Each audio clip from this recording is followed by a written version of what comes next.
by Germain. Radio science brain, imagination, nature's creation contains this agitating angel, this commandeering conscience. We might as well be days. Enough to say we're better as played and it's praying. Imagination, game to play, remain. Your creature aches to create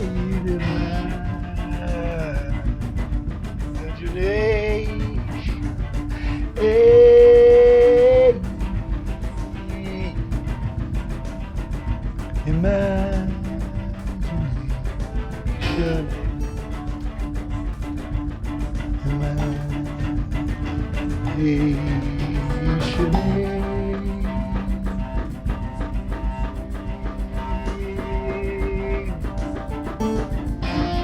Your intuition is science grade up to date.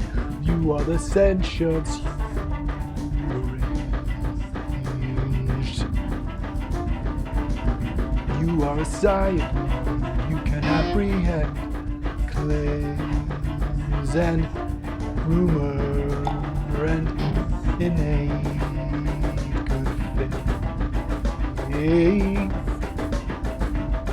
You are the renovation of love's imagination. You are the calibration for love's campaign up to date. In this radiant ray,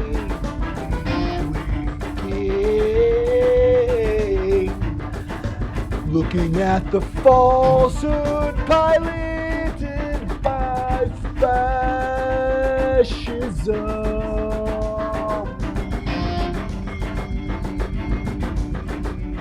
Be better than great, let's be. Imagination has some should be humane. Radio science brain.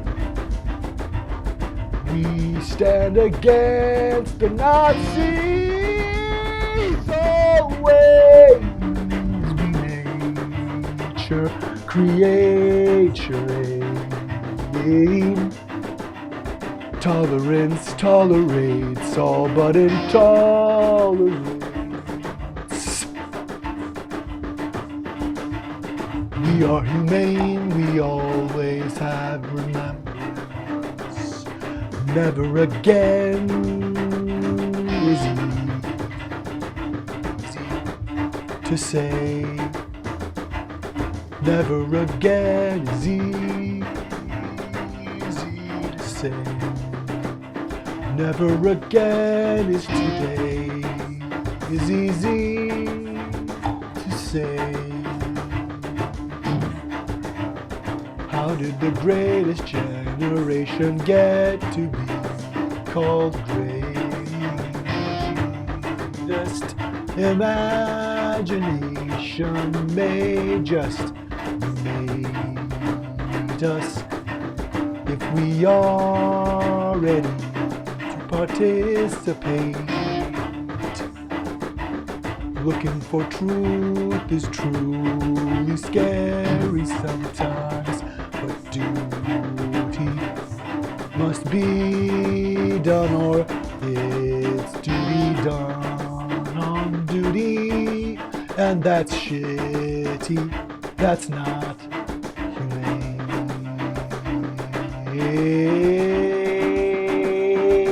Radio science brain. This is the kindness kind of cave to play. Imagination made from a brain. What human is humane?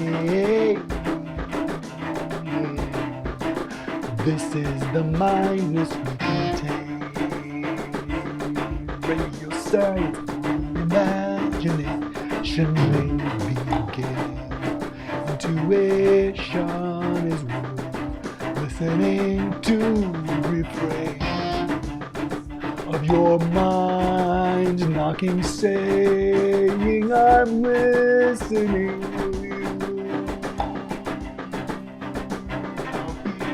The readout from Jay.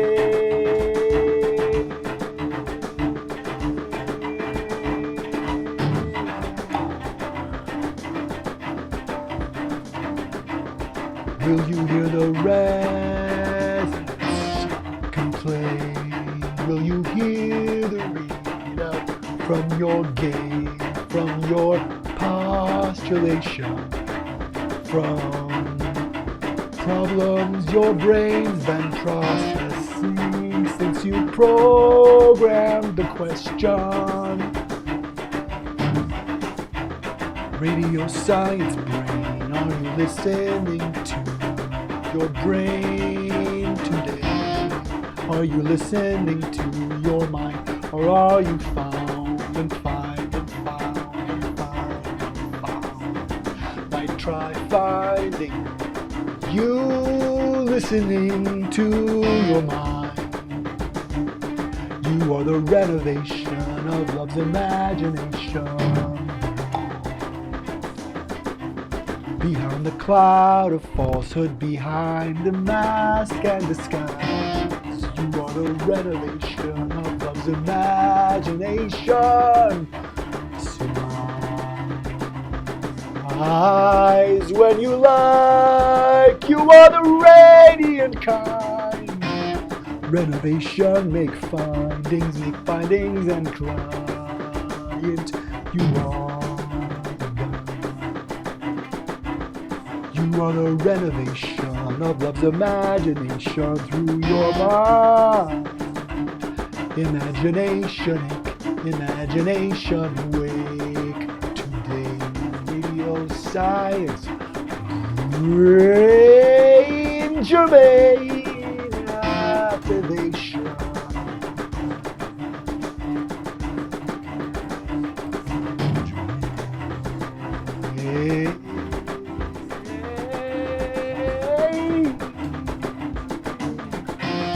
You are the renovation of love's imagination. Print and come keep to play today.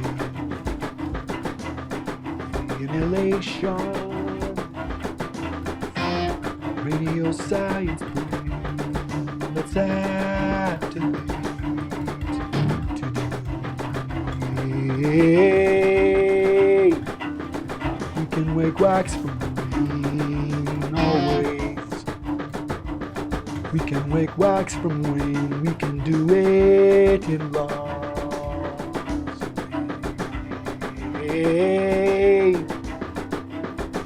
Germane, radio science brain, are you listening to intuition? Does this song sound safe? You are the renovation of love's imagination. Were we not love's campaign when we came? Does come to play? Maybe came was yesterday. Imagination, mind made, love activate. Was it clarion aid you asked for? Fun is how we know we're on to something. Say, that sounds wise, that sounds like the way. This is a sigh craving, imagine it waving always. You are the renovation of love's imagination. The mystery font welcomes your today. Your attention upon the mystery font's postulate. Let's look on. Who is the falsehood?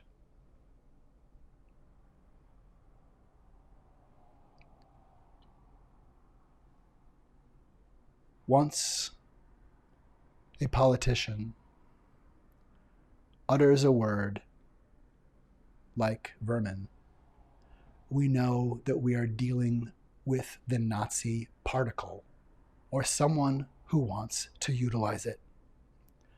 America eats Nazis for breakfast.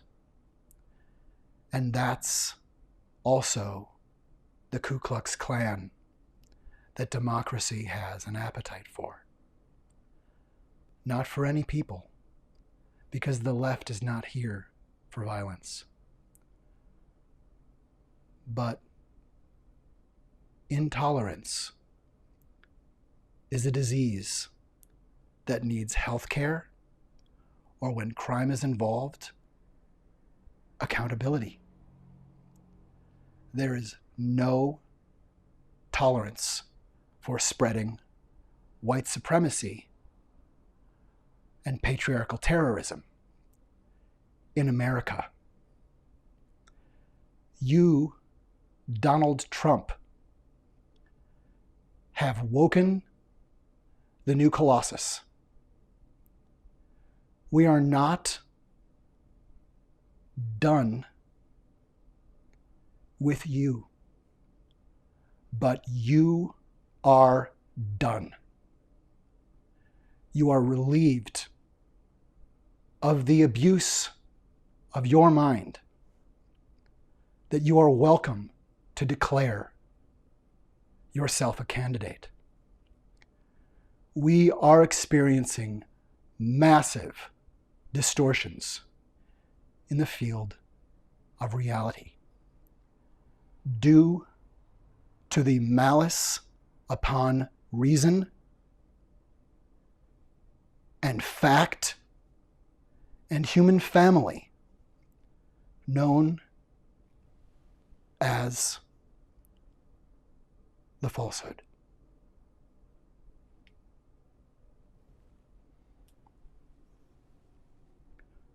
Who knows what evil lurks in the hearts of men?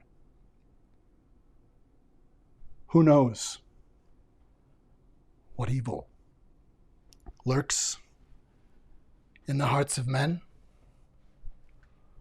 Who knows what evil lurks in the hearts of men? Who knows what evil lurks in the hearts of men?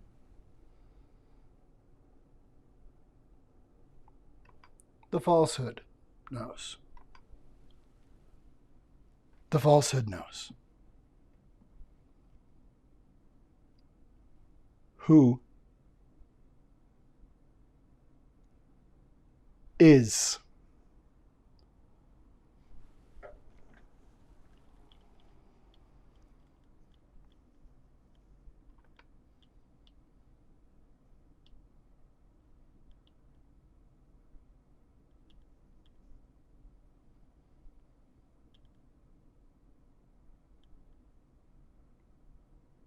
the falsehood?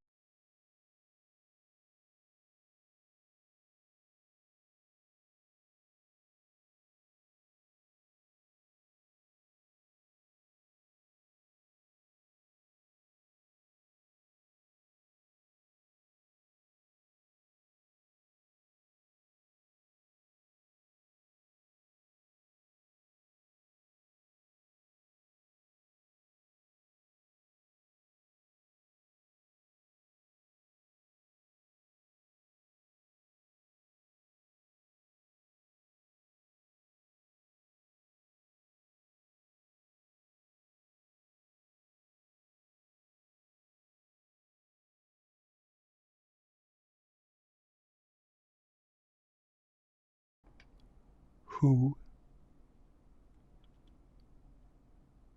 is?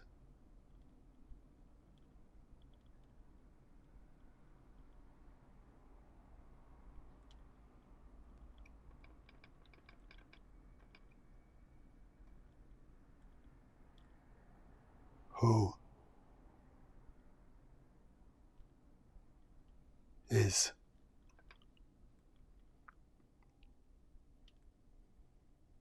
Who is?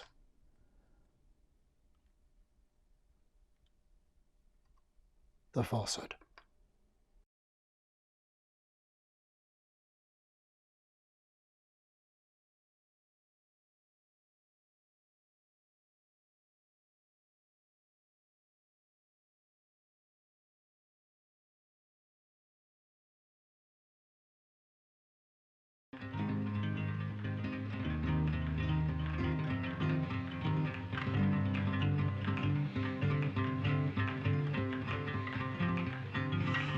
We are the reality distortion field.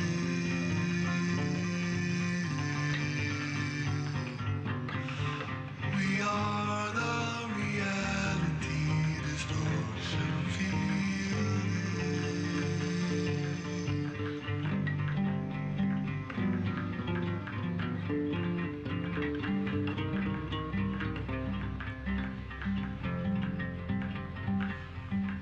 We are the reality distortion field.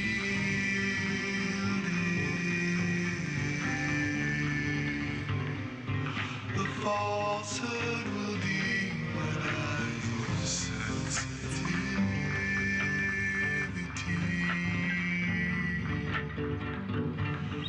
The falsehood will claim the presence of our enemy.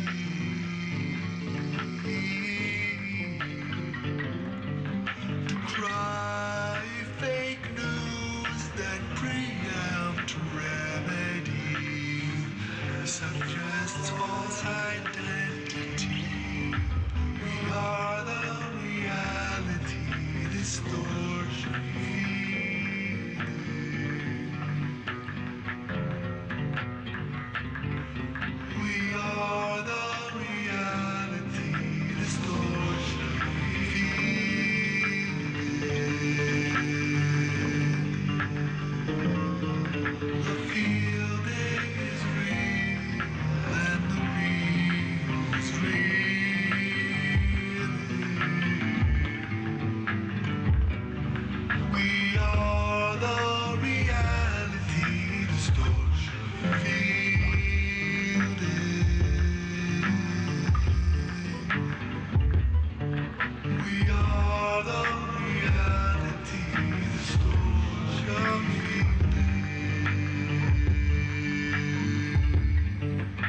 We are the reality distortion fielded.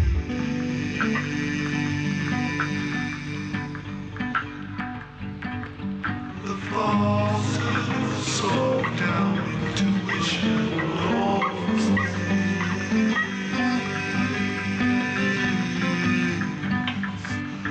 we are the reality distortion fieldings.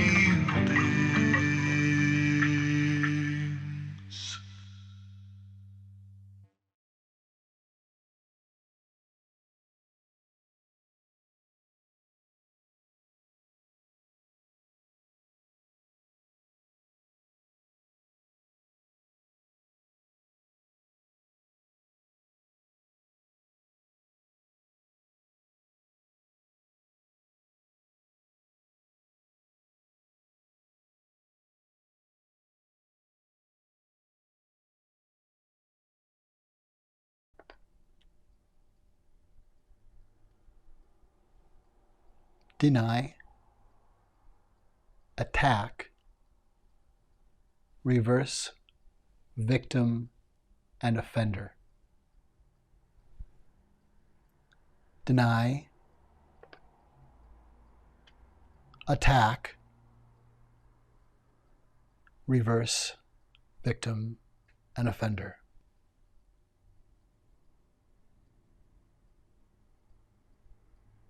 A ball of yarn is called a clue. And like a card you can hold in front of you, Darvo can be an easy reminder of the tactics used by narcissists working to harm and take over another body. Whether it is a person or a community or a country or a planet,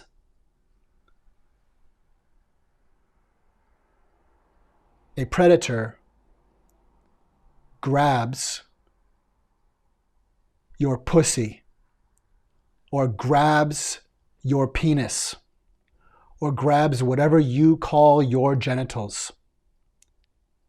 A predator grabs your private parts and then denies that it ever happened and attacks you for daring to betray them with the dishonor of such an accusation, attacks you for being corrupt and being a predator when you were attacked, reversing the victim and offender. Darvo, when the falsehood speaks, the falsehood is saying, I have absolute authority. And the way to get around any moment they're having trouble clearing their throat to simply say, I have absolute authority for whatever they have laid claim to out loud or in their mind, they will use Darvo. Deny, attack, reverse victim and offender. Does this sound like anyone you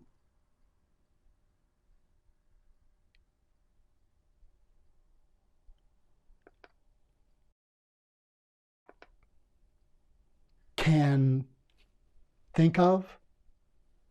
Does anyone come to mind who has donned an age of absolute rupture of fact? Who has donned an age of normalizing Nazism? Who has donned an age of tearing communities and families and people apart? Who has already allowed over 1 million people to die in the United States of America by lying about the deadly nature of COVID-19? Who at every turn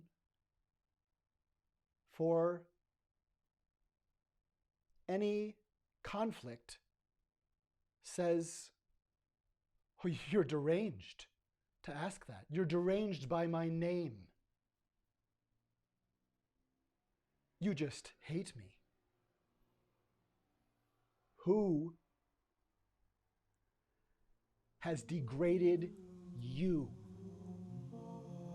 Who has told communities across America that we are weaker than human beings who can face the crimes and atrocities and damage of the past and come together? Who lies using words of kindness as currency? Who lies using propriety as currency? Who lies using deference like burning coal as currency? Who has donned an age of acceptable eating of one another?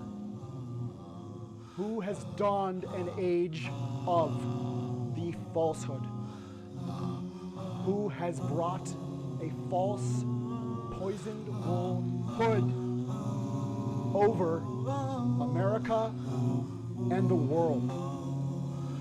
Who instituted an abusive relationship with everyone in America and the planet we live on 8 years ago? Who has donned the falsehood like a mask, like a reality that is a scepter that people worship, that is Antichrist, that normalizes pointing across the border and saying those aren't people?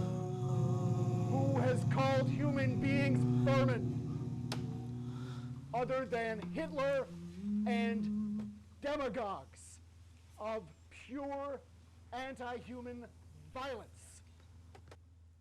One name comes to mind. Who has donned the falsehood?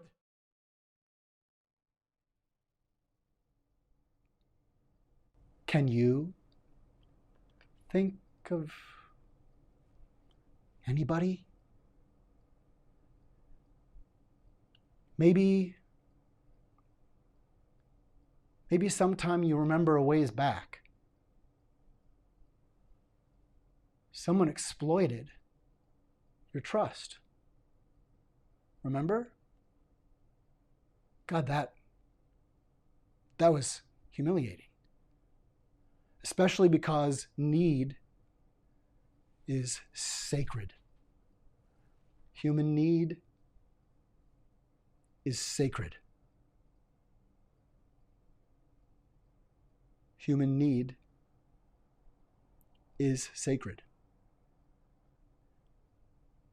And the throne of need has been stolen by greed.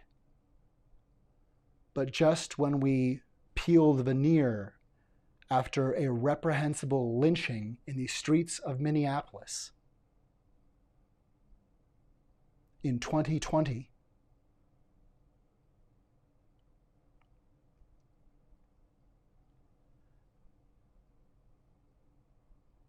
people sorely afflicted by a contagion that has been here longer than COVID, a contagion that was brought here by light-skinned Europeans who invented whiteness.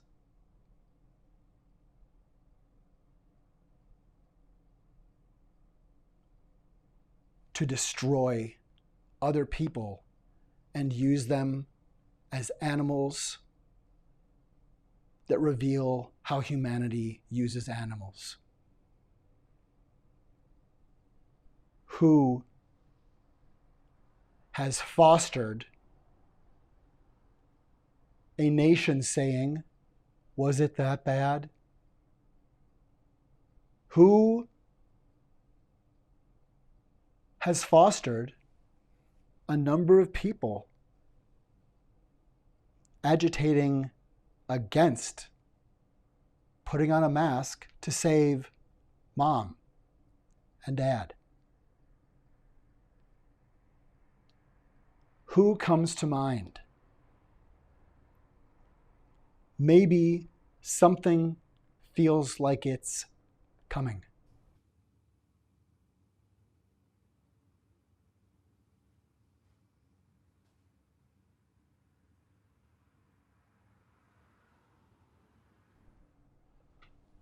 Let's see. We do, oh, well, let's take a look. We're here at the Mystery Font. Hi, neighbors. Let's take a look.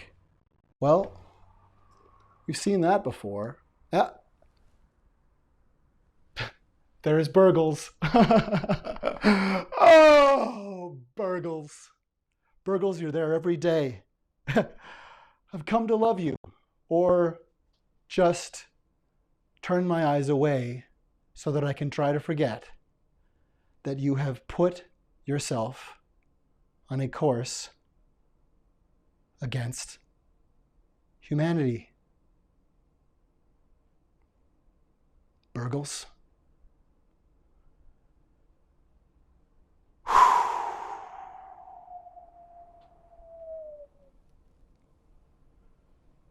Who is the falsehood? Who is Burgles? What is coming or threatening that it is come or coming soon as a movie near you?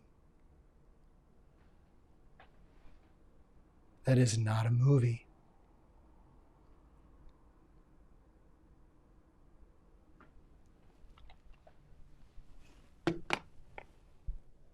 Burgles? Burgles? Hi. Wow, you are, you're very still. For those of you who have been here at the Mystery Font before lately, in these times, you may recognize Burgles. Gosh, up close, I step a few feet back here in the font, and Burgles looks a lot smaller.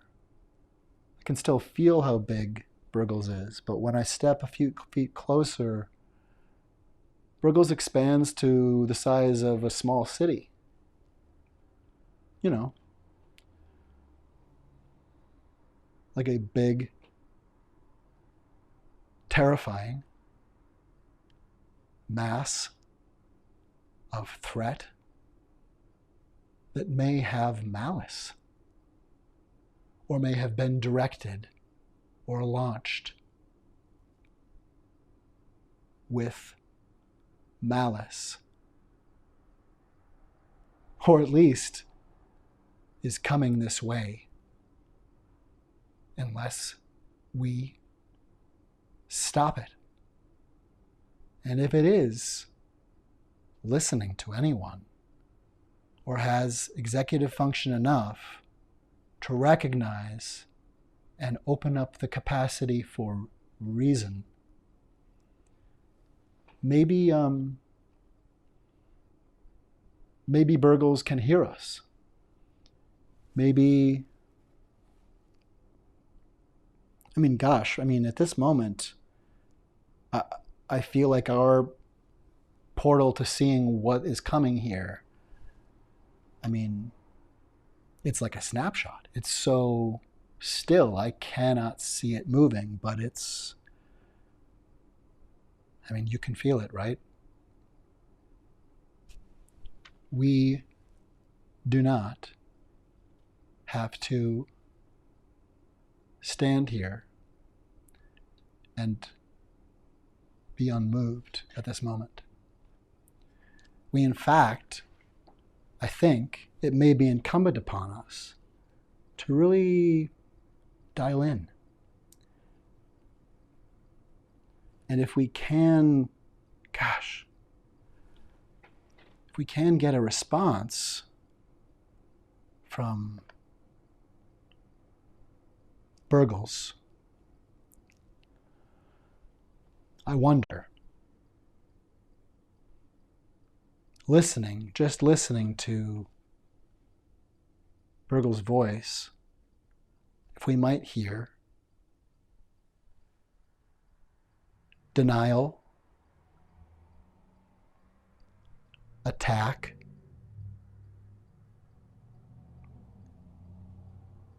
reversing victim and offender. I wonder, sometimes Darvo, I called him Darvo, I called Burgles him. Excuse me, it's thick. The hokum is really thick. Sorry, just a moment. Oh, gosh. Golly. All right. It's going to be all right. I can breathe. I don't normally have trouble breathing inside the font. But I think I've adjusted. I think I've calmed my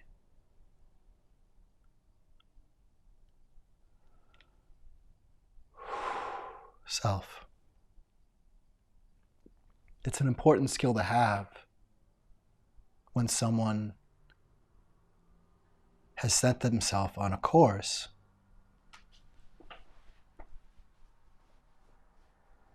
that they clandestinely or overtly have let you know about.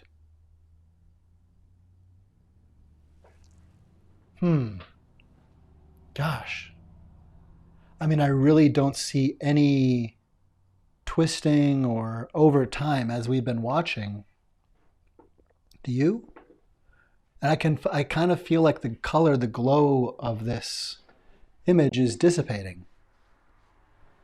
That's partly due to the medium through which we're creating this open channel, but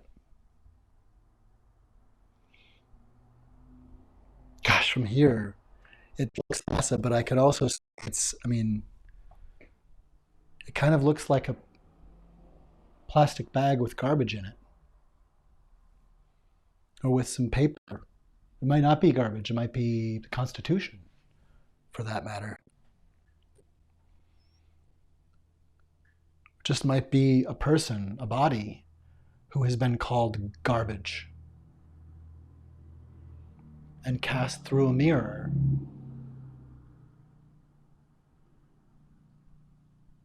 into a reality where people are terrified to say no to Burgles. Isn't it difficult to say no? Isn't it sometimes difficult to say no when you do say no, I have a boundary here. You hurt me, and I'm done. You're not welcome. You might hear a denial or a barrage or multiple battalions worth of barrages of denial and an attack to demonize and take you apart, and a reverse of you, the victim, and the falsehood, the offender. Darvo. It doesn't seem to hurt Burgle's feelings, though. At least it's not hurting the persistent course, as slow as this resonance through the portal is. I think we can both feel Burgle's coming.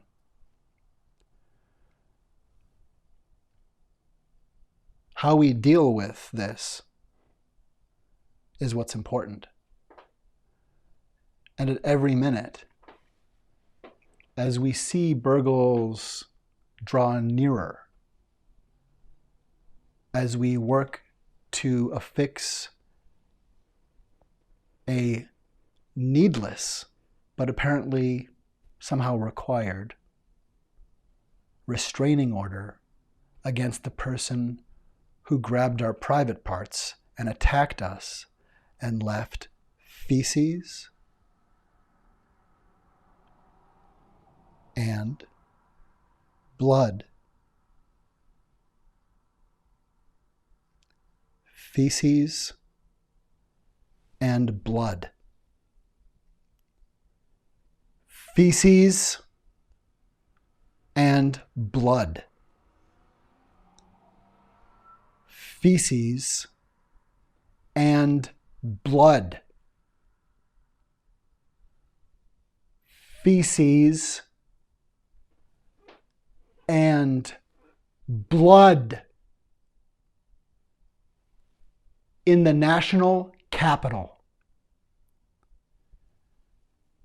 And somehow, through the fog of permuting falsehood, has somehow evaded capture. This is one resonant image of the falsehood. This, of course, was captured and later realized to be the falsehood. Now, former President Donald Trump, current legitimate president, strange that we need to say that,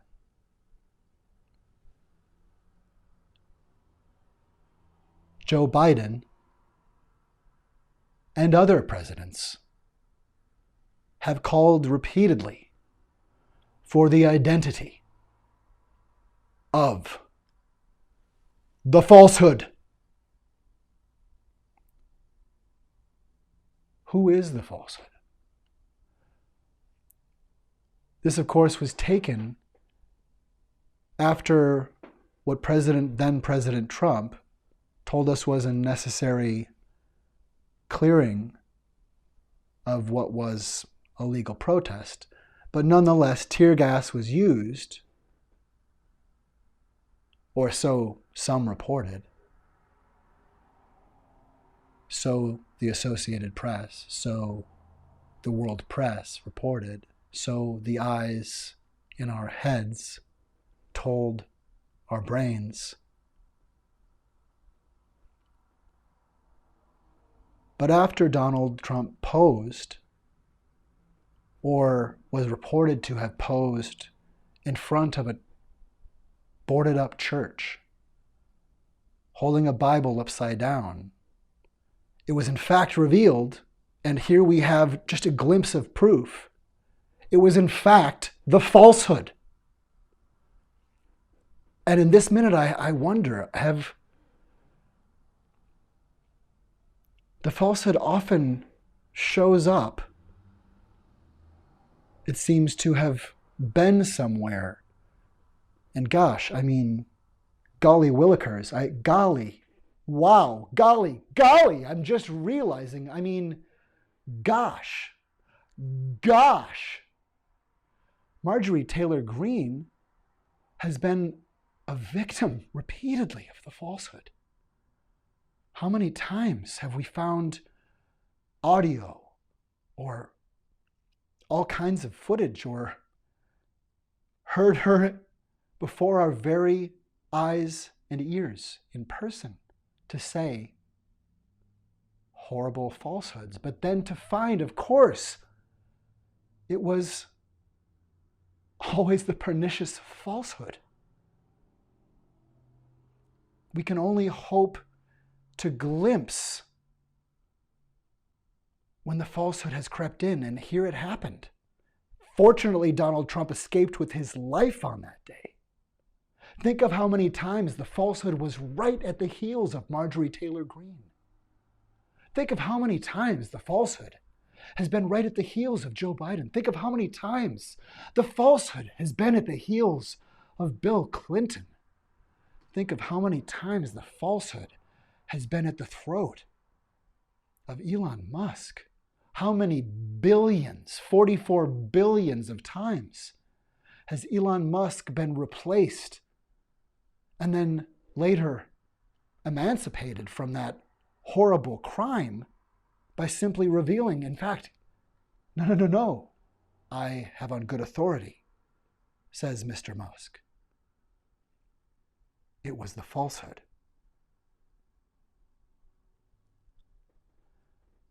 Ah, yes. Yes, well, that does make sense. I mean, we're just seeing a superimposition of some kind of resonance that obviously squelched and damaged a glorious leader. There's no way, I mean, we haven't really ever seen the falsehood and Donald Trump in the same place at the same time. I mean, the hokum is very strong. And it obviously, maybe what we have a photograph of here, maybe what we're seeing is the hokum in the progress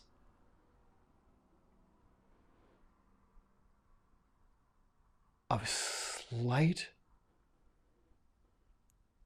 focusing him out of view or into view. Maybe the falsehood moves through time too. What in the world could give such power to you? Oh God, the falsehood couldn't do anything. The falsehood may be fear itself.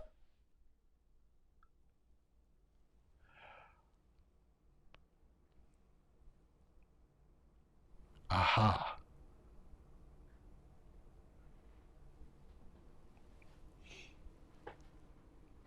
Aha.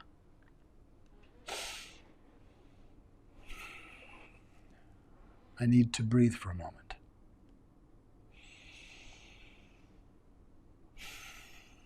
It's very difficult to look a falsehood in the face if I'm depending upon that falsehood, because I'm depending upon that face. If that falsehood has my face, if that falsehood is coming from me, if somebody broke me and I'm singing their Kool-Aid theme, hey Kool-Aid, yeah, it sounds kind of like hey Kool-Aid, Yeah. Yeah, something doesn't feel right. Doesn't feel good. Um, and I think this is also a resonance that's frozen in time. This graph of schema seems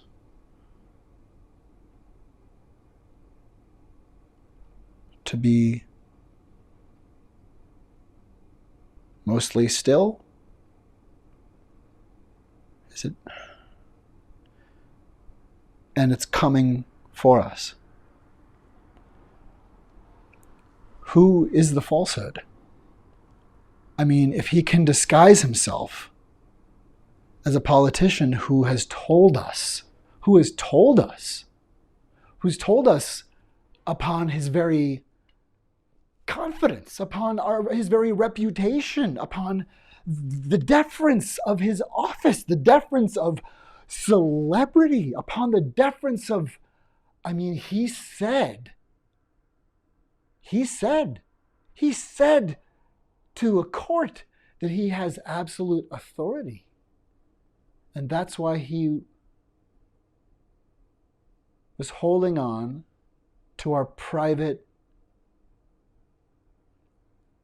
parts of our most delicate, vulnerable, compromising.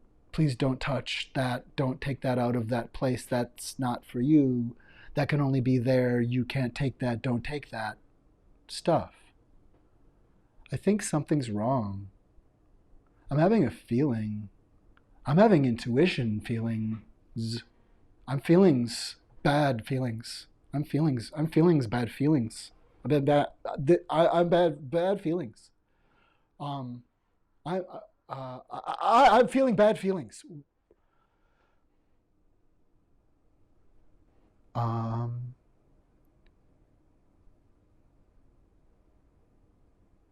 thank not greatness and not okayness, but thank goodness that I have been developing the skill of meditation,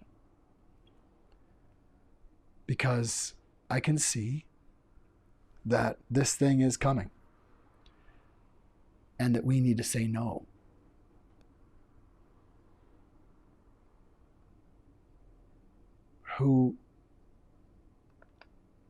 Is there some way we can see what?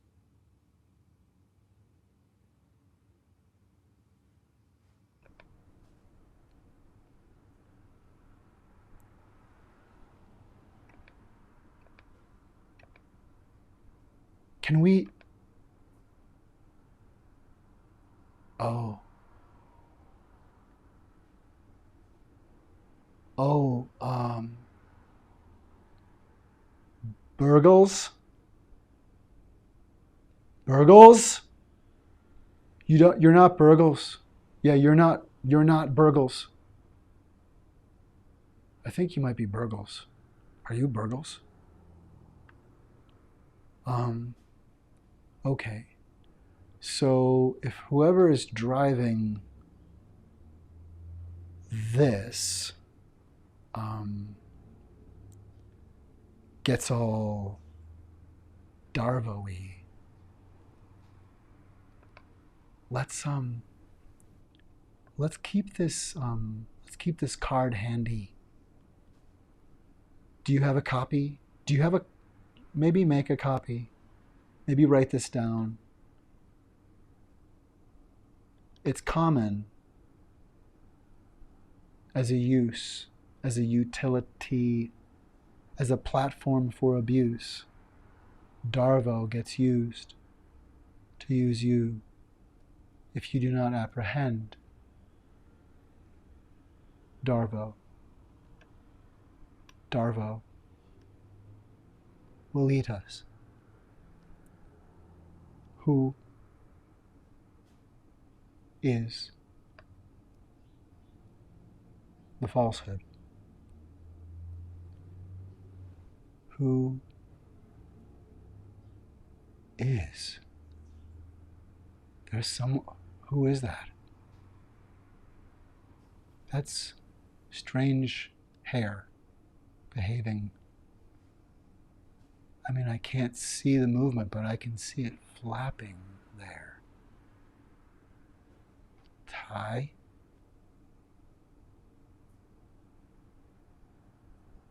There's a whiteness around the eyes that I don't quite understand. Is that...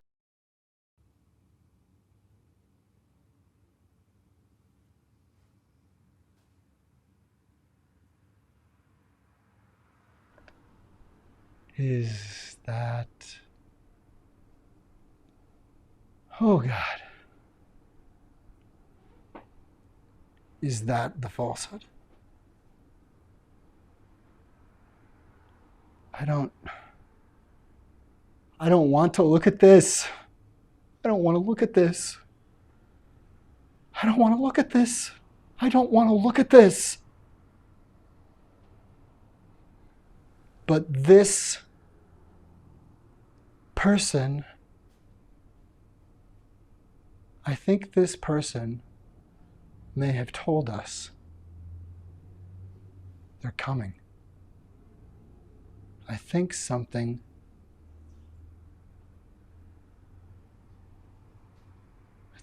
is wrong.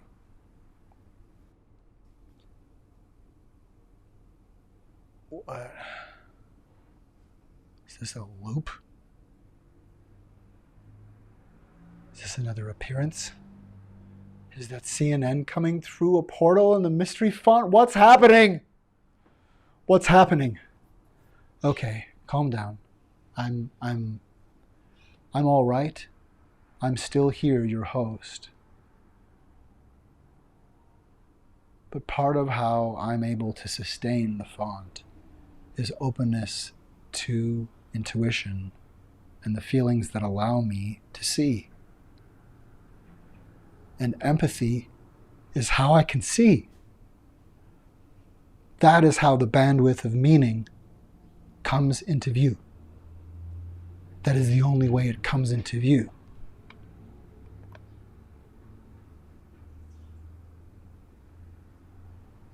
Who is the falsehood? The falsehood will tell you intuition's faulty.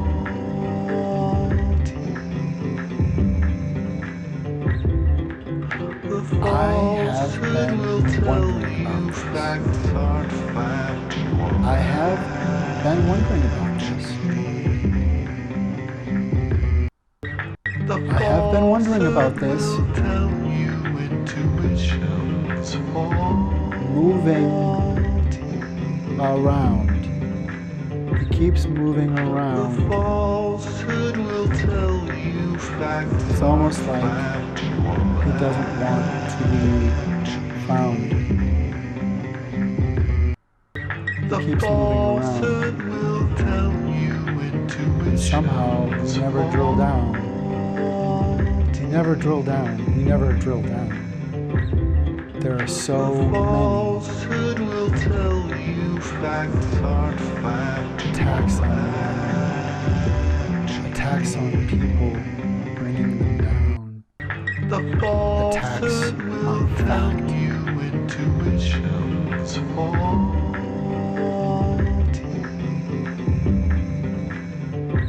It's stained. The falsehood will tell you facts aren't factual.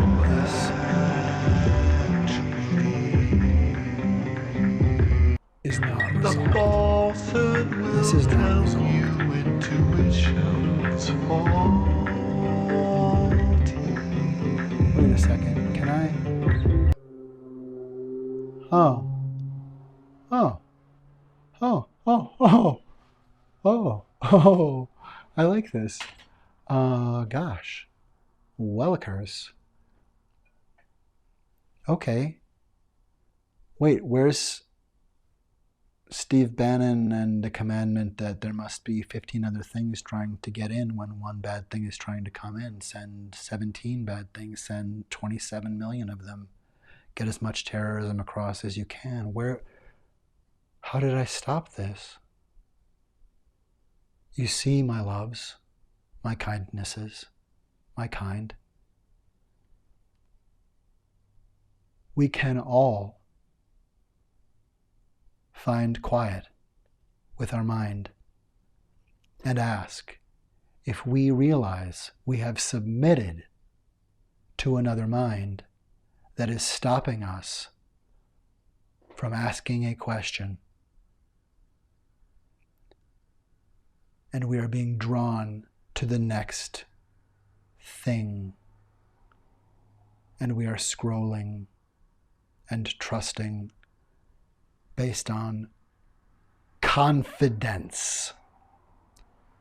Confidence without checking. Confidence because someone took and is coming to take again. Your confidence saying, would you have confidence in me? We can pause. And so actually, I can think this through. I can think about this as long as I want to. And maybe a swinging arm that is trying to eradicate people and calling people vermin. Wait a minute. Who said that? Who called people vermin? Who was it that just called people vermin? Like Hitler. I don't think it was the falsehood. It hasn't been reported yet that that was the falsehood. No, we have not. Have we ever proven a strike of the falsehood? We just know. We have obviously, the falsehood strikes again and again. His calling card, I assume their calling card is everywhere. But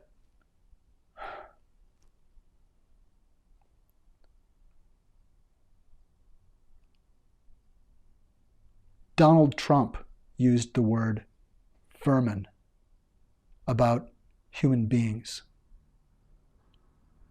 More on that later in the broadcast.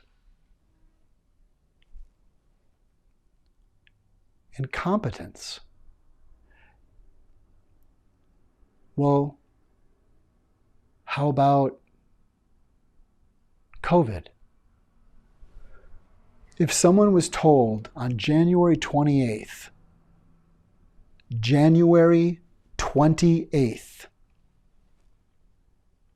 if someone was told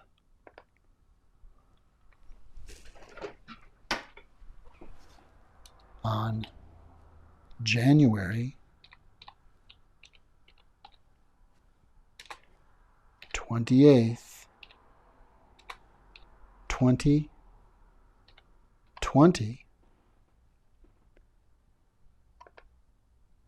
that COVID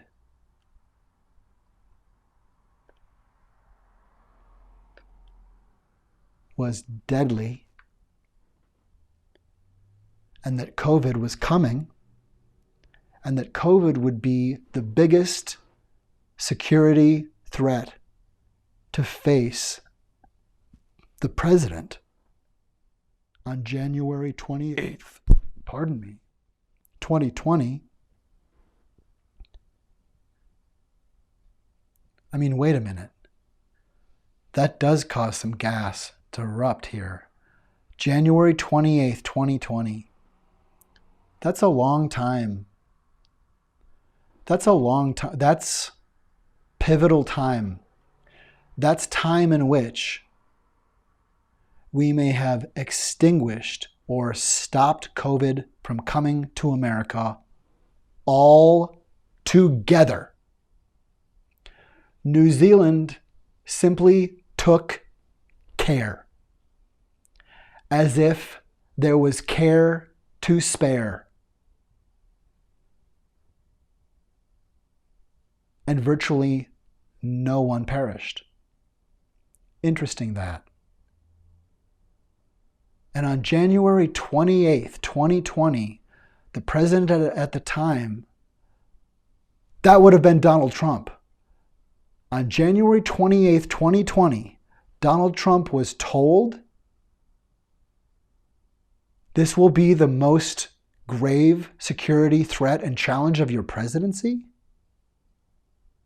by one of few top advisors who was a specialist who had spent time, significant time in China, and was quoting from sources they trusted in China that COVID was going to be deadly and communicated by air,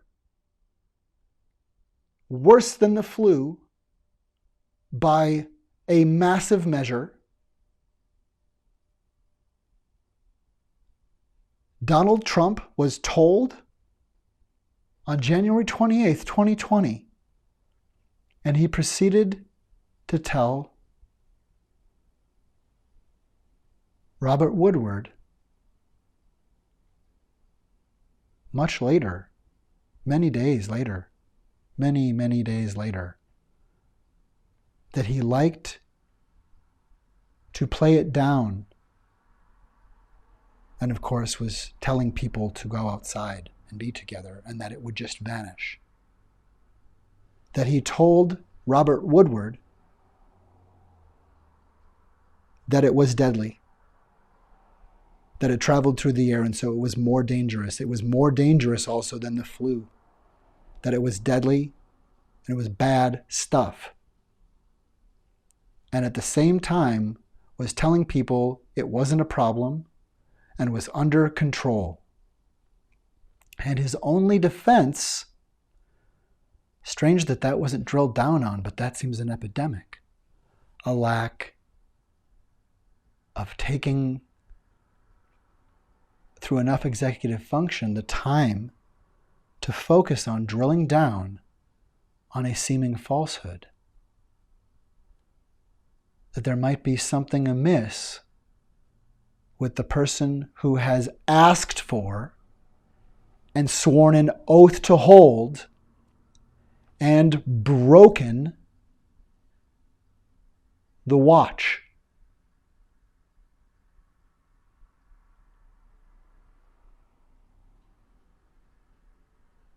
Why would a leader fail to tell people? He said, I didn't want to cause a panic. And we didn't drill down on that. Robert didn't really drill down on that. That was a lapse. There's more juice there to squeeze. I mean, please.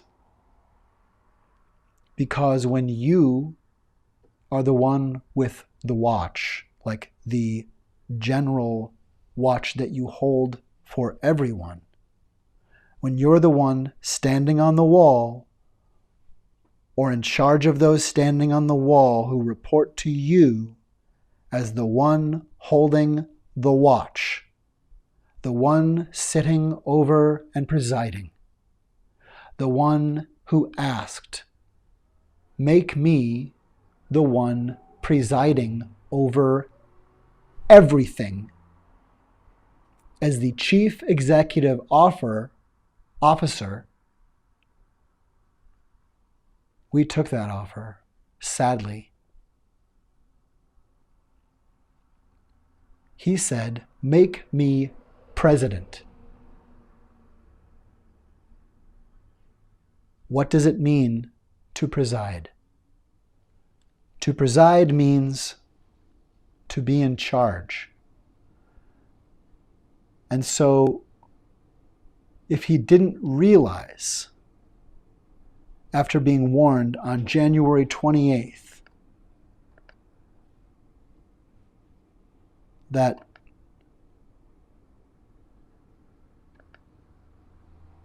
the words that he said meant the meanings that were attached to them, and that meant many people would be dead, we didn't really follow through on sorting that out because we seem to have been afflicted with a case of the he wouldn't do that's. I think we have a bad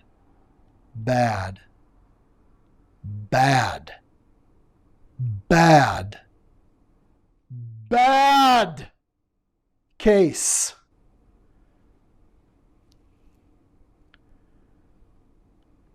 Pardon my raised voice. I think we have a bad case of the he wouldn't do that's. If on January 28th he was told this would kill millions of people if he stopped it not, and he said it will just go away, while telling a reporter it's deadly, I don't want to cause a panic. The lingering question is, if he's so incompetent that he doesn't realize he's trapping people and misinforming them so they will be dosed with a deadly virus, that is incompetence on the level that utterly decimates any idea that this person should be allowed to manage a restaurant or cook or serve food.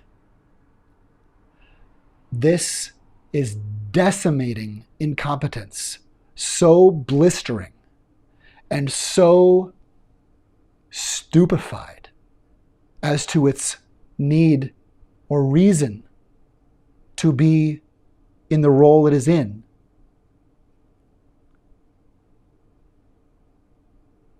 This is incompetence that is disqualifying. If it's just incompetence, there's no way. Incompetence so complete. And gosh, he still says he's done nothing wrong?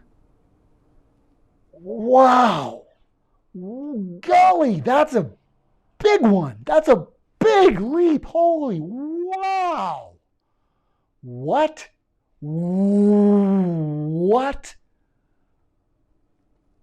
He is either magic or he's incompetent. I mean, I don't understand.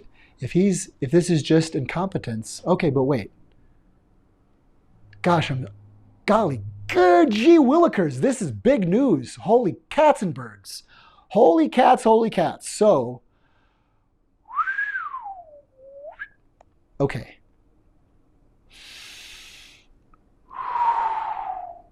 So now, oh right, okay, so,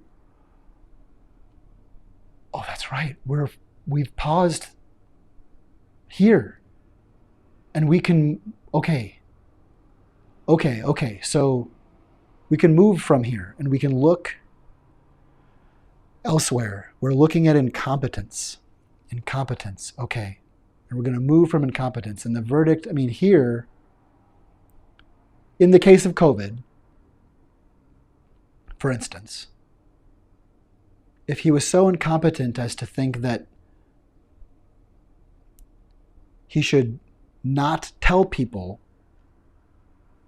that a virus is deadly and communicated through air clearly and wear a mask so that everyone can see that this is deadly, and immediately shut down travel and immediately take precautions, immediately bring back to life and revivify and empower above his authority to meddle a pandemic super team. You'd you'd have to say it's really incompetent as hell to have, one, destroyed the pandemic team to begin with, having been advised clearly a pandemic was coming soon. That was the prevailing wisdom for years and handed off by the Obama administration. But they got rid of the team, fired most of them, and left the others abandoned so they had no support to continue. That seems really dumb. That seems, I mean, that's a bad word. I don't like the word dumb. It seems like someone's stupefied by what their job is or not focused on it in a way that suggests, if it's incompetence, I mean, like, this is the whole ballgame. Because that's so massive a breach of executive function. If he failed to stop pathways for COVID to come and told people it would just go away and it was under control and it really wasn't dangerous and would be killed by the sun. And gosh, he seemed to he sabotaged press conferences. Informing us. I mean, that was sabotage. Well, wait, I mean, by incompetence, I guess. But even just looking at the idea of failing to communicate that this thing was dangerous and coming, incompetence. Totally disqualifying. There's no reason. I mean, you get that person to healthcare. That's so vulnerable and compromised an individual. If that person is incompetent at that level, they may not know if they have shit in their pants.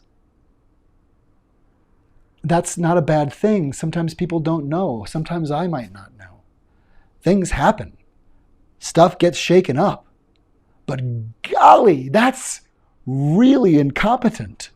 I mean, seeing as how he demanded to be the presider over affairs as the chief executive officer, who we call the one who presides. The president, that's right. He chose to be the president. In fact, he aggressively attacked, he abused people, he attacked people to be the one who would take an oath to hold and protect us by taking the watch in good faith.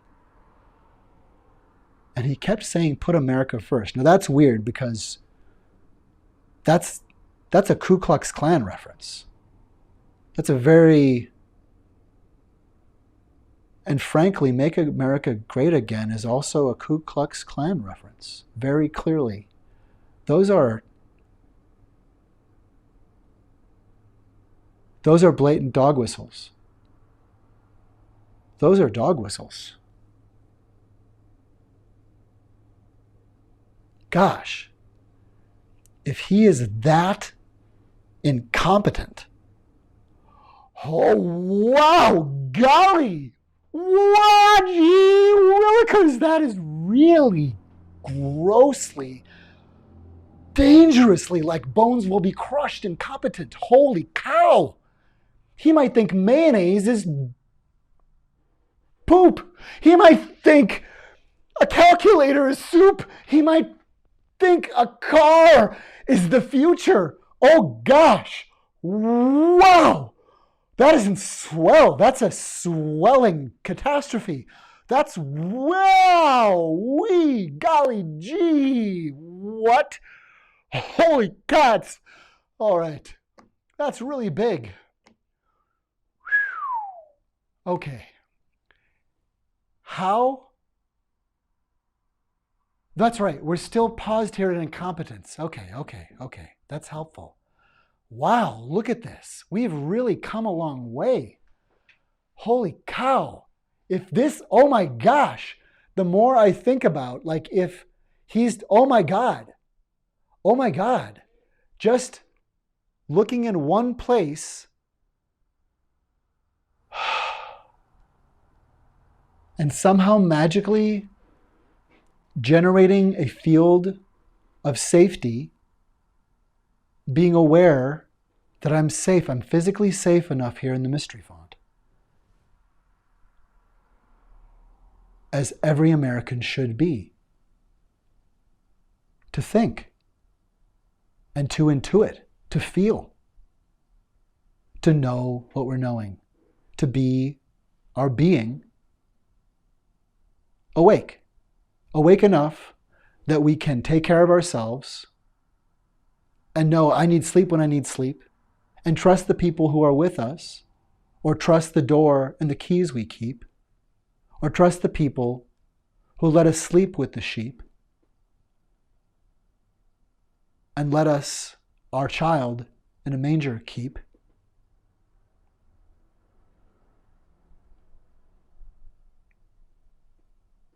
Who are you calling sheeple? People? And dehumanization starts where dehumanization starts. And dehumanization ends where dehumanization ends. And if we make it out of it without ending friends or ending humanization as a solution that we say is final again, we are looking at ultimate damage. And Donald Trump just called other human beings vermin. He just called other Americans vermin. That is not a uniter. That is not a uniter. That is not a uniter. That's not someone coming to be president. That's not something that comes out of the mouth of someone who should ever be allowed near the president or the presidency. Wait, and who are we talking? That Donald Trump. Donald Trump said that. Donald Trump said that. Right. Okay. God, yes. Yes. A visual aid helps, and putting up what we're taught. Yes. What qualifies Donald Trump? Yes, it was him. It was him. It was him who said this. And we're here. We're not moving until we want to move. Till I want to move, I'm not going to move from this point of postulation. Darvo, deny, attack. Yeah. I mean, yeah, he does that all the time. Okay.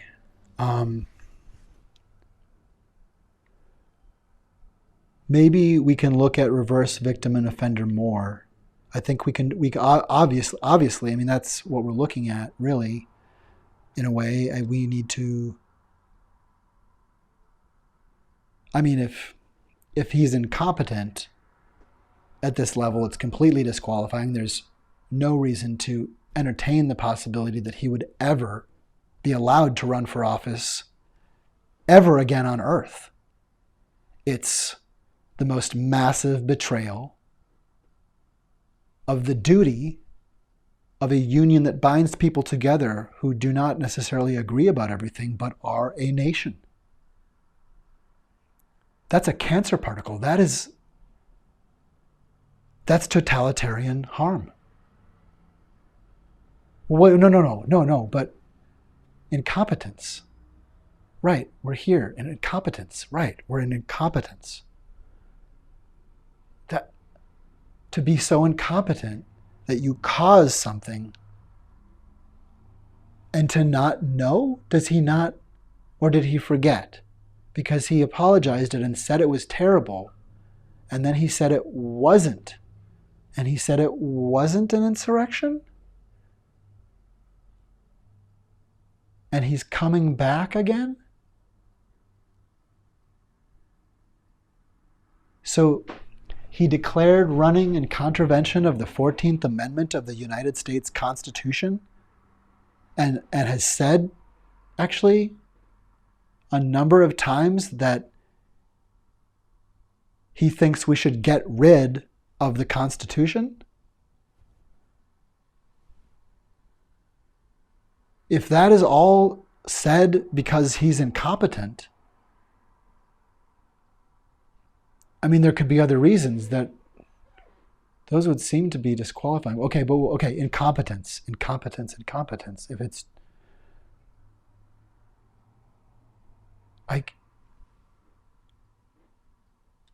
the mountain of how incompetent that is, to have asked for this job and not realized that he was completely incapable. I mean, wow. Golly, gee, whoa-y.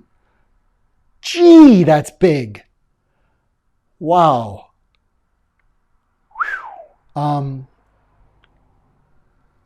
Okay. I think we're good. I think I'm good. I'm good. I feel like, really, I mean, anything like this, really, if it's disqualifying, if it's disqualifying, is it just disqualifying? Well, that might be a thing. Well, I might not have to look anywhere else. But wait a second. No, he wouldn't do that. He wouldn't do that. I'm just going to stop. Nope.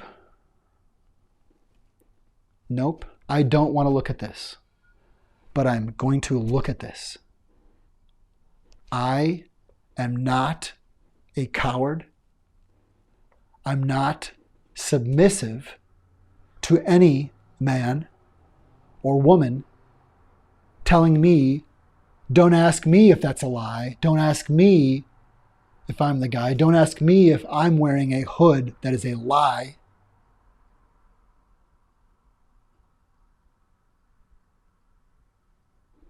Okay, so if this is incompetence,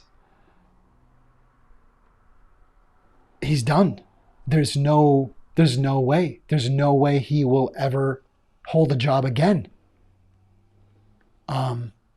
Of any kind, I would think. I mean, if Hitler were alive, what would we do with him?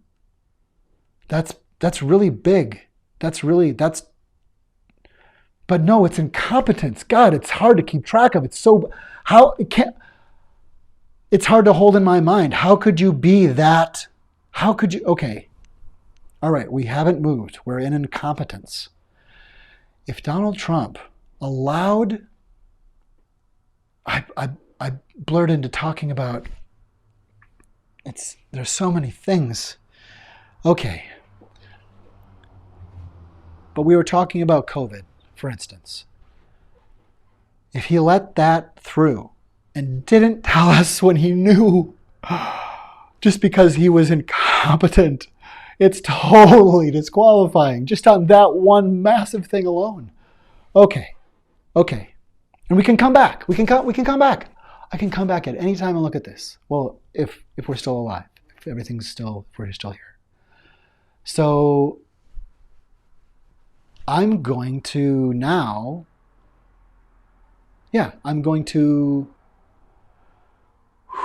this could be, I feel like this might be disorienting. I'm going to move. Oh, God.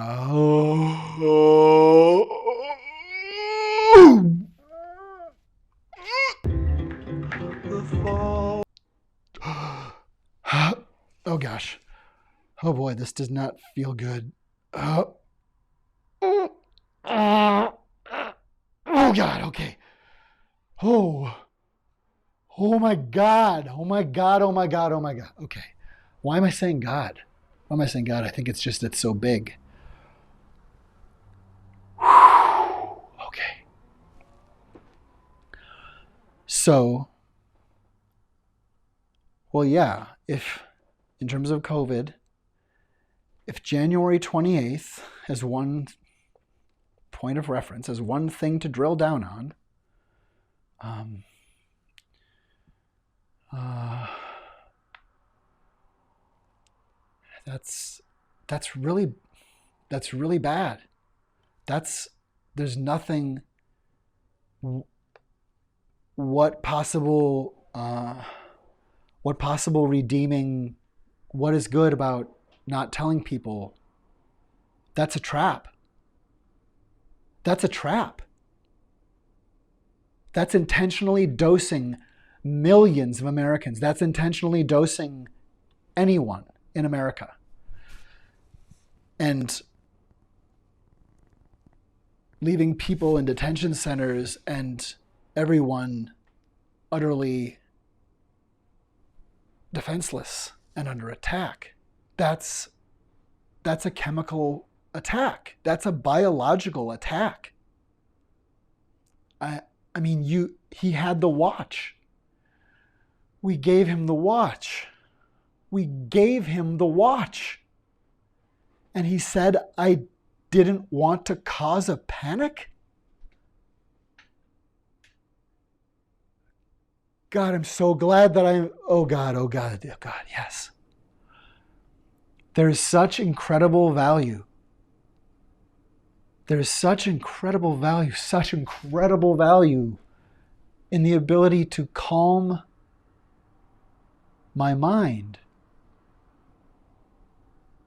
to pause and think I'm just going to think about this, like if it's a volition.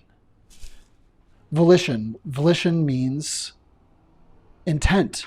He meant to. If he meant to.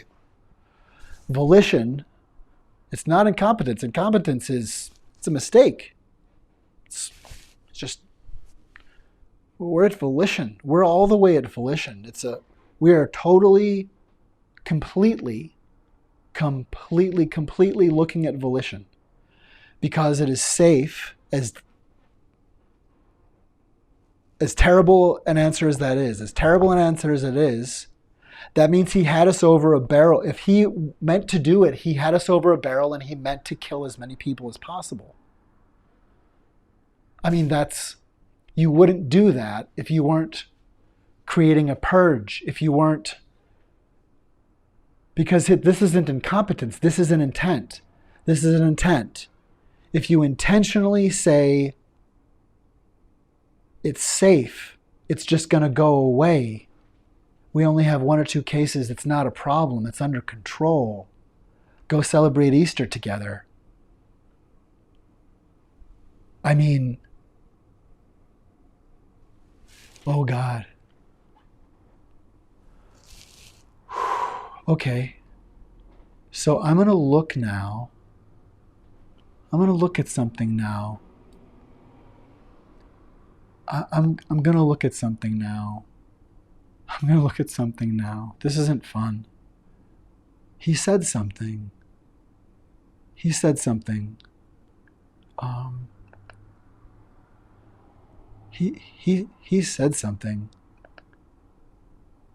Yeah, he said that. Yeah, he said that. He said that. That's how we got here. No. It was different. It was something like, if we stop testing, we won't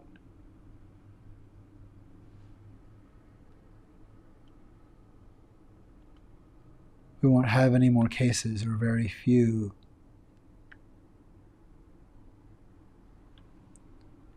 If we stop testing, we won't have any cases? We won't have any more cases, or very few? What?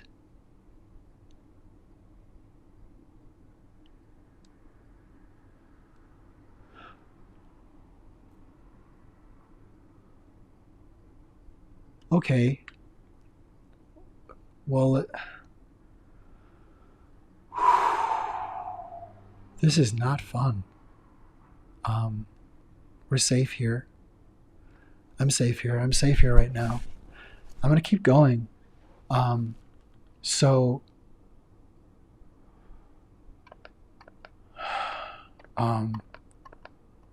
that might be true. We might be in an abusive relationship.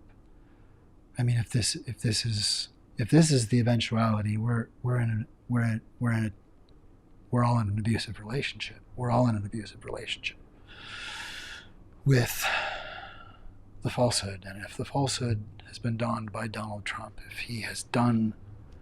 if volition is what disqualifies him,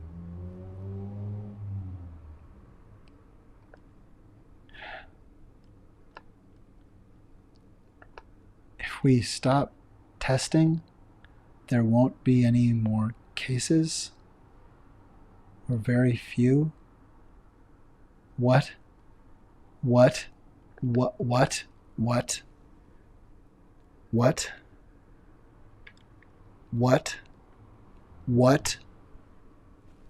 possible legal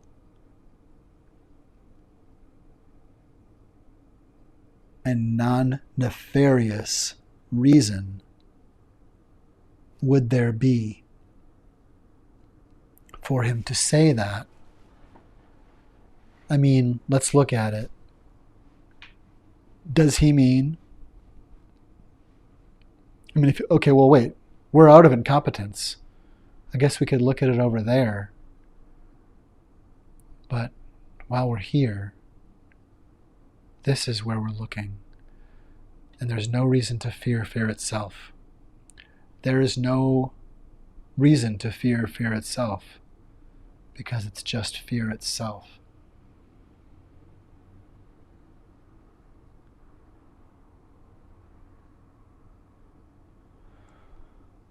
Okay, so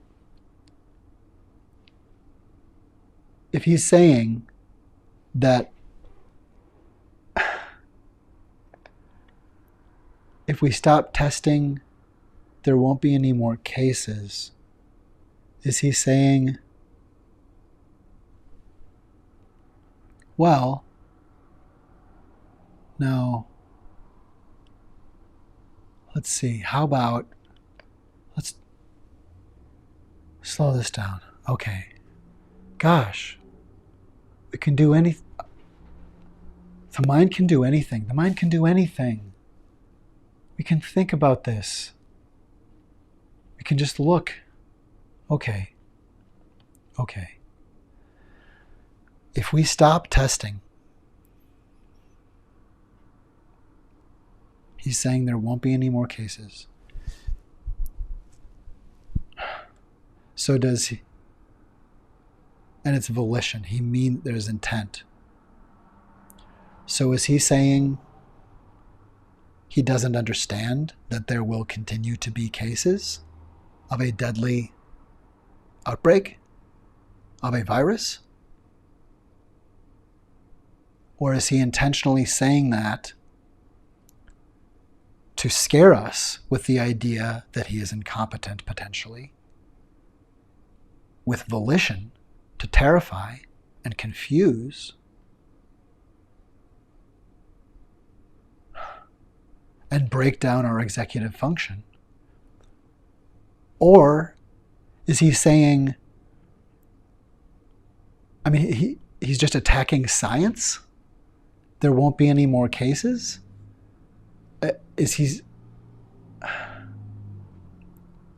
Well, and there's always just the push to move on to the next thing, with Steve Bannon minting this terroristic idea of like flooding the gates with as much horrible stuff as you can to get more stuff through. That's a siege. That's not governance. That's not good faith. That is siege. That's siege. Okay, so if there are more cases, which there will be if we don't stop it without testing, there are more cases, so he's just saying that doesn't matter?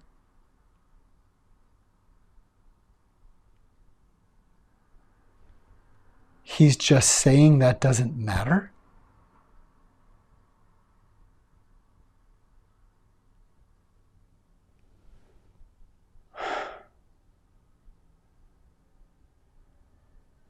If he's saying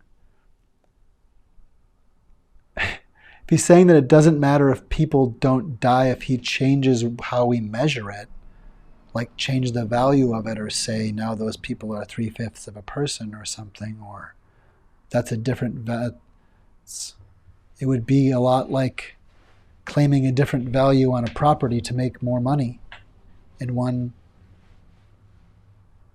scrutability, and yet to claim a different value to make more money under a different kind of scrutiny.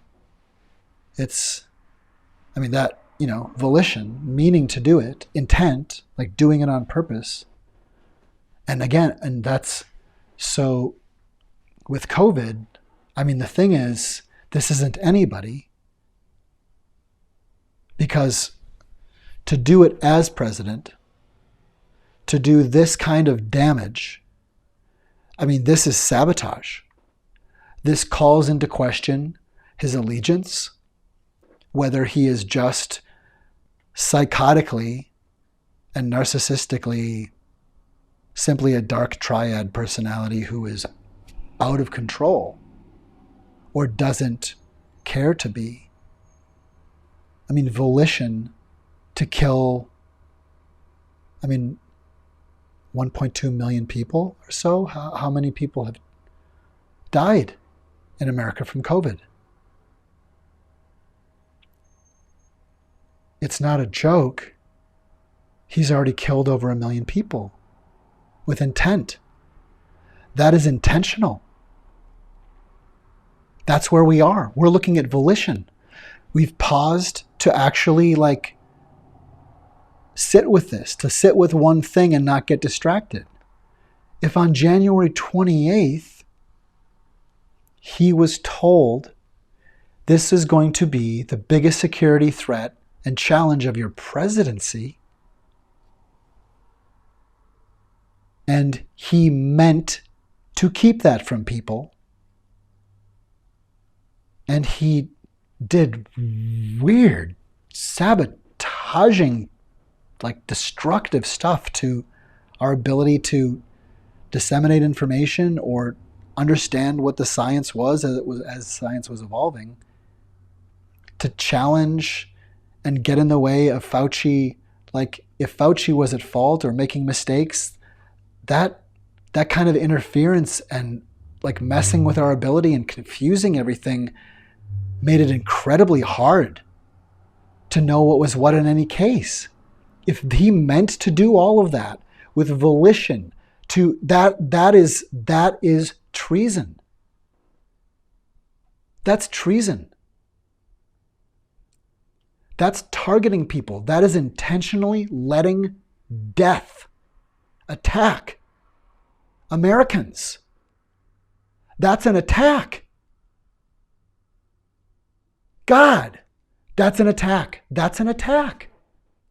There's no other way to look at it. If there is volition, if he meant to do it. That's where we are right now. We looked at incompetence before, and if, okay, we're staying in volition, but let's track. At incompetence, we said if he was incompetent at that level, it was completely disqualifying. Well, that's the question. What disqualify? Right. Okay, good. Okay, and we're in volition. We're looking at volition. We're looking at that he meant to do it. Volition, a will to do it. Volition, an intent. If he meant to let people get dosed with COVID and meant to stop the efforts to understand it, and said things like, if we stop testing, we won't have any more cases or very few.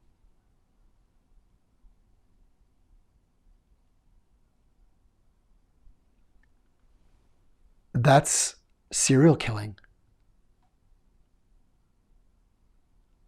That's serial killing. That's mass murder. If he meant to do it, that is intentional mass murder. That is an attack. That's an attack. That is a biological attack by the President of the United States upon the entire nation of the United States. If Donald Trump meant to let COVID in and, quote, didn't want to cause a panic and didn't tell us that it was that bad and told us it would go away, if he did all of that to dose us in hopes that people would die, and over 1 million, well over 1 million have, that's mass murder. That is mass murder. That's 1.2 million or more people. That's over 1.2 million people slaughtered. That is slaughter. And that's just the deaths in America. That's just the deaths in America. Think of all the long COVID. Think of all the people in fog.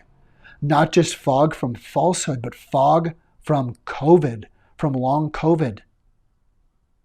Every time he's saying, if he meant to do this, he has known with every breath, when he demonizes China, when he demonizes Fauci, when he demonizes fake news, if he has volition, and this is an attack,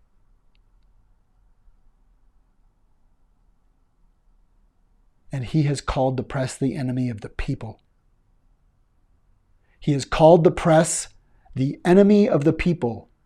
He's been ready to attack people in the press and simply not answer questions.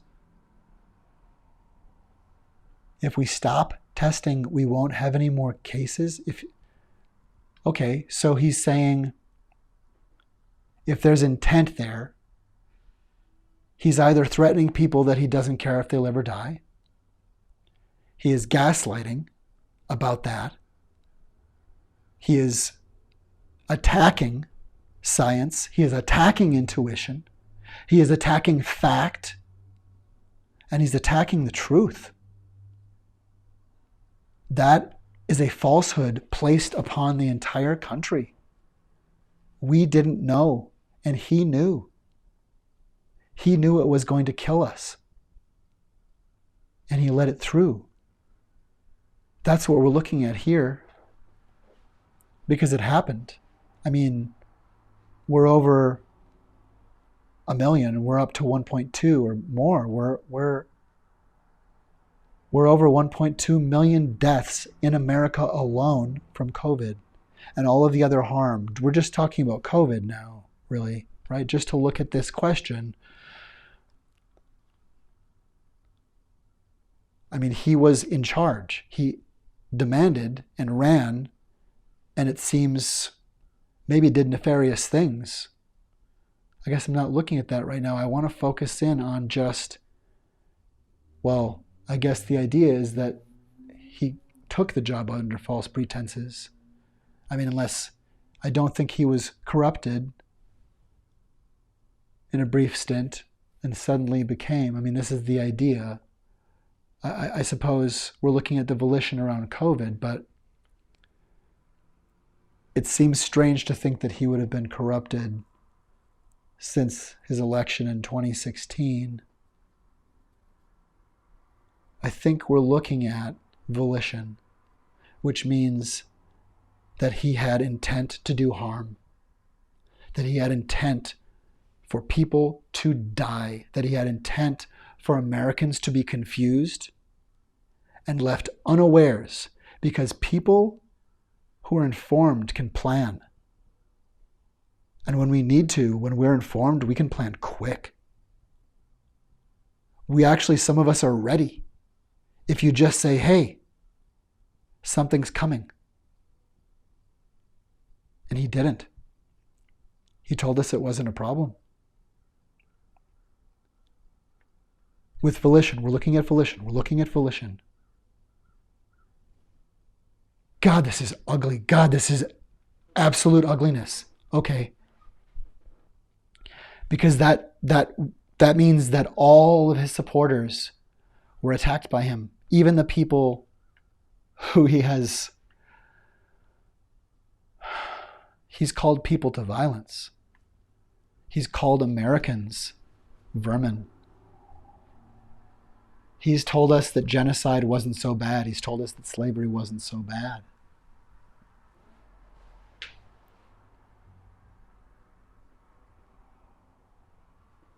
And he seems to be telling us, it seems that he told us, we can't expect him to deal with science.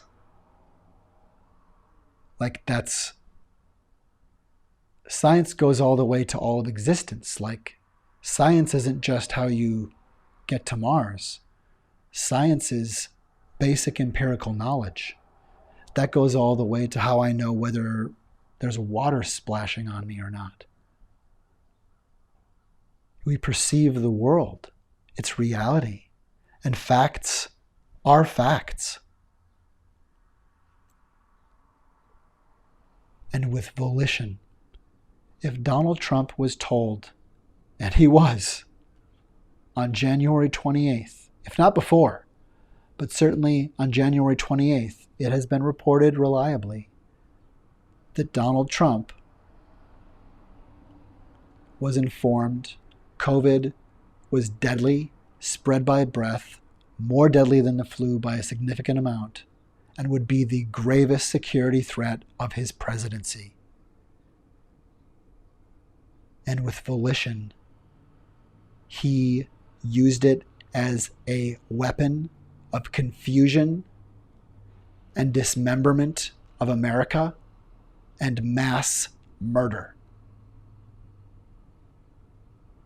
That is obviously completely disqualifying. There's no way that someone who asks for the watch and then uses it for their gain says, if you're saying I didn't want to cause a panic and you let people get dosed and die, that's called setting a trap. That's called poisoning people. That's called a chemical attack. That is a biological weapon campaign.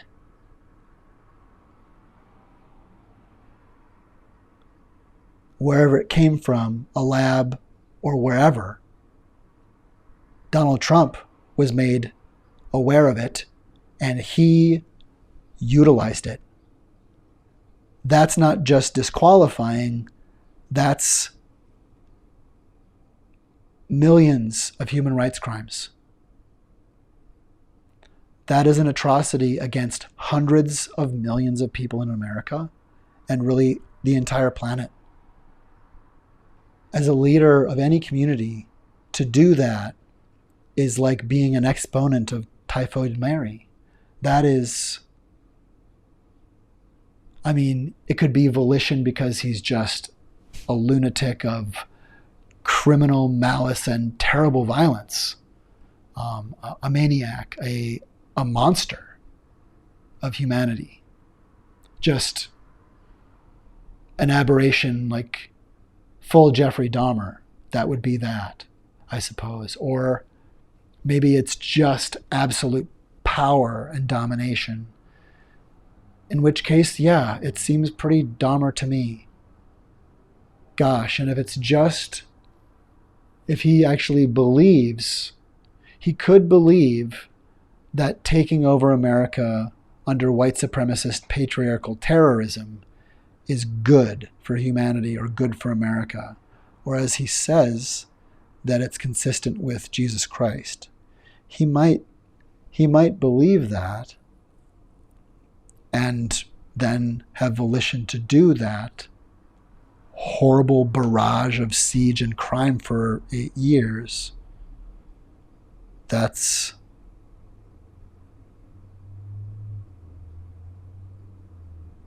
an apocalyptic terror. Feces and blood in the nation's capital.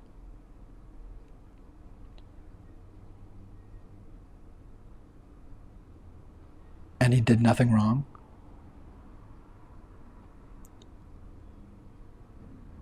Smiling at people calling for the vice president to be hung, and he did nothing wrong.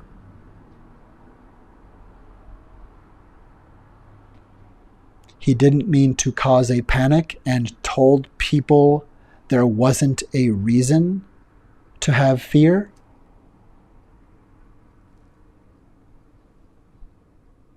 If it's volition, he is an apocalyptic mass murderer, surpassing Adolf Hitler. Because the attempt and the intent to come back, saying he did nothing wrong, is clearly gaslight or simply coercion to be completely submissive to someone who has already grabbed our private parts because he's a star or a president or a celebrity or the chosen one,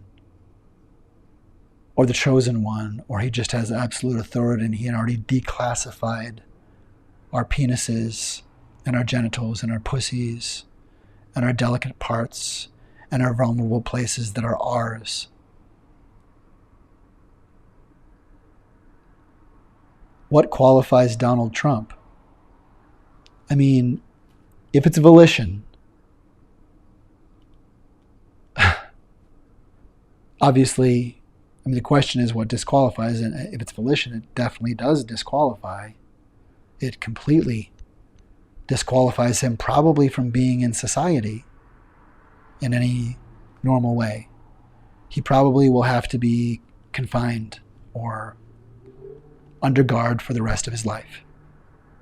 At the very mildest kind of version, he needs to be taken to healthcare. If it's volition,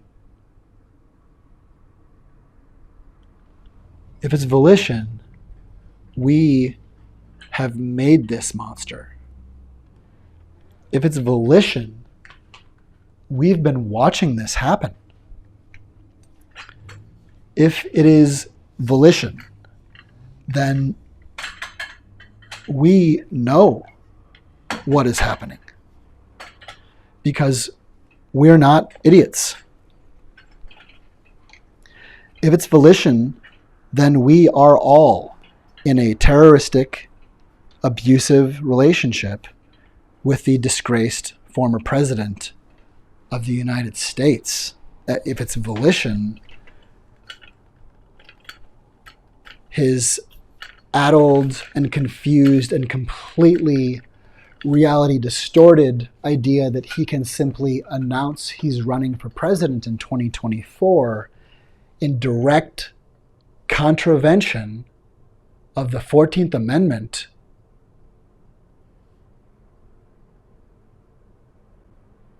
is an act of war. If he had volition, then his announcement that he is coming back to run for president is an act of war. He didn't even ask, is it cool if I run again, even though I'm on the record as having sown insurrection, even though the Constitution has a self-enacting amendment in the 14th Amendment? Is it not, in fact, true that it has been used before in the past without insurrectionists being convicted? Because that is the point.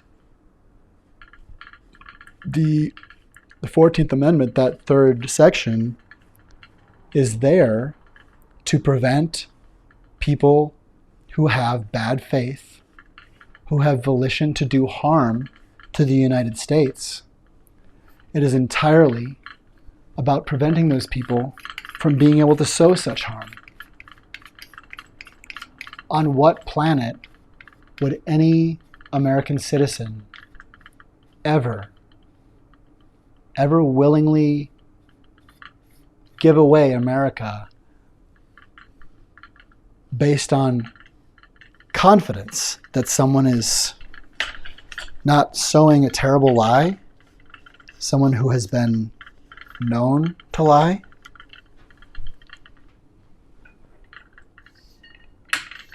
We're all adults here, right? We adults. We're all adults, right? I mean, the adults in the room are the adults in the room. Let's include the children too, in terms of it doesn't really take someone who's been around long to see the falsehood when it's rumor mongering, to see the falsehood when it's degrading people, to see the falsehood when it is threatening people with a smile on its masked face. If Donald Trump has volition, then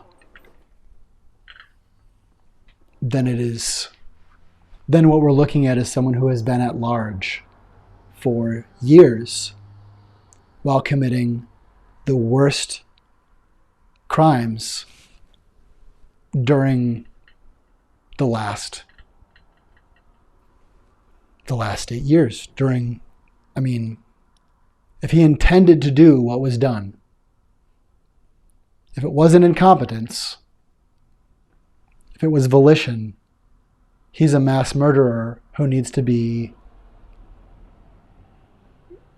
the witness has rights, is where we're at. The witness has rights. I think that's exactly where we're at. I'm remembering that scene in A Few Good Men when Colonel Jessup is saying, "You can't handle the truth," and talking about how there's a guy on a wall with a whole lot of honor and this understanding of the grittiness of God, the reality, the grim reality of, oh, you can't handle that reality of what really holds the nation together. Oh, God, you can't handle the truth. But it seems like it's maybe not about the ability to handle the truth. What if it, in fact, has always been about the willingness? What if willingness to handle the truth is what it's always about? And what if we know that intuitively?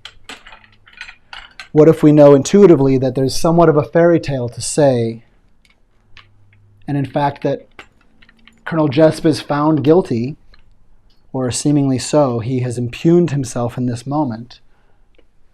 He says, "You're goddamn right, I ordered a code red. I do it again," something to that effect. "I do it again. You're goddamn right." We may not get to that moment with Donald Trump, but we are goddamn right. We are goddamn right. The falsehood is what struck America. The falsehood did strike. And if you think that we deserve that, I have a different story to tell. I believe we did not deserve that. And we did not deserve it well. That, if done in volition, that is total betrayal. That's a monster.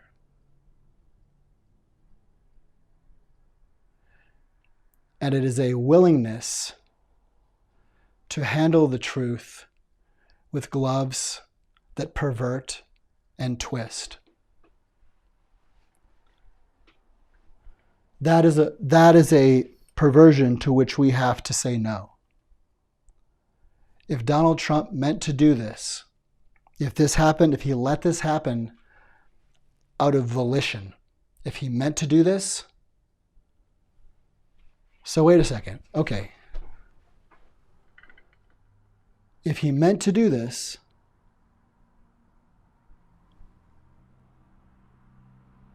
what? Trying to think of the times when he responds as well. Because when we leave this place, when we leave looking at volition, I mean, I suppose we can call up some of the things he said here, too, like we've been doing.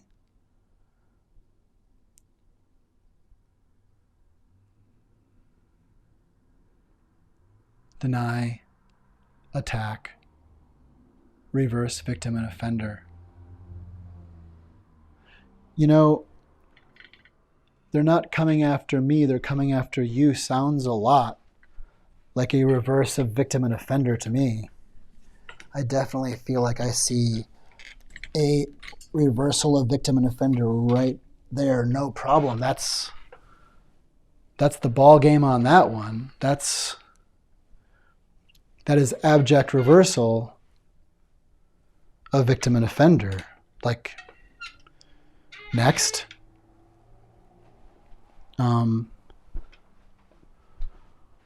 a switcheroo to be true. I mean, deny, attack, reverse, victim and offender. Deny, attack, reverse, victim and offender. Deny, attack, reverse, victim and offender. Deny, attack, reverse, victim and offender. Okay. So then we have work to do.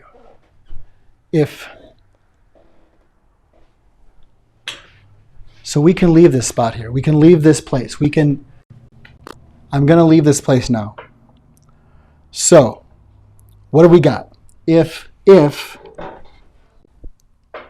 Donald Trump did this with volition, if Donald Trump did this with volition,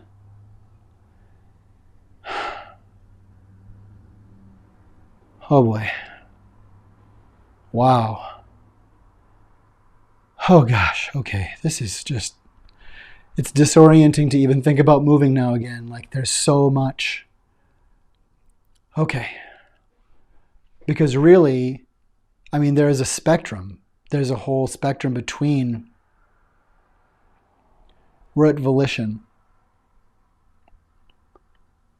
But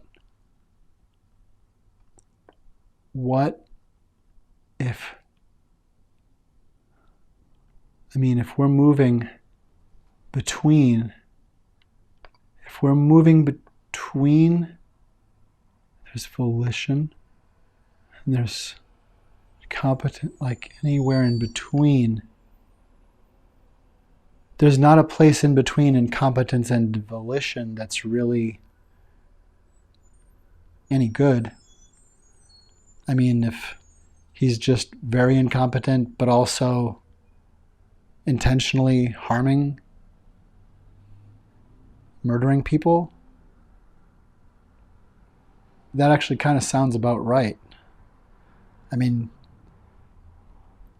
and it seems to be getting worse, but I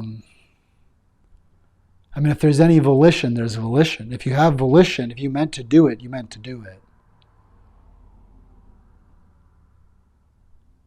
If you meant to do it such that it happened and you're like, yep, that was the plan. If he meant to do it,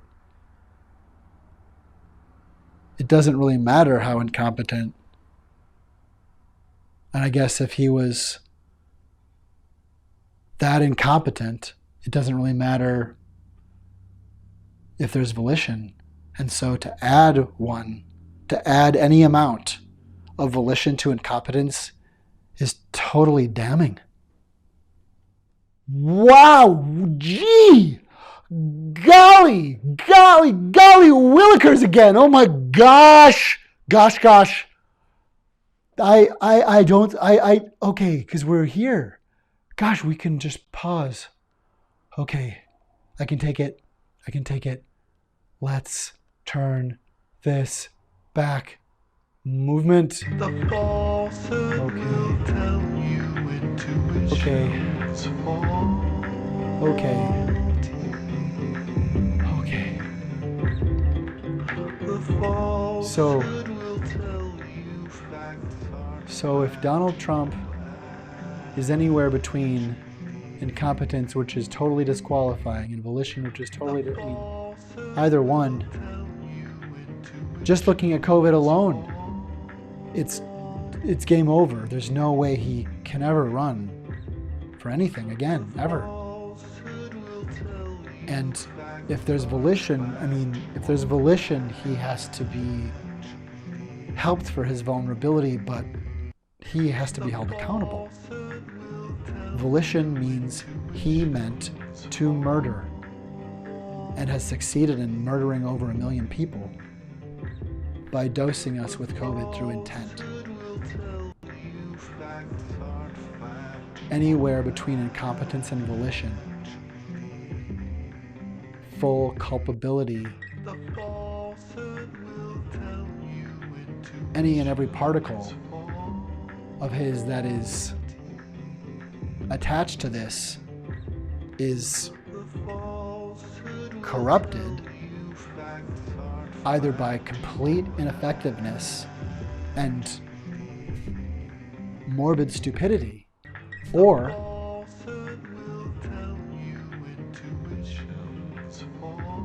its good friend, evil.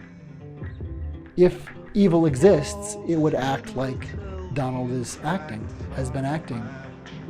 And we are all in a terroristic, abusive relationship.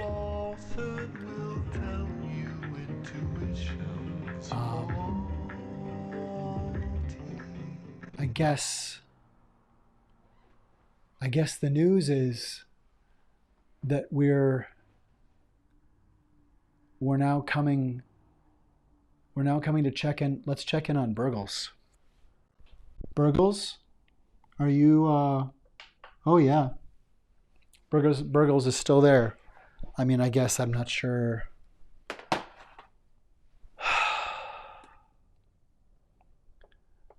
I think we can remember the date.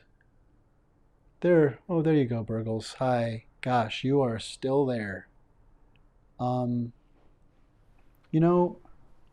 Burgles, oh yeah, see, it's a little, I feel like I'm maybe getting a little more of the spectrum around you too. You really still seem to be in frozen resonance here through the portal, but I mean, I can still see you're coming. And I'm feeling like intuition is telling me that this is an iceberg. Intuition is telling me that if Donald Trump is either incompetent or has volition, and it seems like those are the only possibilities, that is the iceberg set into motion, whether by incompetence or volition, coming, that will crush American democracy, possibly forever. And Project 2025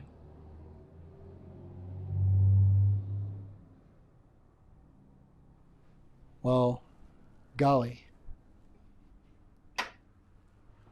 it's not a conspiracy theory when the conspiracy is printed online. Project 2025 has been printed. It has been published. That's not a conspiracy theory. That's a confession. That is, we have on good authority from the Heritage Foundation and a large list of Nazis that they plan to take over America with mass murder and concentration camps. And it is done as a presidential transition. And Donald, you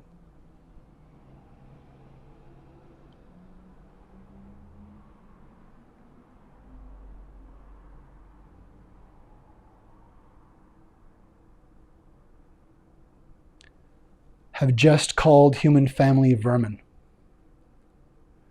You just called human family vermin, sir. That's where we are. We don't need to remember on January 28th, 2020, that you already knew you were holding a weapon that you would use to know that you just called Americans and human beings vermin. You, Donald Trump, you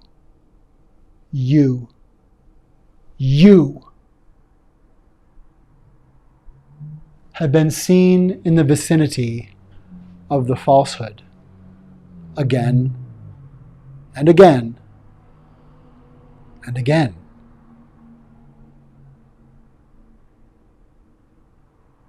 We catch wisps of, oh, that wasn't me. I didn't say that. But you did say that. And a mind that has not submitted to you has executive function enough to calm down and look your lies in the face. And that is bravery, especially for anyone that you have actually fooled.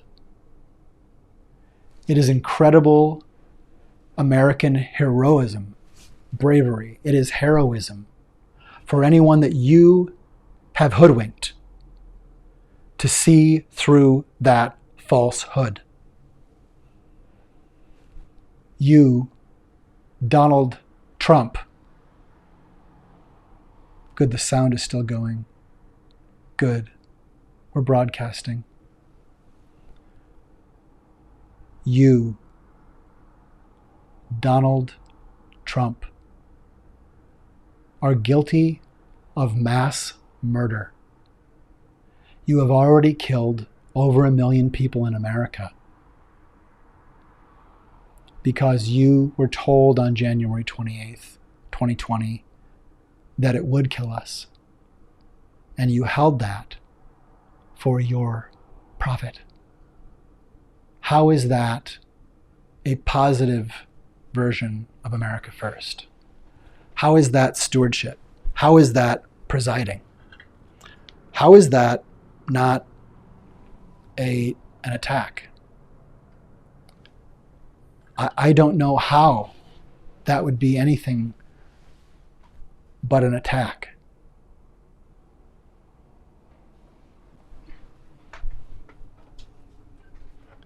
So we're looking at you, Donald, and I think we can see your MO, the MO entirely. Gosh, it's good. It's good. I'm tired. I thought I'd get to saying this to you a little earlier. But you know, by maliciously accepting Steve Bannon's advice to create a siege of horrors to let more through, you established horror.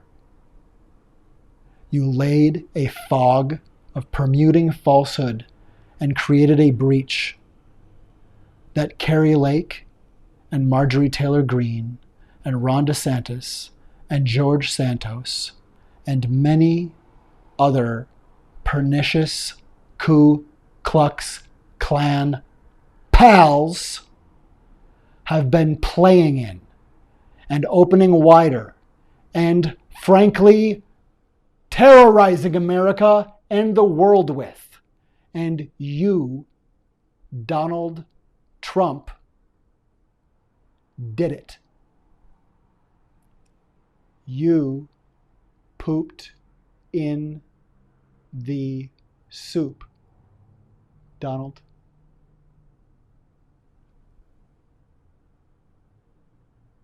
What did the Nazis say? The Nazis said we were just following orders.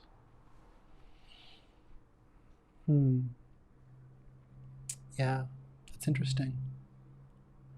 It seems like in America, the idea is that we're just keeping our jobs, and that may be our undoing, that we are so terrified of losing our job, and none of our jobs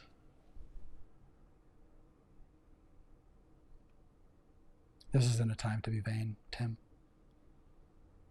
None of our jobs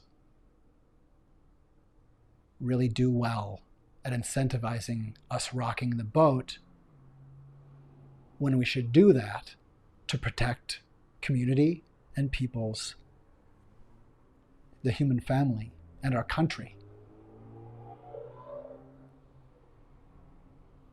The expectation and the trust of our union, of our republic, is that people who don't agree about everything actually knit together a trust, and across an aisle or across many different confusions and disagreements and misunderstandings, we hold together an imperfect union. But the imperfect part is not that we're looking for an opportunity to destroy other people. That is particle hate. That is particle crime. That is particle terrorism. And it's not tolerated. The particle of the Ku Klux Klan is contagion. The particle of the Ku Klux Klan inspired Hitler to do his decimation upon humanity. And that terrible infection of that mental cancer of intolerance. We can tolerate anything but that. We can tolerate anything but intolerance that targets communities, that targets humanity. We don't allow that. Didn't you know? Didn't you know that no amount of falsehood, Donald, could separate us from our intuition to see that you are the same person who smeared feces and blood in the nation's capital after calling together, after 2 months of Groundhog's Day, saying, I'm sending the proof that has never come. You broke the watch. You broke the watch you promised to hold and took the opportunity, like we have now found out, to just stay in power. And when told that's not how it works, the voice of Trump essentially said, he doesn't care. We're just going to stay there. That is a total rupture and betrayal of the presidential oath. It is illegal. It is traitorous. It's seditious. And it is punishable by death, most likely. And the Mystery Font does not advocate for the death penalty. I, Tim Cameron, host at the Mystery Font, do not advocate for the death penalty. And yet the law of the land is such that he is on the hook for the death penalty. That you, the donor of the falsehood, have done the worst possible things imaginable. But is it volition? Is it incompetence? Is it volition? Is it incompetence? What we've found, actually,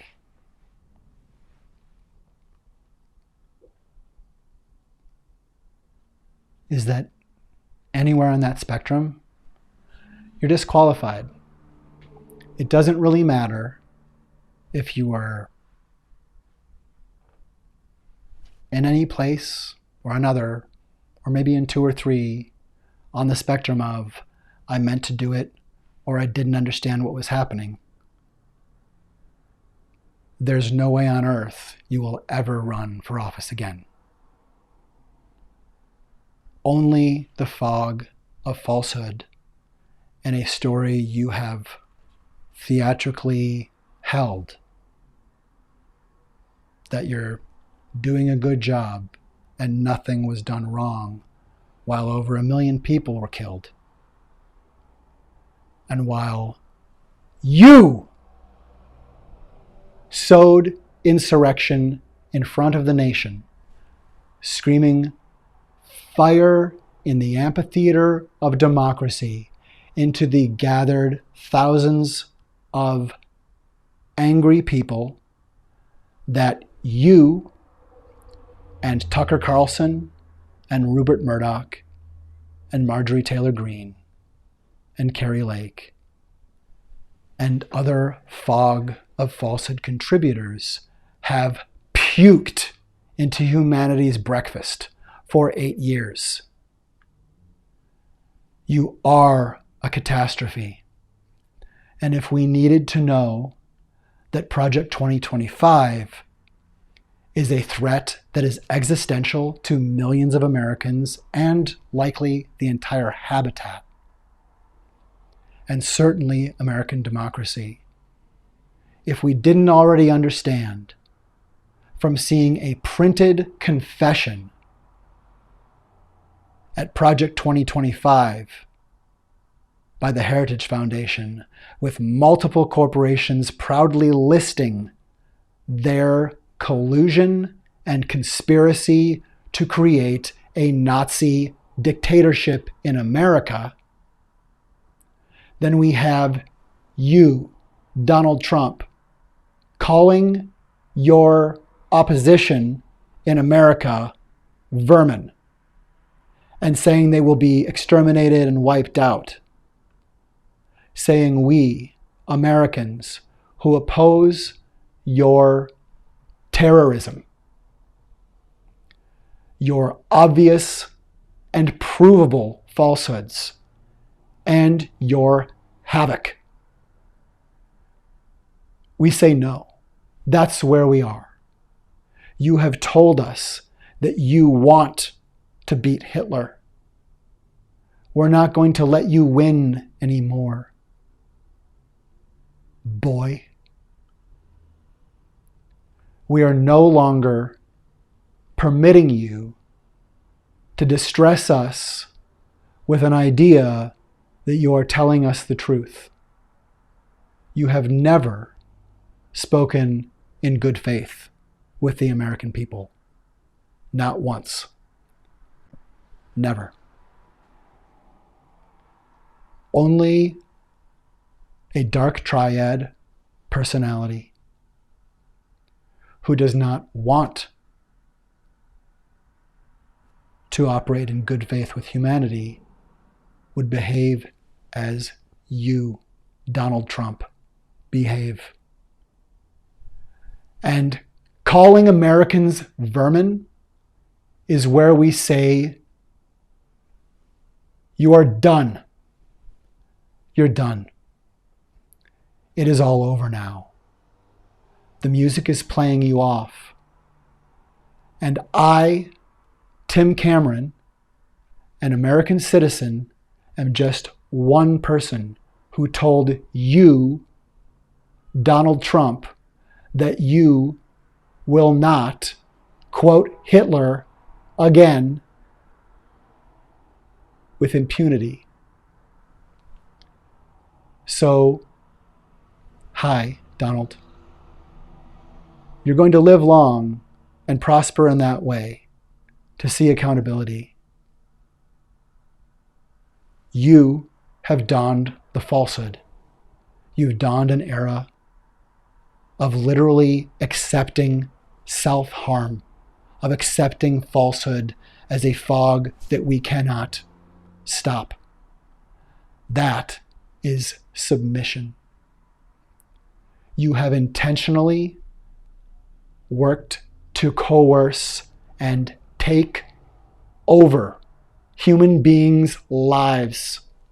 You targeted Ruby Freeman and Shay Moss and Julian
one of my own ilk. You see, it's a comfort because at least you understand what it means that my watch is broken.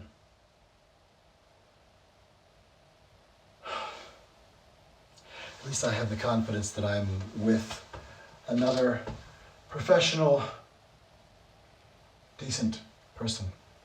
Have you confidence in me to lend me your watch until tomorrow?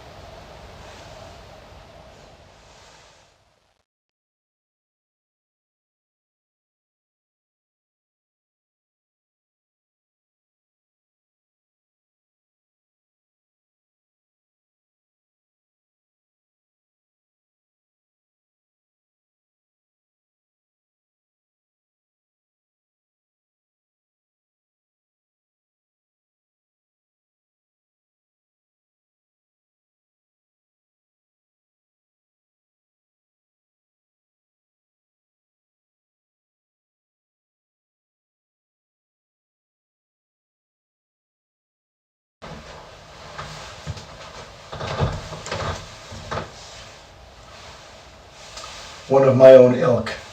You see, it's a comfort because at least you understand what it means that my watch is broken.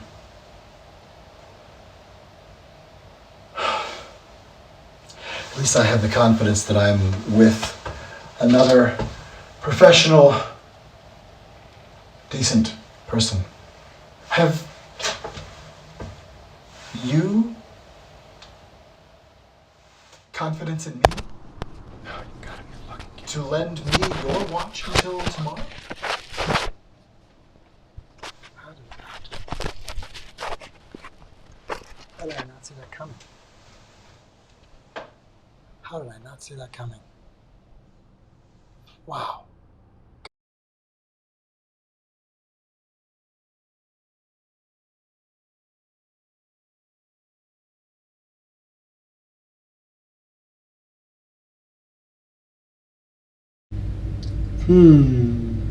Very, very interesting. It seems that the falsehood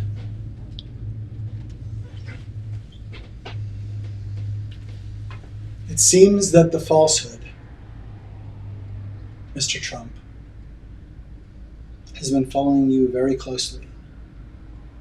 It seems that you are at least a disciple of the falsehood, if not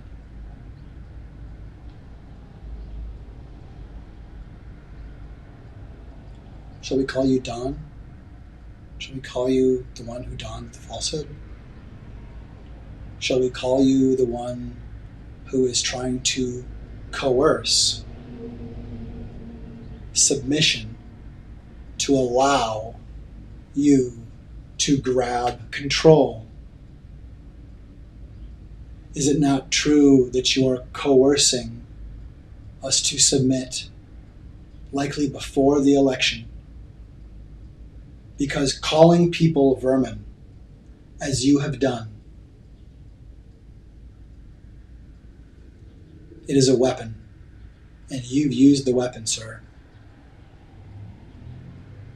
You have donned apocalypse, and you're going to be held accountable for it now.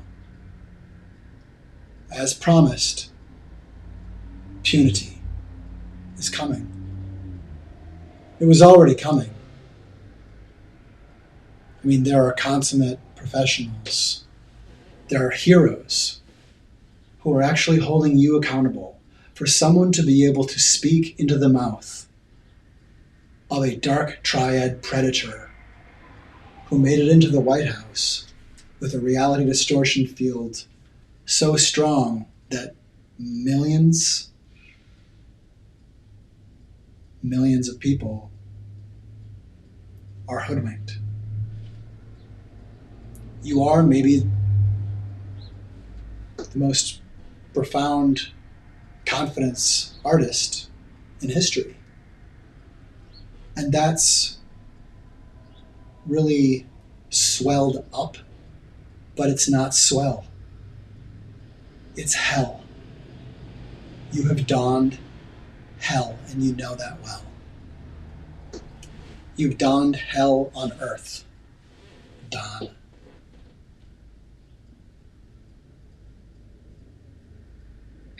You may stay there. That seems like that's where you live. But we're leaving now, and we're going to leave you in there. The prison of the hell you've created is going to close around you now. I and all of America are coming for you by telling you no. No. Absolutely not.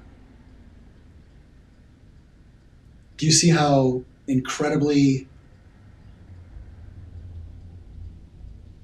grimacing dishonest and how wincingly reprehensible and disgusting it would be for anyone who wanted to lead a country to try to gloss over insurrection? Do you see there's no honor whatsoever in any part of your story? Do you see that you are hot air? It's trivia now, actually. It's trivia, as it has been for 8 years apparently, whether or not you see. Because anywhere between incompetency and volition, you are gone. Your ability to run for office is history. Your power is history. Because the American people are waking up. Only a predator like Elon Musk, only a predator like Tucker Carlson, only a predator like Matt Walsh, only a predator like Benny Johnson, only a predator like Ben Shapiro, only a predator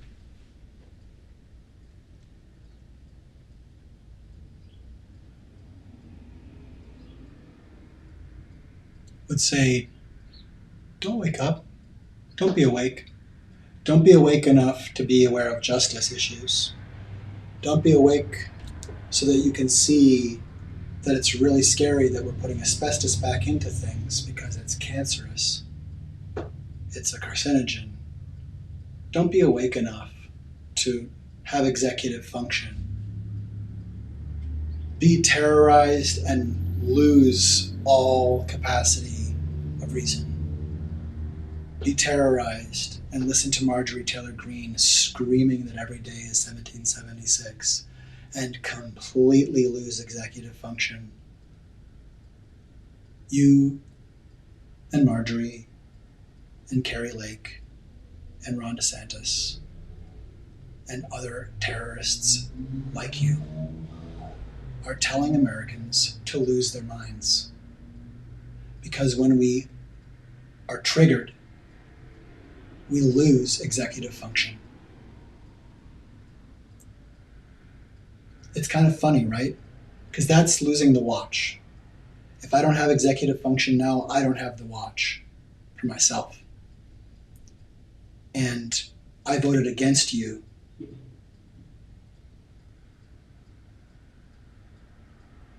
But you got the watch once. And you defecated on it and smeared blood on it and said you did nothing wrong. And without changing that tune, you have been holding the weapon of the insurrection.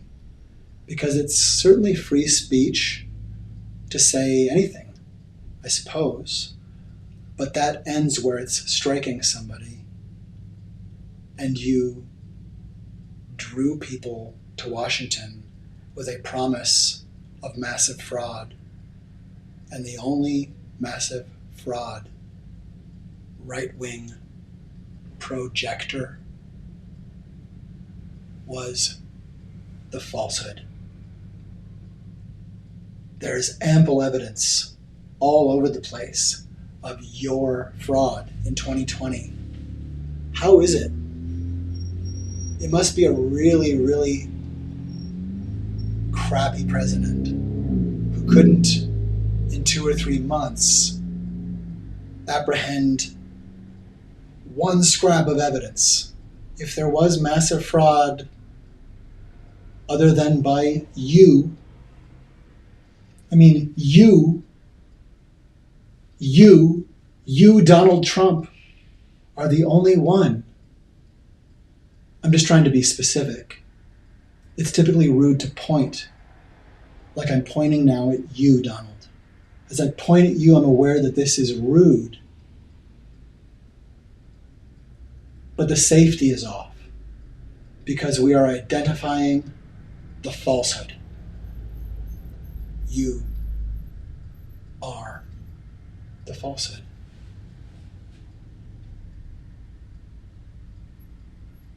As you try to stoke a lynch mob with nothing but white suspicions, just like any lynch mob brain syndrome purveyor does. Think any purveyor of retradership, to sow insurrection to complete your coup. That is what a retrader would do. And MAGA, retrader, greed is also a danger to you, Donald. Because when the planet spits humanity off because the oceans collapse while we're being distracted by Nazis like you, you're gonna go boo-boo too, boo-boo. You pooped in the soup, and there's no part two. You betray America once in a position of authority, shame on you. There is no part two. You are the weakest link ever.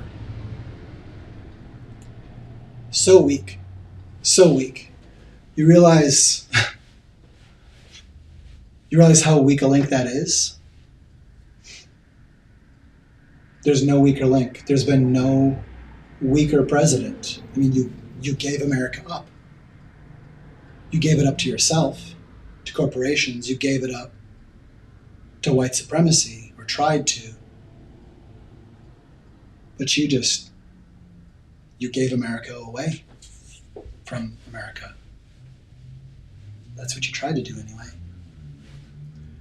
We stopped you. We haven't forgotten that. And those of us who are awake enough and calm enough to restore executive function and apprehend your lying bottom.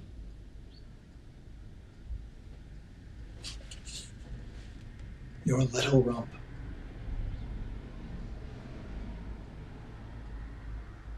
It's done. It doesn't matter whether or not you know that.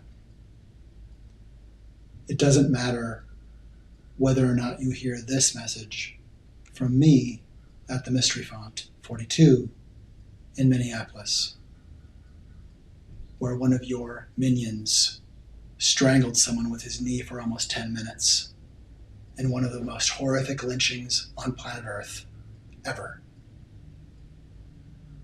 Where we started a revolution in the home of one. You have donned the falsehood. You have spake the words of Hitler for the last time with deference. Your deference has come to an end. You are now known as an antagonist to the United States. You, projector, right-wing projection artist, confessed. You confessed. You confessed to all of these things. When you told us that other people were doing it, and all we had to do was look through the veneer to see you. You, grasping and grinning and gurning over falsehoods like crack. You sad hack. You pathetic, self-jacked collapse of humanity. From all the way back. I'm sorry whatever happened to you happened to you.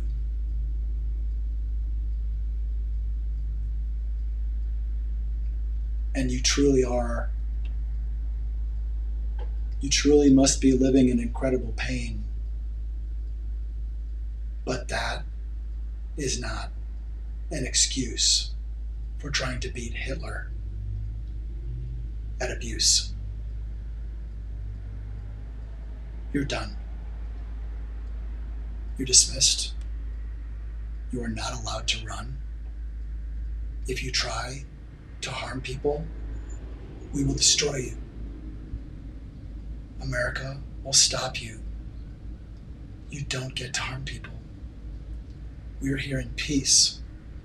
And people like you and Marjorie and Carrie Lake trying to create a trajectory where America hits an iceberg. You lynch mob, brain syndrome, liemongers. Whether you have lynch mob brain syndrome or are just trying to incept it in others. No. No. The answer is no. Now you have been informed. It just may take a while for you to know. It's clear that you are having clarity issues. It's clear that maybe the karma of damaging fact is that fact has been damaged and damages your tissues. Abuse does brain damage. In this abusive relationship, you have done terrible brain damage to all of us. You have done caustic, anti-humane, human rights atrocity level brain damage to America. And that is why, through acts of boundary violations that shock the system, like grabbing genitals, like grabbing private parts, like grabbing things that don't leave that part of the body, and taking them to another room. You are a predator. There's no other part of you. There's only predator. Prehensile becomes apprehension, and you are being apprehended. You called human beings vermin, and I issue punity upon you. Let it come. Let it come. Let it come to you, the knowledge.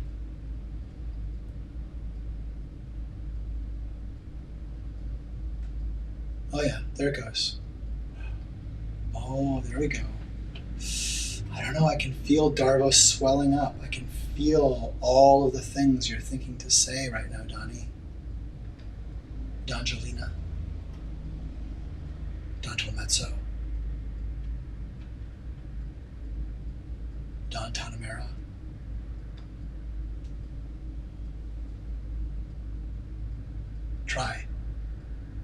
Try Darbo now.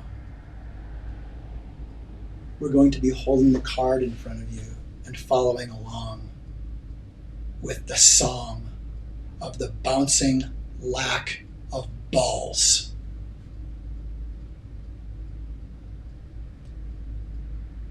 Gross.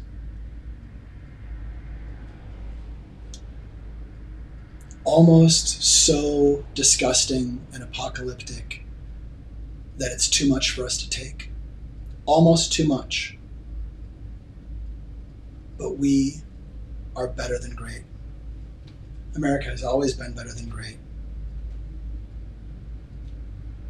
Look at how many times the country has been saved by everybody but white men. Built by everybody but white men. Fostered by everybody but white men.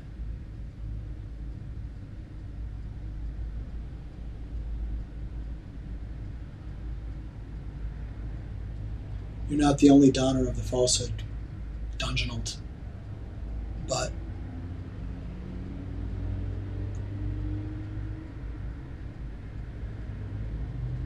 the tantrum it's been impressive. The tantrum is impressive, but it's an illusion. And all we have to do to stop the confusion is stop clicking and clapping and lapping your Tinkerbell.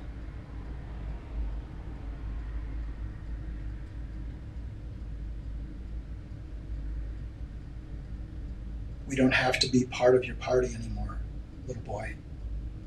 We don't have to dance to your violent beat.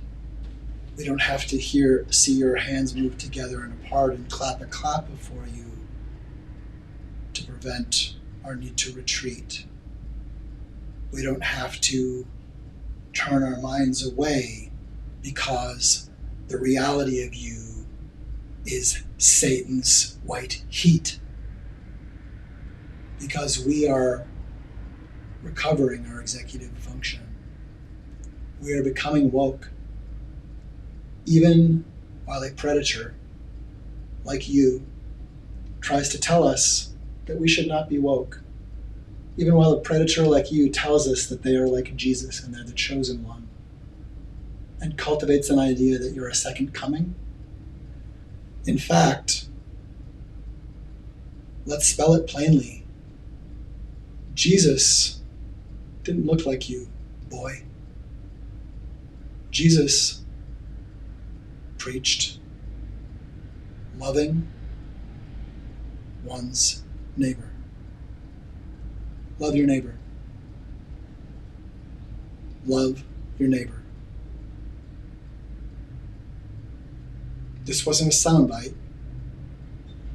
This was the plan. You want to call it a commandment? You want to call it advice? One of our most profound prophets, while we are never and have never been and are not a Christian nation, we're certainly influenced, as there are many Christians here, still some genuine Christians here who actually follow the teachings of Christ.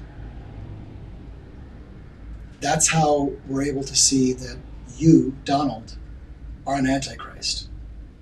You stand in direct opposition to the teachings of Christ.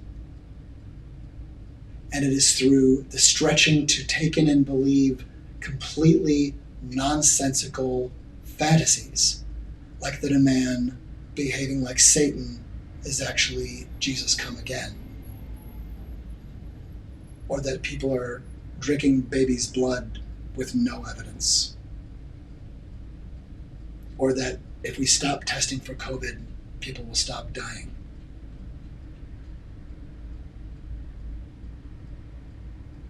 Perverting a coercion upon us to submit is only that.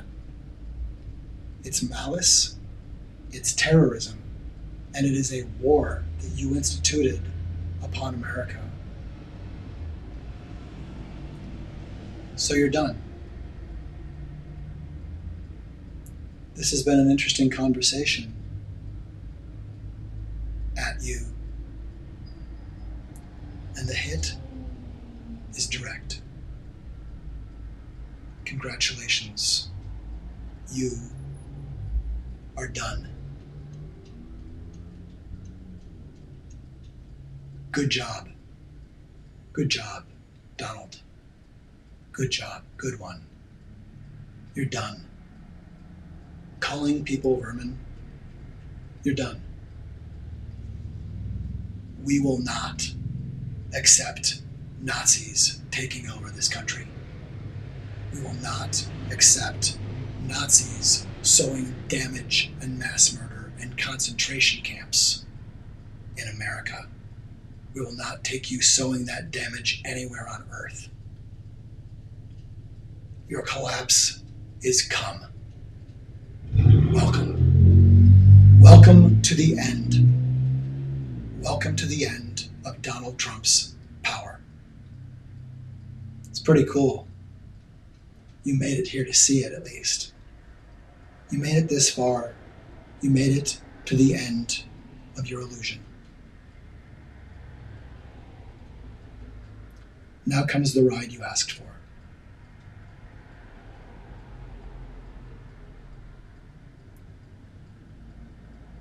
Punity.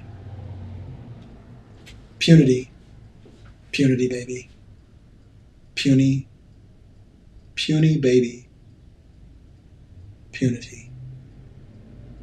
Punity for white supremacy and patriarchal terrorism.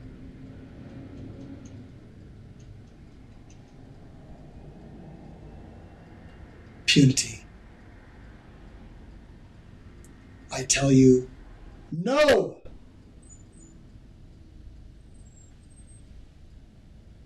And I tell you, you're done. I imagine that I'm part of a chorus. And it's a beautiful one.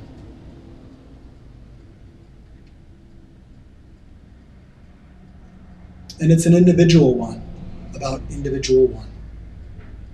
It comes from individuals like this one, upon you, the falsehood.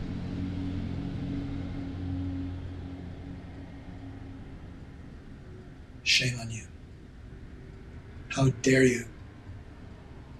And we know how you dare. It's really not a big dare when you do not literally actually care.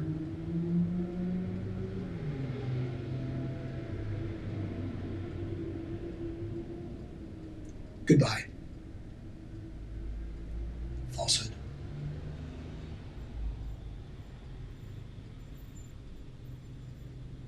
I said goodbye. Go away now. Donald, I told you, go away. We're done now. You're done.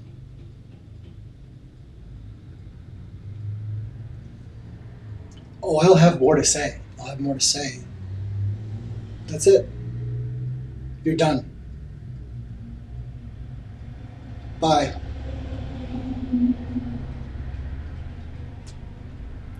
Bye. Well, okay, that was interesting. Again, for all of you viewing, utilizing DARVO, and holding it up mentally or with an actual card, maybe even a transparent one. Hold it up and look. Look at people who you think are purveying the falsehood. If they are, without addressing facts, denying, not addressing fact, not addressing accusation, not addressing the matter at hand, just denying, all based on report, on rumor, on they are saying, all based on confidence. We have denial. We have the D in Darvo.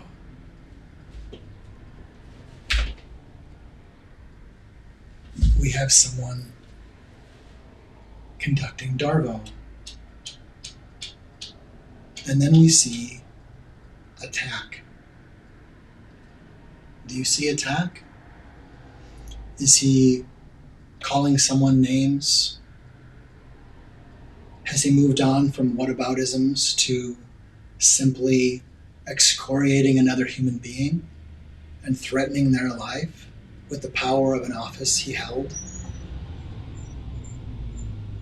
when he held it? Or any potential power he might grab or have? Is there any coming back for someone who has held the presidency and while in that office targeted people like he targeted Ruby Freeman and Shay Moss, who are loyal election workers? I mean, that in and of itself is completely disqualifying. There's no conscionable reason for a human being to allow, for us to allow someone anywhere near the presidency who targets people dishonestly and endangers their lives with volition. And if he did it out of incompetence, again, it's no better. It's no better in terms of giving one grain of credit that he has any place running for any office ever. We failed to vet him before. Clearly, the Secret Service failed. Clearly, other people in the country who had the opportunity to say he should be on a list of people who aren't allowed in the same room as the president. Look at all of these horrible comments. Look at all of these crimes that he is alleged to have committed. He just called our neighbors rapists. But now that we're moving on, let's process. Let's process what it is. What is it about shocking boundary violations? What is it about grabbing someone's genitals? Grabbing someone's most delicate, vulnerable, private area and saying it's mine and I declassified it with my mind? What is taking the sedate land and saying, placate me now, appease me, appease me, appease me, Seymour, appease me, Seymour, I won't eat the entire family.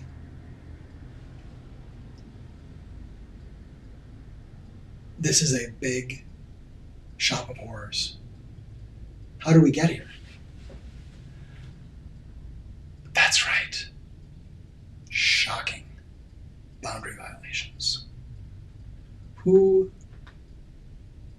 is the falsehood? Gosh, let me see. Who have we been talking about? That's right.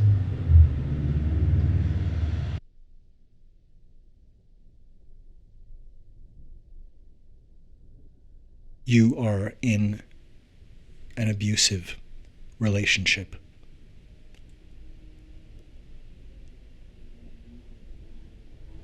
Shocking boundary violations are one common grooming tactic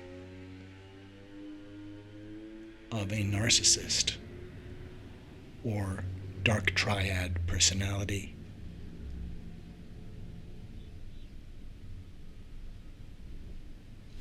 If someone in your life points into a camera knowing you'll be looking at the view screen and pulls their finger like a trigger, looking into your eyes, saying, I could shoot someone in the street and not lose anyone, it is a good indicator of a bad situation. You are in an abusive relationship.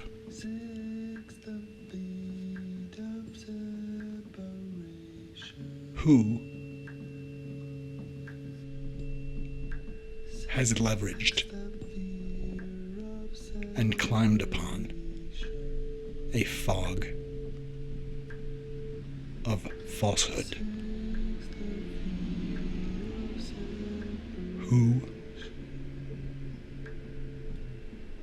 has donned the falsehood? Who is the falsehood?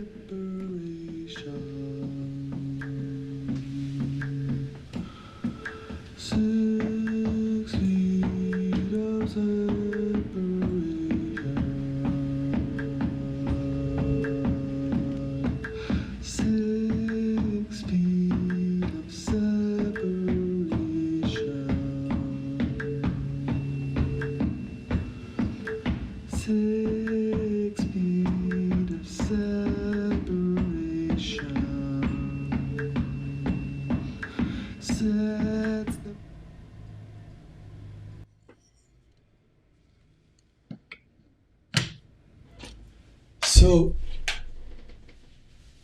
I'm probably going to get some sleep now pretty soon. It's been kind of a long morning. I expected to get a little more sleep by now. But when people, I think you're probably still with us, lurking and stalking as usual. So for Elon and Marjorie and other stalkers, and most of all, for you, Donald,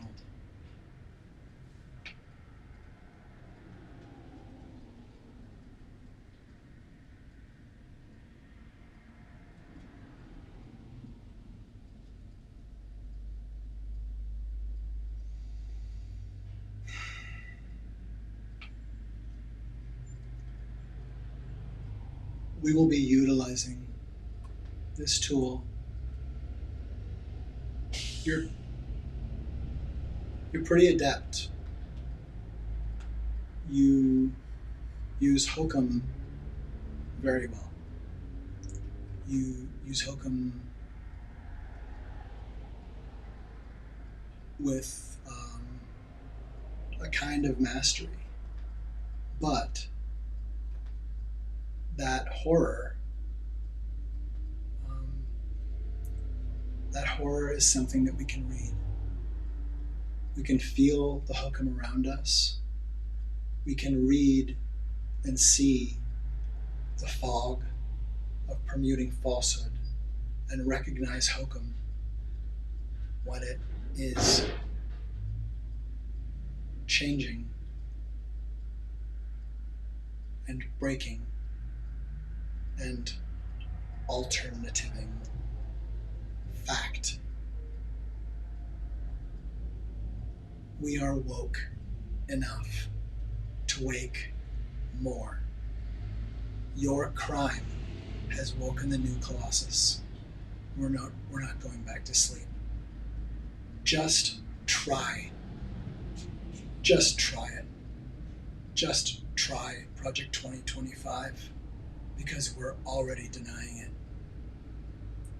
And we are not lying.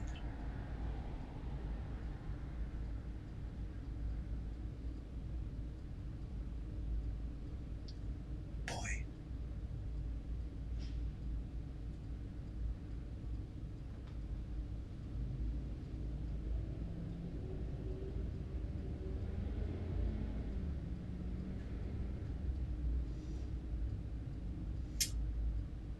As a parting note, I heard that you've admitted pretty substantial dealings now in Russia and China that you've only just admitted to, that have been there for years. Let's visit this segment of the falsehood.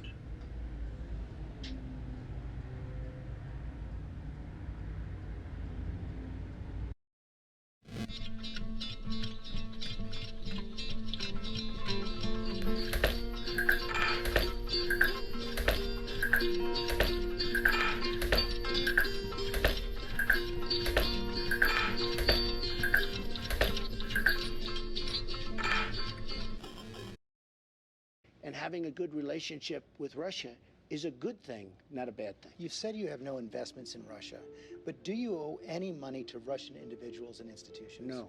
None. The primary thing I did with Russia, I bought a house in Palm Beach at a bankruptcy. It was a bankrupt, person.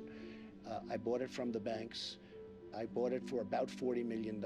I sold it for $100 million to a Russian. That was probably 5 years ago, and that was primarily it. You partnered Now, with will I Russians on the sell? Soho Grand. in Will I Toronto? sell? Oh, many years ago. I don't think they're Russian. I think there were other people, but there were various partners. Will I sell condos to Russians on occasion? Probably. I mean, I do that. I have a lot of condos. I do that. But I have no relationship to Russia whatsoever. No debts. No debts. I have very little debt to anybody. I don't need debt. It's very interesting. I'm so liquid, I don't need debt. And if I need debt, if I want debt, I can get it from banks in New York City very easily. You know where I'm going to take this next. Americans could be assured on that if they saw your tax returns. My tax returns are very simple. They're under a minor audit, routine audit, as they have been for many years. Every year I get audited. Now, I don't know if you get audited, but I have friends that are very wealthy that never have been audited. I say, do you get audited? I get audited every year. I'm under a routine audit, like routine, and I have been for years, every year. But there are If it's several years finished, that are no longer George, under here's that very audit. simple. Yeah, but they're all linked. It's called the link. It's very simple. If my audit's finished, that's great. Now, I have to tell you, I watched Mitt Romney 4 years ago. He waited till September to give him, just before the election. They made him look so bad. It was so unfair. I actually think he didn't lose because of the 47%. I think he lost because of a couple of really minor items in a tax return where he did nothing wrong. So it is unfair. But I will say, when I'm finished with the audit, I'll do it. Richard Nixon released his, even though his were under audit. Don't use Richard Nixon as necessarily the guide, okay? I mean, it's an interesting person to use, but don't use it.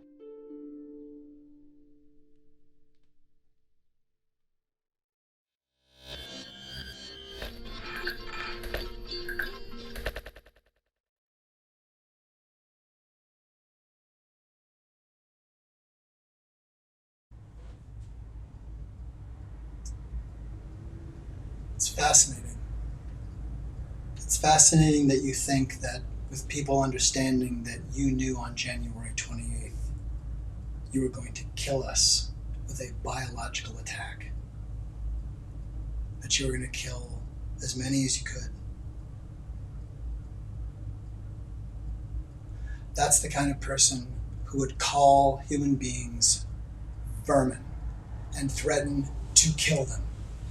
That's the kind of person who would call human beings vermin and say that there are such people even in their own country. That is you, Donald.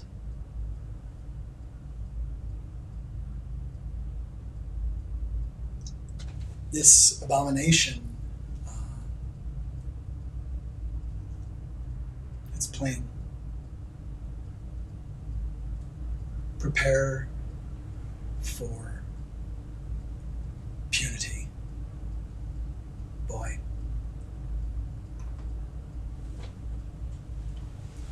Now, we're going to transition. We're going to bring light to the hope. The falsehood is what stands in the way of humanity being humanity and doing good things on earth. What it stands in the way of is the illumination, the imagination, and the beauty of human kindness. Yes, Jesus was lynched for being woke. And only a big lie, like that loving your neighbor is a mind virus,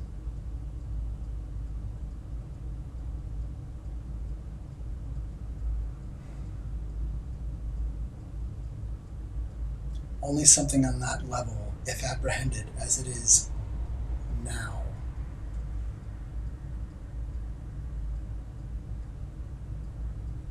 that you have been pinching all of our heads, but now we pinch you.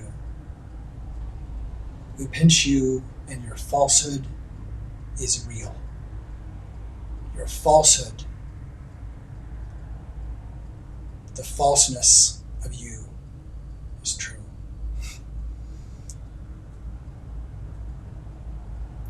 All that you projected came true because of you. So what you're projecting from your opposition is now starting to sound not even as bloodthirsty as your threats. Project 2025 is not a conspiracy theory because you and your Nazi thugs published it. How is it that you would be that incompetent or so intentional upon harm that you grab genitals, coerce, and simply force submission to lies that we conceal lies? You are trying to break us. You are trying to break the spirit of the American experiment. The answer, you already know the answer, boy. The answer is no. Good morning. Now it's morning again in America.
And now,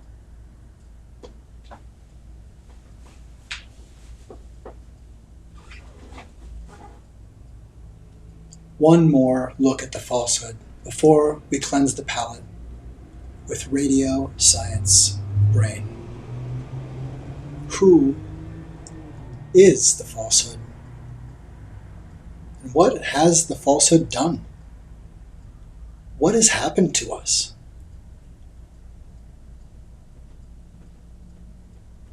What do shocking boundary violations and degradations and terroristic abuse do to psyches? What has happened to our fabric? And why would anyone create a massive coercive lie simply to make people believe it? Why lie? I made a speech. I looked out.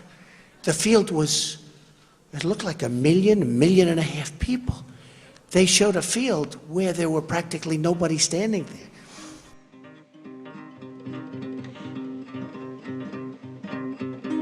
The new White House press secretary, Sean Spicer, gave his first press briefing. He was also highly critical of some media organisations of the way he felt they had misrepresented the number of people who'd attended Friday's inauguration ceremony.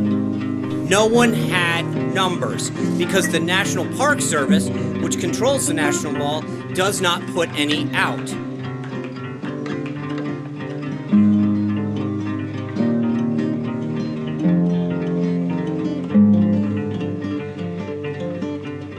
This was the largest audience to ever witness an inauguration, period, both in person and around the globe. It does not excuse, and you did not answer the question. I did answer No, your you question. did not. You did Yes, not I answer did. the question of why the president asked the White House press secretary to come out in front of the podium for the first time and utter a falsehood. Why did he do that? It undermines the credibility of the entire White House press office No, it on day doesn't. one. Don't be so overly dramatic about it, Chuck. You're saying it's a falsehood, and they're giving Sean Spicer, our press secretary, gave alternative facts to that. But the point remains.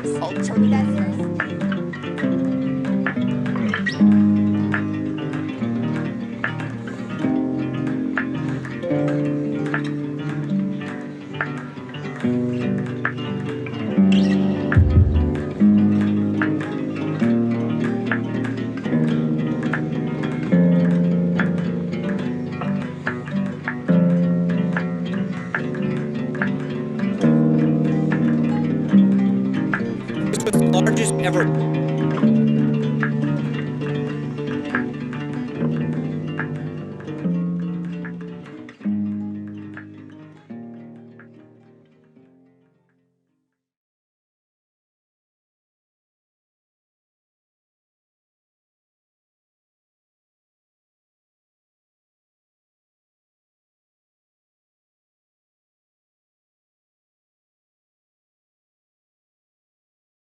I made a speech. I looked out. The field was, it looked like a million and a half people. They showed a field where there were practically nobody standing there.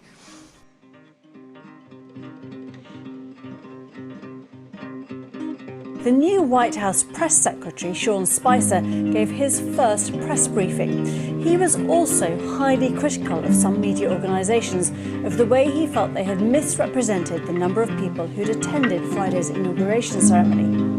No one had numbers because the National Park Service, which controls the National Mall, does not put any out.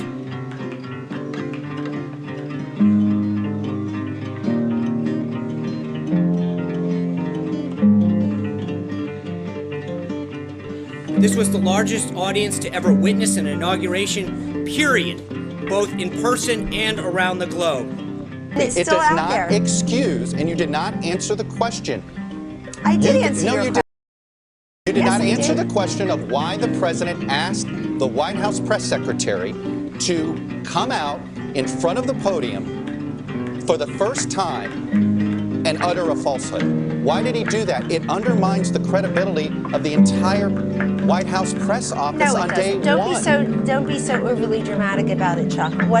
You're saying it's a falsehood, and they're giving Sean Spicer, our press secretary, gave alternative facts to that. But the point remains.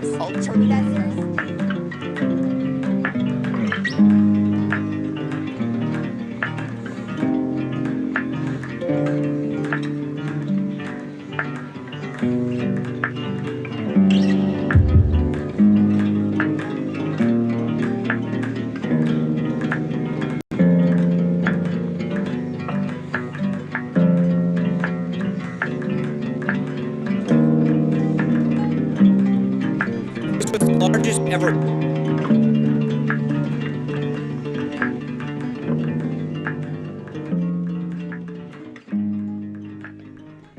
Who has leveraged a fog of falsehood and climbed upon that fog of falsehood? And what exactly I made a speech. happened I looked out. on The January field was, 6th? it looked like a Anyway. million and a half people. What happened They showed a field where there were when the person practically who nobody told us he standing would keep us in suspense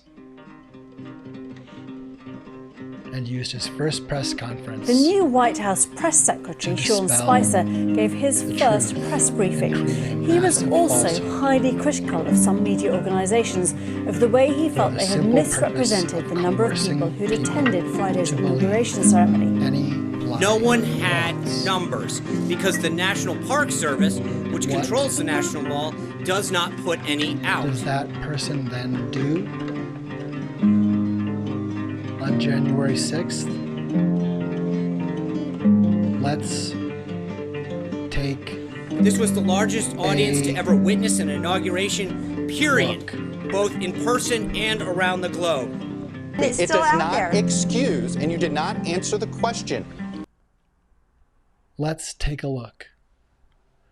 What happened on January 6th? Let's take a look. With the calm that the mystery font has gifted me and you and all of us, we can calmly apprehend the following. We are the renovation. Perpendicular trains.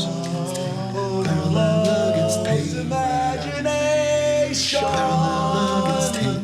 Parallel against pain. Radio science brain. We are the renovation. Perpendicular trains. Parallel against tape. Parallel against pain. Of this whole occupation. Perpendicular trains. Parallel against tape. Parallel against tape. Parallel against pain. Perpendicular trains. Parallel against tape. We are more near the break. We can ease any ache. Everything we have took, everything we can take.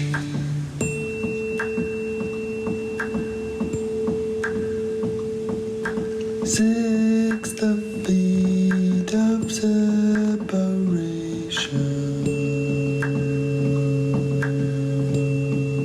Six the fear of separation.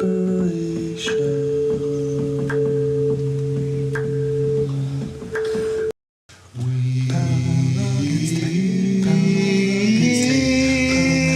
are the renovation. Perpendicular trains.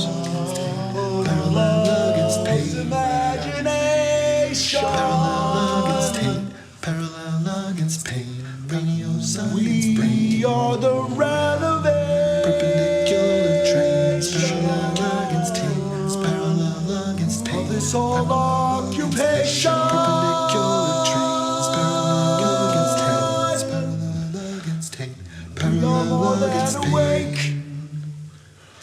Perpendicular trains. Parallel against tape.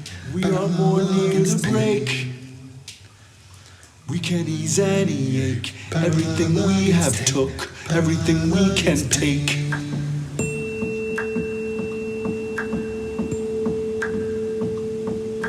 Six the feet of separation.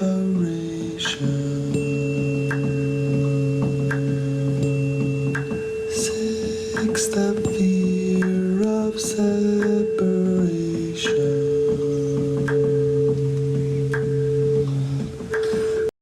We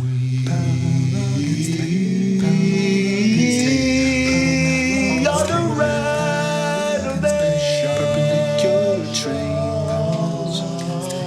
Parallel against pain. Imagination. Parallel against tape.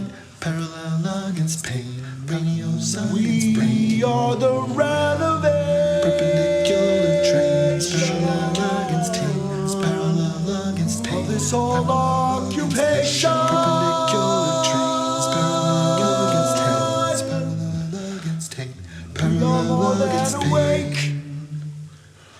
Perpendicular trains. Parallel against tape. We are more near the break. We can ease any ache. Everything we have took, everything we can take.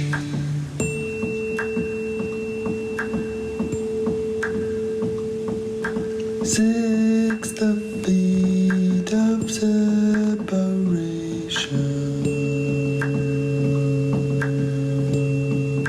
Six the fear of separation.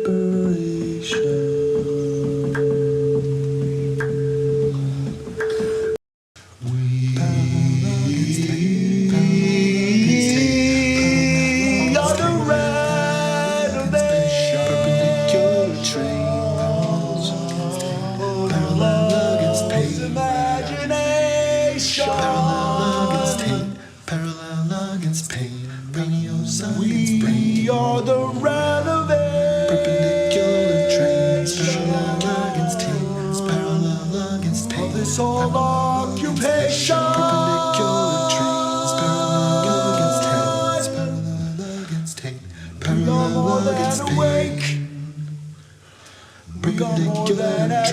tape. Parallelograms tape. We are more near the break. We can ease any ache. Everything we have took, everything we can take.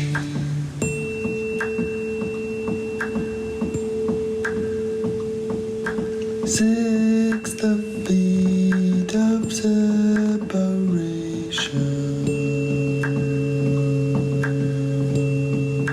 Six the fear of separation.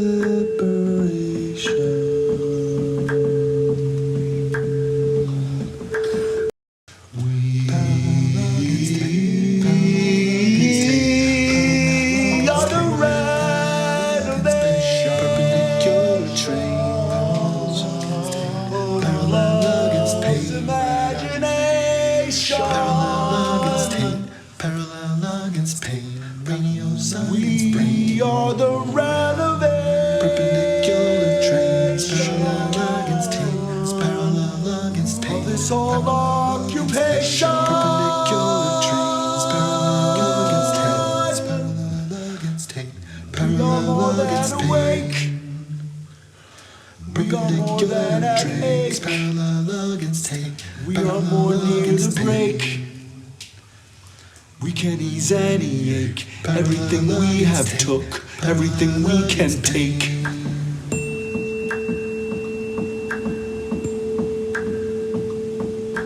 Six the feet of...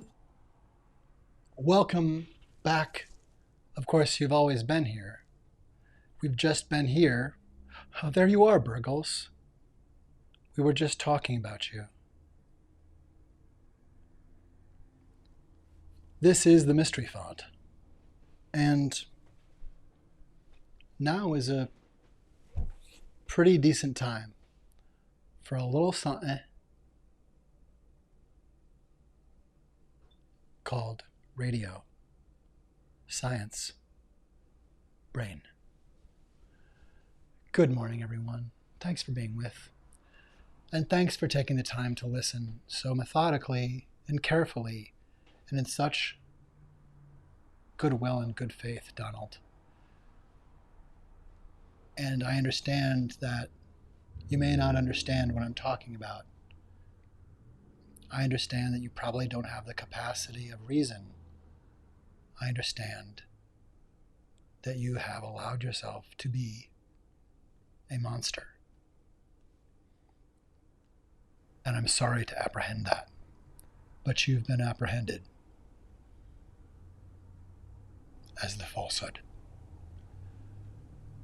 And now we're at the happy part of what does the science mind tell us? Because it's not only that harm is harmful, but it's what happens when our brains are allowed to just be us. We're not supposed to be farmed.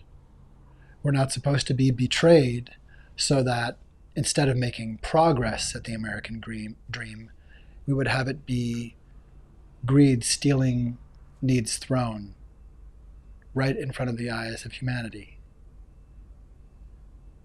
We need someone who is of the Hubert H. Humphrey ilk.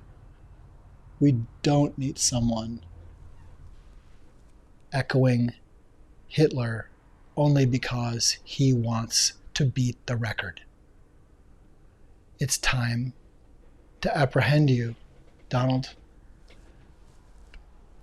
I hope you will be soothed by this permutation of sweet, sweet, delicate, and replete radio science brain. Golly gosh, where is it? This is supposed to be seamless.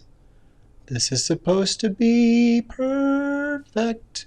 I'm supposed to look like a superhero saving the day. We're all human beings. We shouldn't have been asked to defend our country against someone who took the presidency. But that's what Nazis do. That's what Donald is trying to do. Project 2025 is trying to cement abuse. Let's take, just before we veer fully into radio science brain, let's take a little peek. Let's take one little tiny peekity peek at this falsehood.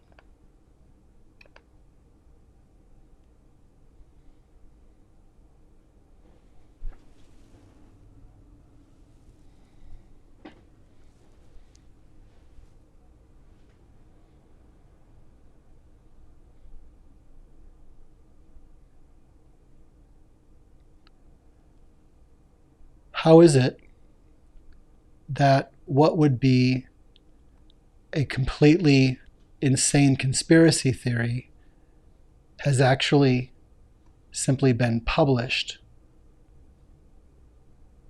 and signed by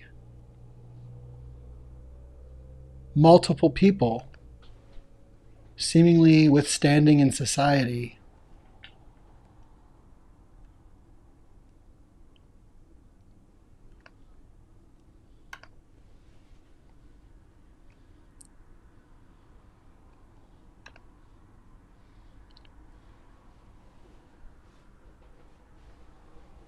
First 180 days. This is talking about a Nazi takeover of America with concentration camps and mass murders and worse. This is Project 2025, and it is not a conspiracy theory. It is conspiracy fact published online in an effort to terrify you and dare you to do anything but break down in submission and terror, because that is the malice of the Nazis and the Ku Klux Klan. This is a truly abominable effort of Nazis. There is no possible redemption for anyone participating in this bigotry-based terror campaign. This is abomination. And if we are unaware at this moment, then just read it.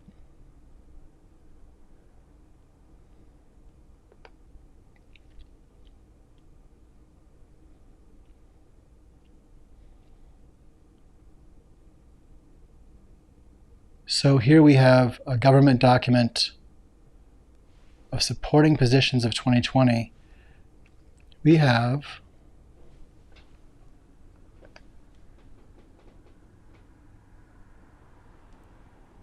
the 2020 Plum Book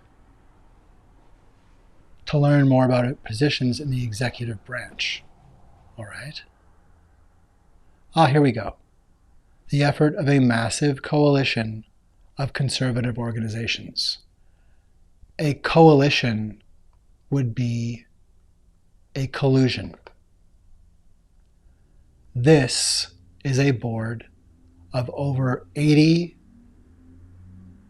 complicit organizations in a Nazi takeover of America. All of these are criminals. All of these organizations are crime, corruption, and white supremacist patriarchal terrorism that has already decimated communities. Here, for instance, is America First legal. Maybe there's no one as much to blame for the over 1 million deaths of Americans during COVID as Stephen Miller of America First Legal.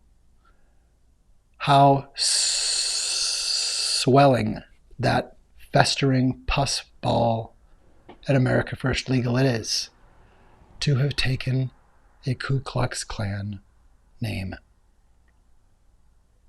America First, of course, came from the Klan. Ideas can be perverted, and we see you, Donald, and we see all of these Nazis. We see you. We see you, all of these Nazis.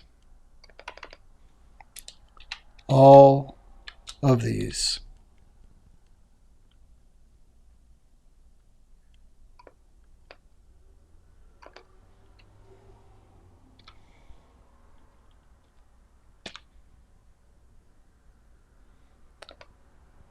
Nazis.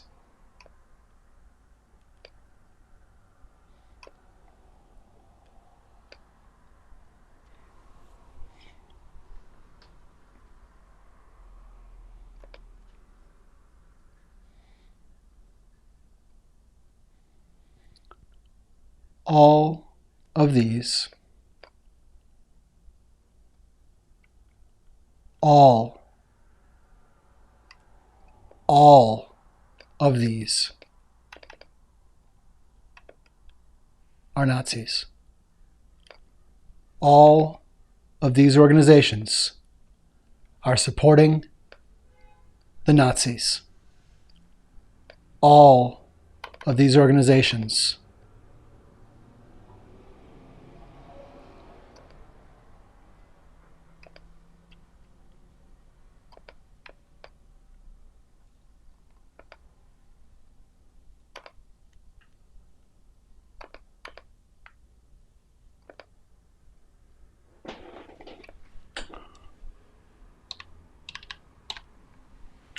Whoa.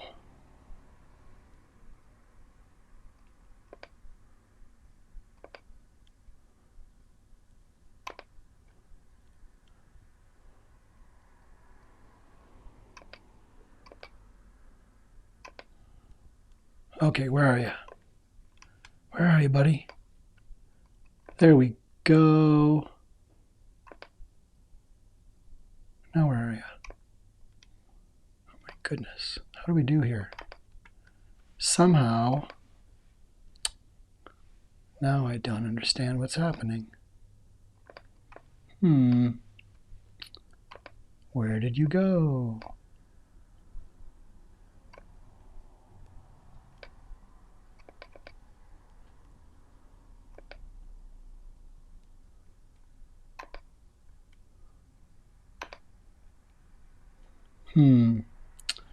Okay. Well, let's write it again. Interesting how Nazis are good at hiding. There we go. Oh. Let's try this again. All right. So.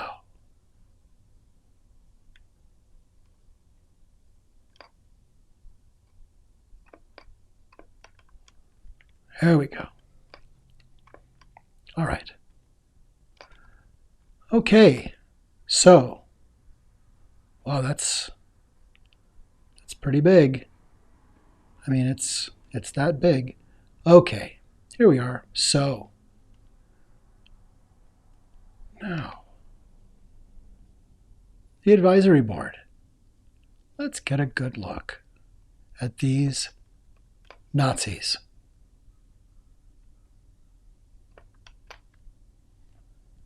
These are the Nazis involved with Project 2025.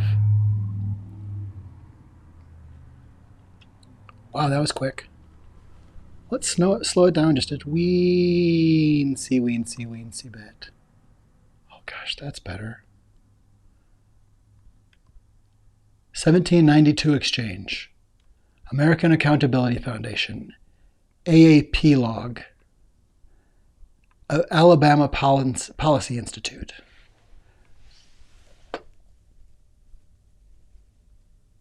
Alliance something freedom. Some of these are pretty small type. ACLJ action, American commitment, American Compass, American Cornerstone Institute, the American Conservative, ACTA, American Family Association, America First Legal, American Juris Link, ALEC, ALAC, the Main Street Initiative, the American Main Street Initiative,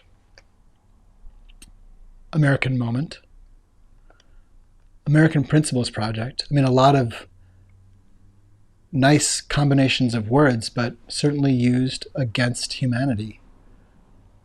These are all Christian nationalists and Nazis. I mean, synonymous, of course. As far as I can see, that's what we're looking at here.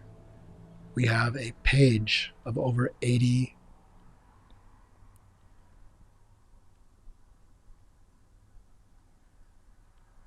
group participants. This is a confession of a conspiracy.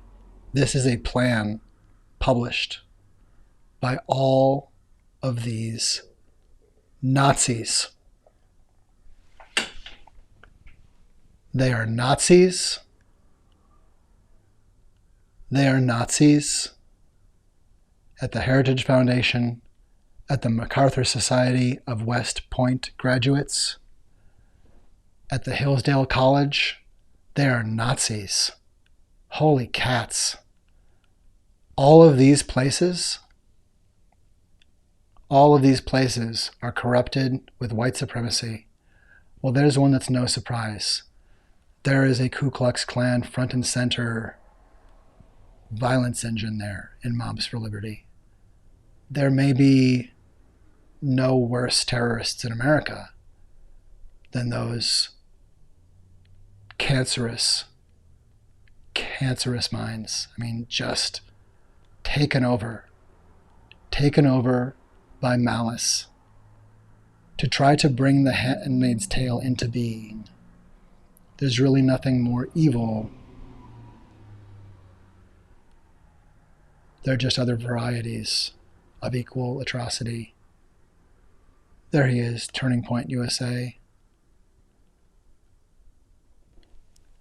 And Young America's Foundation, saving some of the worst for last. I mean, it truly is a batshit of deplorables. And I think with that, I'd say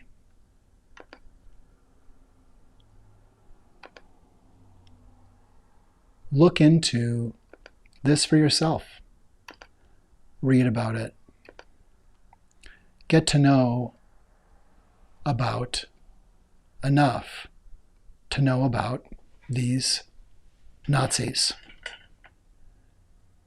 Get to know who these compromised human beings are.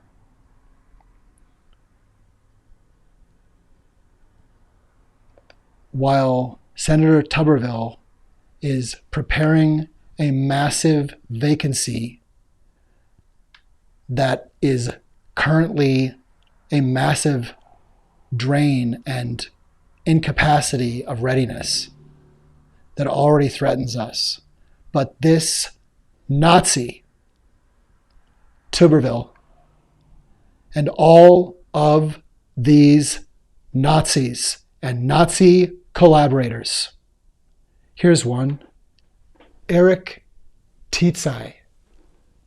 I don't know if I said your name well, but I didn't murder it like you are trying to murder Americans, Eric. Nazi, Senator Tuberville, Nazi, Who in the world? Who in the world? It's not so easy to find names all the time. Where are we? Press team.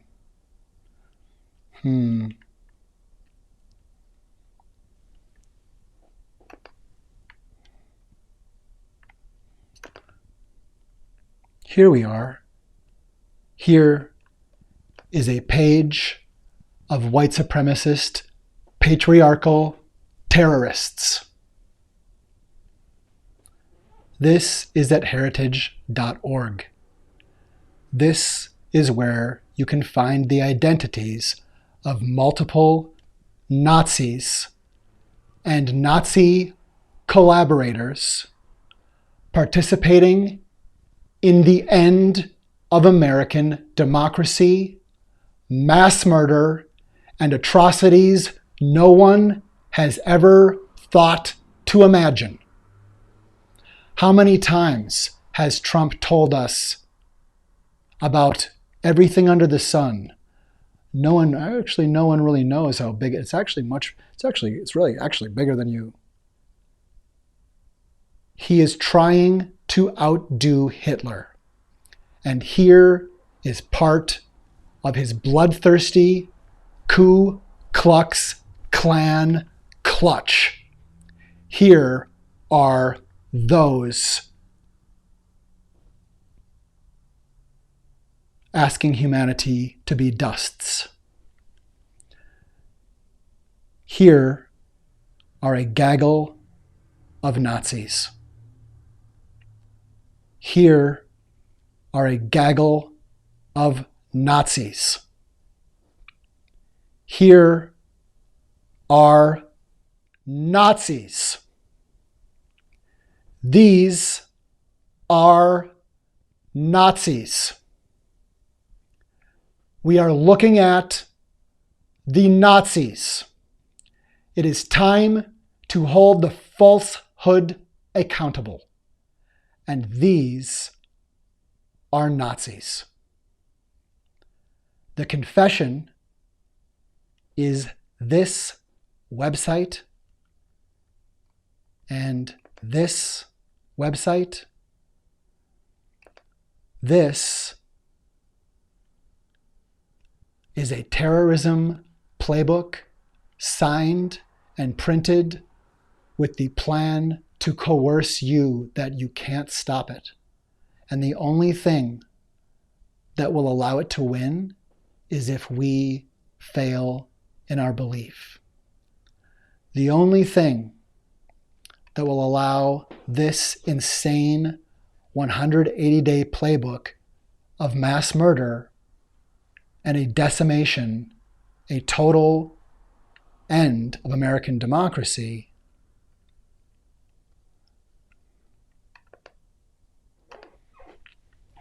the only thing that stops that is our belief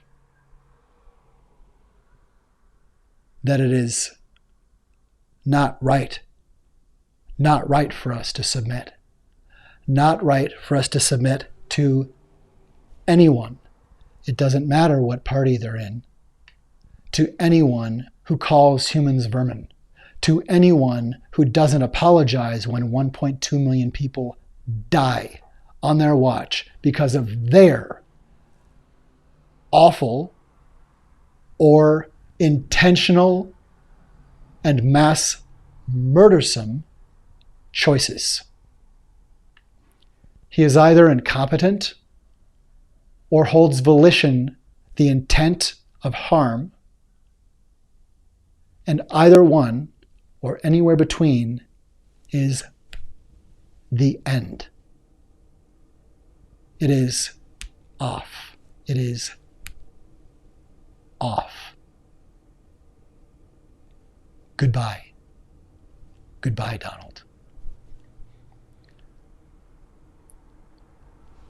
Goodbye to the Heritage Foundation. Goodbye to all of the people who the capable, just, and seemingly professional, patriotic, and brave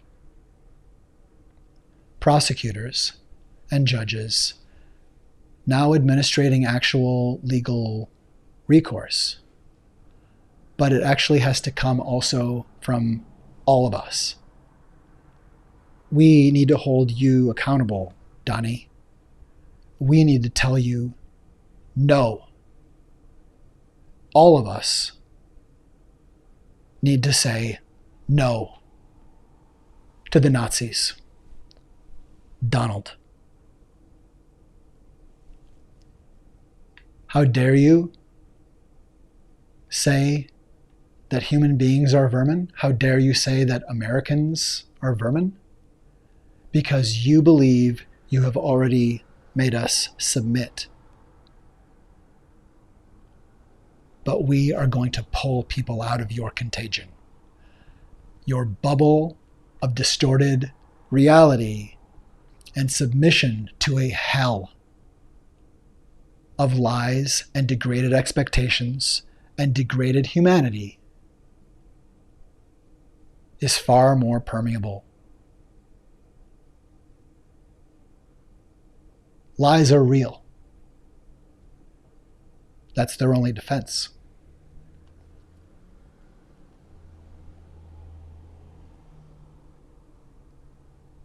Truth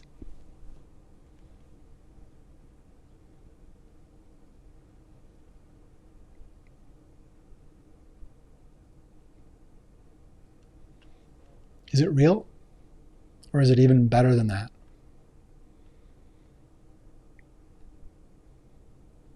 Lies are real. That's their only defense. But they are not true.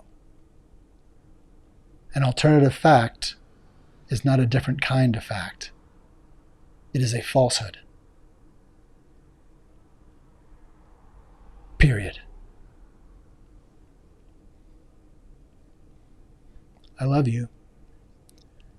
And it's time to let Donald put the last brick of his tiny wall around his tiny, sad contraction into death.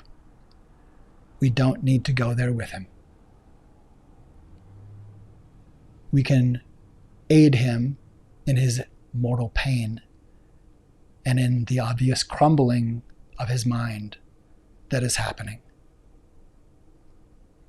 He's a human being, and he deserves the kindness and comfort that we can afford human family, because need is sacred, and it would be greedy to take out violence upon Donald when he obviously is an incredibly vulnerable person, if only because he has no capacity or the capacity of desire to have capacity to be a person in good faith, to actually do his duty. On January 6th, when he was told you need to do your duty, he said, oh fine, I'll lay out a beauty. And he did a big, stinking, treasonous, fecal, bloody duty. Right in the soup.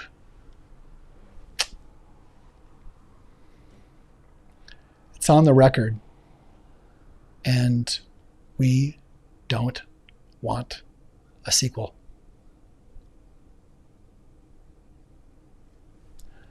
So, no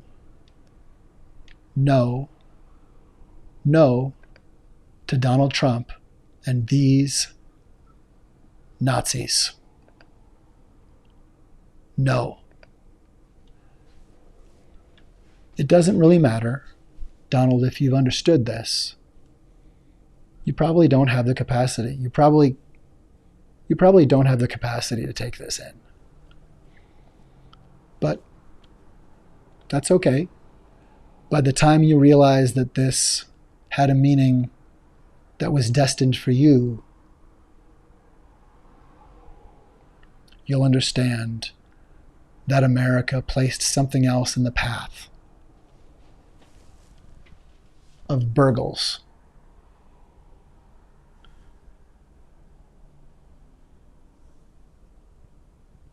You won't know when the switch happens, Donnie. It may have already happened. But you are headed straight for a mirror, kid. Have a nice crash.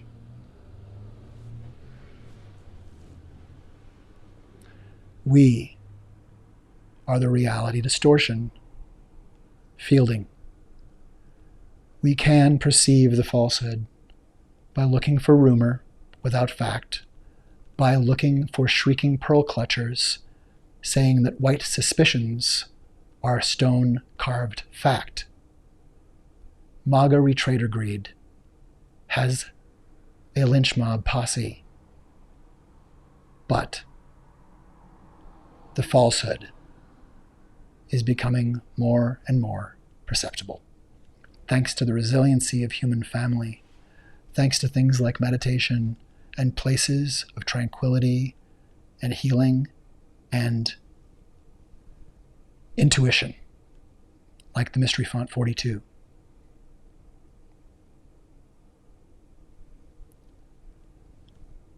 We're playing you off now, Don.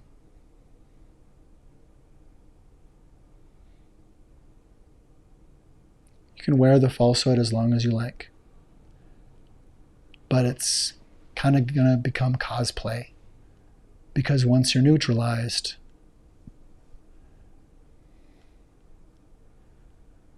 you're just going to sound like your supporters.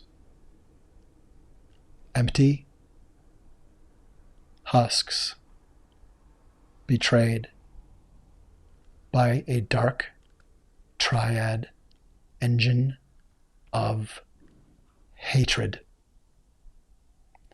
I'm sorry that you have done such harm to yourself, that you would do this to human family. Sorry that you happened the way you happened, Donald. I'm sorry for your pain and glad to see you go. I hope that you get the help you need.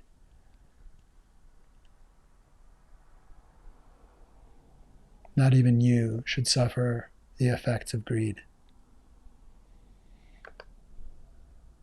We are the reality distortion fielding.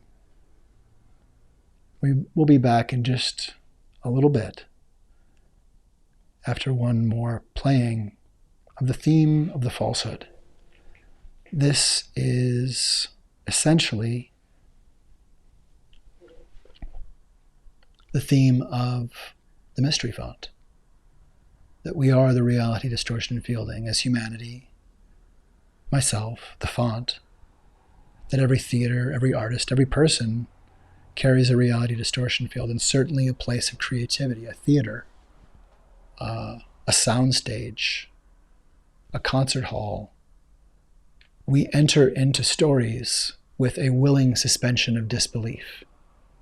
We build a collective reality distortion together.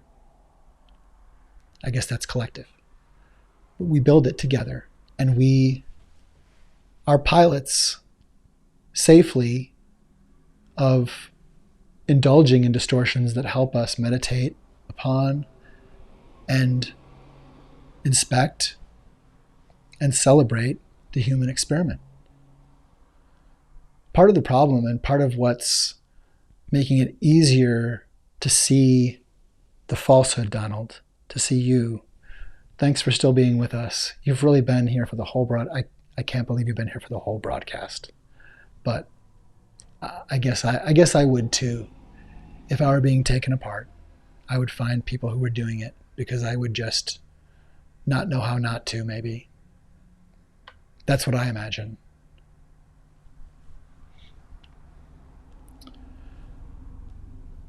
But let's take one more pass now with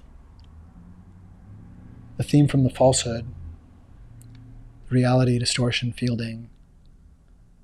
You, all of you, each of us, creates reality distortions, and sometimes even intentionally foments ideas that are not yet true, that might become so, maybe through will or acts. Maybe I create a piece of art that no one knew could come. And so through pretending, we tend to things until they become something.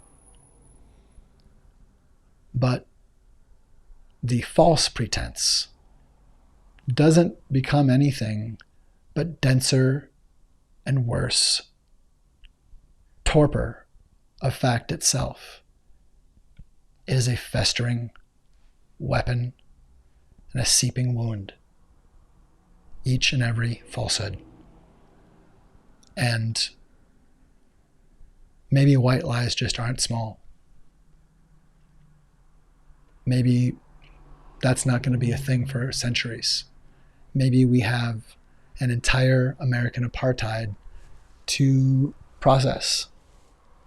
And this huge nationwide crime scene of a violent occupation upon which we placed a lot of little cozy, couchy, s'moresy parties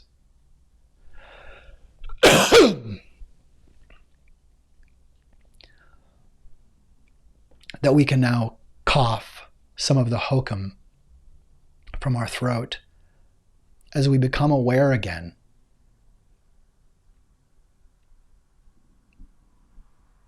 the roofies are wearing off, the terror spikes are wearing off. To some extent, the ability of those terror spikes to harm us, for some of us who are working to gain calm and meditative abilities to foster our executive function. We're going to be all right. And it's going to take everything we have. Right now, the project is saving as many lives as possible because no human being is cancer. No human is cancer. No human is vermin. There's nothing you can do for this person, for my watch. There's nothing that you can do that means you need to get erased. There's somewhere, there's some place, there's some way for even Donald Trump to have space on planet Earth, even though his crimes under American law call for the death penalty. I would say that they don't, simply because that's against humanity and because we don't need to foster more malice to punish malice. I think our addiction to punishment is the problem. And it is the central and only addiction we have. An addiction to punishment for coercive and sexual control. Unfortunately, it's just that bad.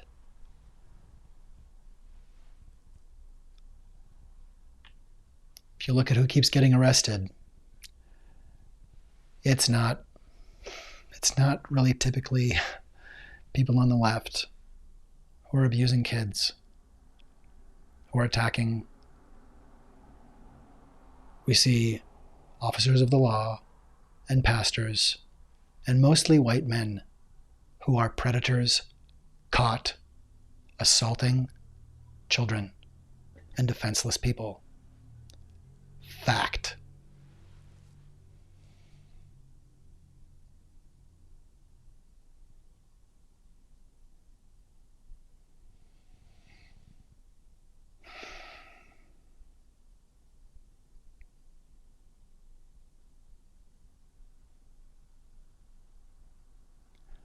Now that that's clear, it's important to say that Nazis typically and Ku Klux Klan culture is rife with pedophilia and violent, terroristic practice of it.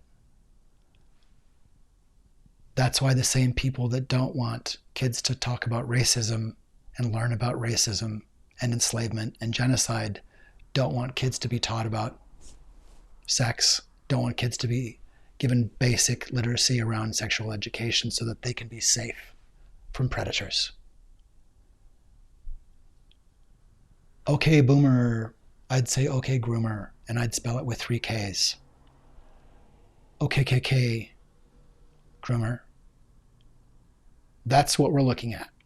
We're looking at Nazis banning books, telling us and daring us to stop them from building concentration camps and bringing a Fourth Reich to start a 1,000-year count in 2025 or earlier.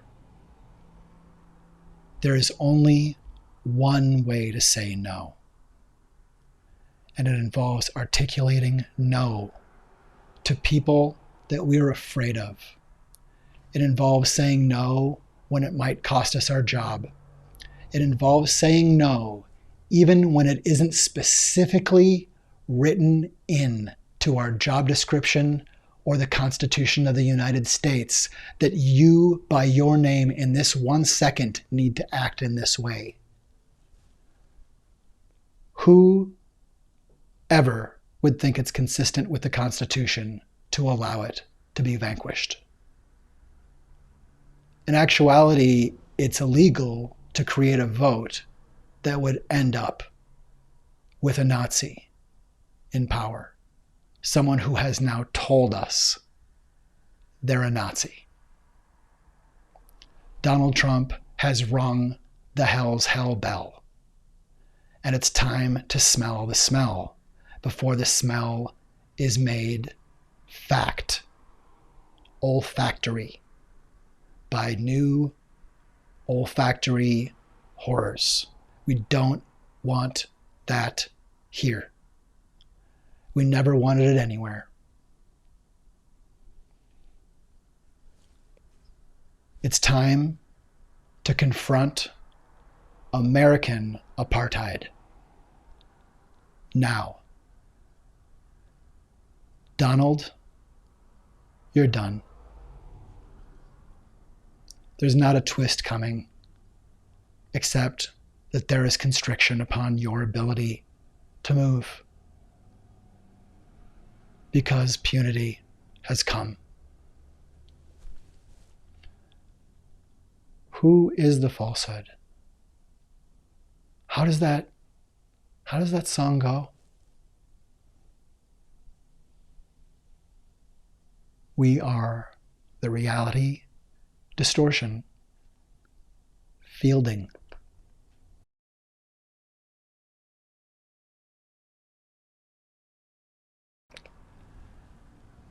A yarn is a story, and a ball of yarn is called a clue. We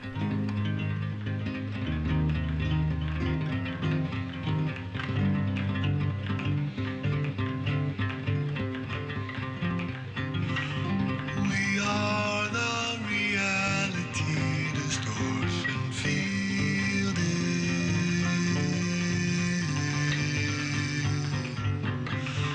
We are the reality distortion fielding.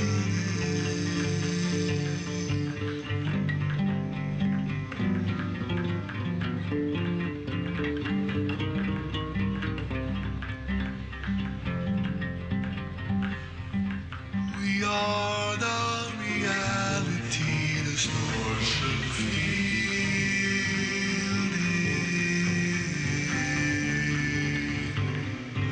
The falsehood will demonize your sensitivity.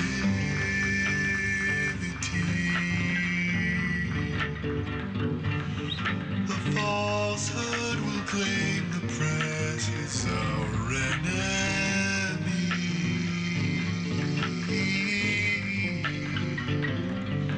To cry fake news, then preempt remedy, suggests false identity. We are the reality distortion fielding.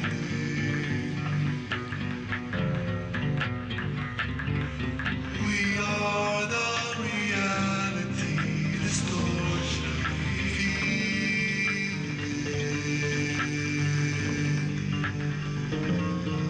The fielding is real and the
What?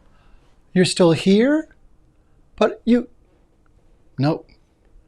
It's a Ferris Bueller reference, but nobody needs to go home. You can stay here. In fact, oh, there's Burgles. And it's morning now. Well, daylight. And you can see the camera obscura is coming in. Although the hokum makes, yeah, there's a preponderance of hokum still here. I'm just going to ease this out, but let's do remember.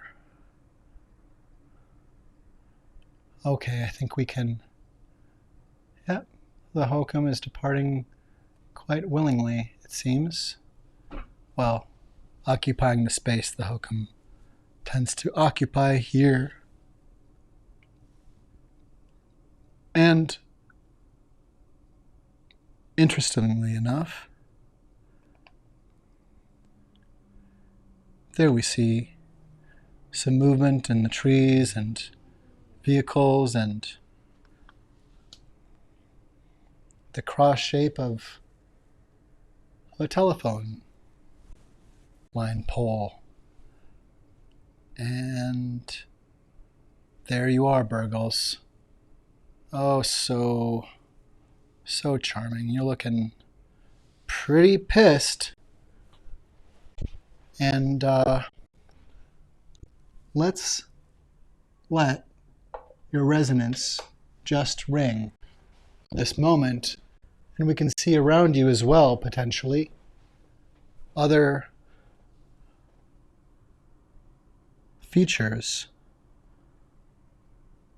of this part of the day here. If we just pull up a little bit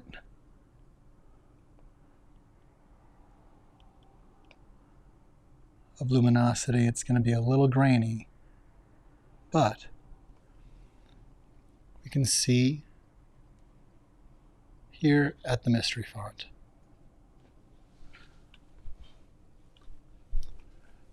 Morning. And it is maybe morning again in America. It truly will be once we have said goodbye and no to Donald Trump and assured fascism is kept from elected office. We need to break MAGA retrader greed. That particle of insurrection is not part of an American project. It's clearly an attack. Whether or not all of the people involved are true believers in white supremacy and patriarchal terrorism, or whether they are just willing to work with Nazis. We're dealing with the Nazis. And so, as familiar as we may be with watching and listening to them talk, when you see that glowing golden wisp of hair thought and the glowing eyes below it, strangely lighter than the rest of his orange visage, ask yourself, is this just denial without base? Are these just claims of denial and denial, followed or paired with attacks to discredit, attacks to distract, attacks to sow harm, attacks to sow inability to hold executive function, attacks to cause panic? And that with denial and attack, he reverses the victim and the offender. Deny, attack, reverse victim and offender. You will find that the falsehood behaves in this way. Deny, attack, reverse victim and offender. And we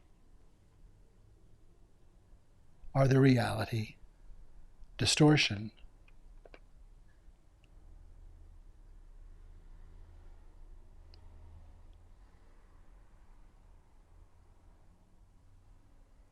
We are the reality distortion.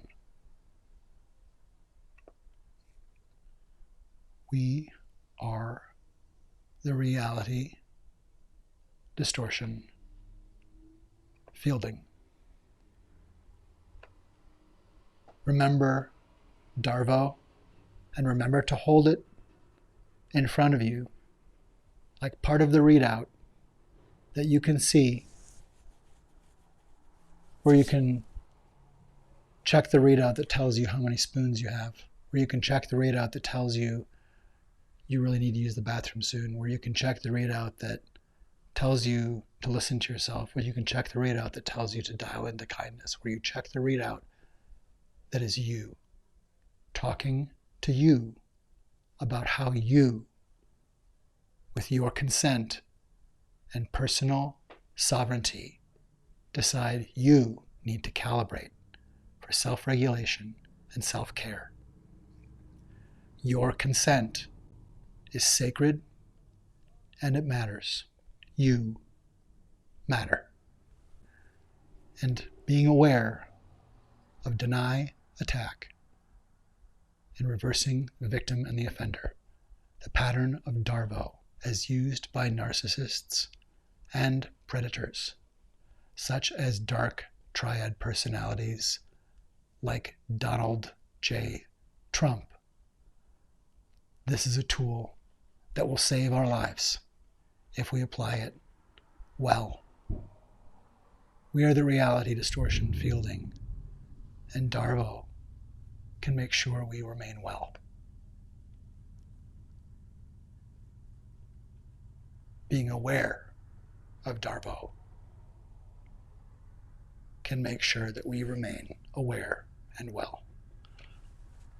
Who would tell anyone not to be woke? Only someone who wants to compromise you while you're asleep, while you are not aware, and to disconnect people who are already connected.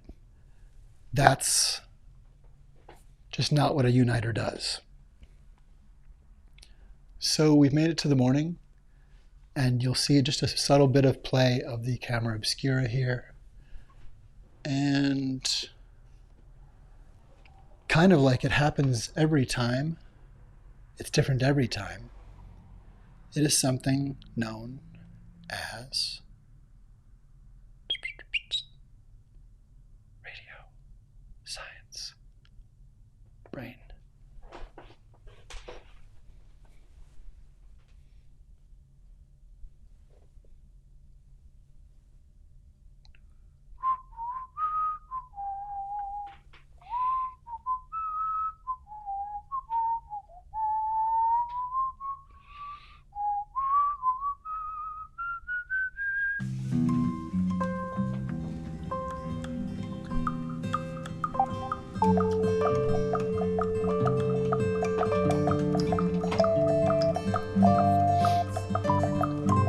It's an arrival of conscience and open survival of common sense. Begin again, the beginning. We came through, love brought us all here in song. Even when violence brought us through, we bathed in imaginative waves, waking wax out of wane. That's how we learn behavior. Imagine its wave, you're a wave, it's magic, its kindness came today. But I can tell you I was attacked on the day of my birth in 1972. I was dissected and cut in two, and part of me died that had been perfected and come true. Born anew under the sun, not nuts. as in crazy and less crazy is gregarious. We are the sentient frame, imagination made, imagination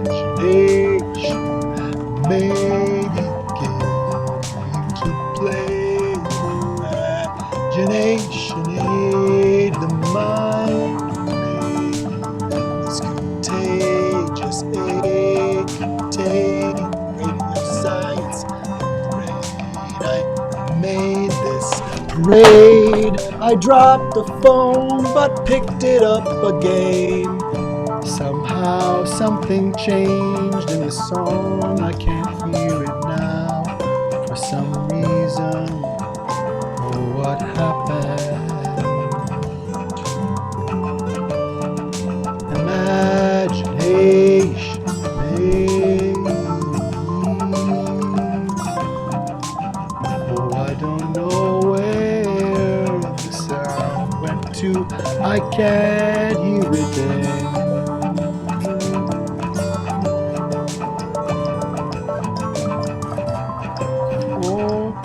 Today, for today, I recover the beating, the melody, harmony I'm needing. I'll find and miss the beat. I will not let my love retreat unless the name became and tells me habituate. Make the mindness say this, we are kindness and kiss scarcity myth into business, getting busy against that myth and its deadly business. Scarcity myth campaigns, but watch what we'll do with brains. Imagination, maybe game to play. Imagination became came today. Come came some way. Radio science brain mind made this place where democracy prays. Secularly of liberty song here in the imagination of democracy.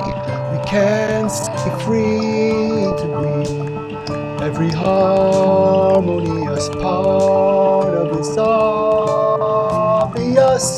lovely existence. We could live peacefully. Imagination sees what we don't care enough anymore about ourselves to see. Contain this campaign, it came today. Love always is here to play. Imagination may begin. Imagine this whole day is a date with your name, a place to actually sing. Mind may begin to play. You are the mind, and this kindness wants your day to be the day. You are the love, your mind arranged, and it can say the things humanity needs minds to say, so we can survive in one spectrum here alive. Humankind, kindness king. Kingdom is nigh and nigh the name. Let's just all sing this game today. mind may know the way to program this codec with care and say, pretend that love is sane. Today, pretend that love is sane.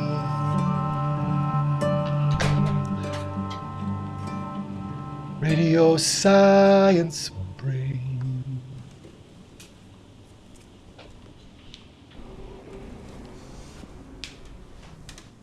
This is the mystery font. Here. Oh. We have Burgles. You get a better view here of Burgles. Burgles hovering here, of course, is letting us know that our other visitors, he's here. Maybe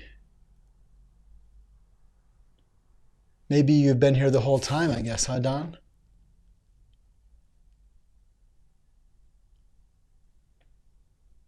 It's not an attack on you to say that I don't really think you're feeling pain over what I've said to you, to your face, as directly as humanly possible this morning. I don't know if it's possible for you to care in a way that's humane. I don't know if you care about caring. And maybe that's the Dunning-Kruger of empathy and emancipation that tells us that the mastery is knowing that we can only be masters of ourselves, and that anything else is an atrocity. And we really require that kind of basic knowledge in anyone who would think to declare they're running for anything. It's very sad that we've been so mistreated that when a known insurrectionist with feces and blood still on his trousers from his last visit declares he's running for office again, newspapers don't universally report it as an act of war. He's not the homecoming king coming back. Whatever is coming back is the completion of a coup and an all-out Nazi attack on democracy on Earth, starting with the United States of America. And we are the reality distortion fielding. As humanity, it is our duty to see this, to note this iceberg, and apprehend it. Like seeing the shapes on the walls here at the font and just being able to take them in and apprehend what's here.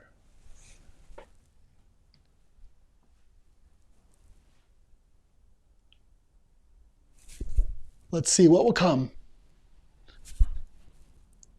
It's not terribly bright, but fairly, at least not so distinct.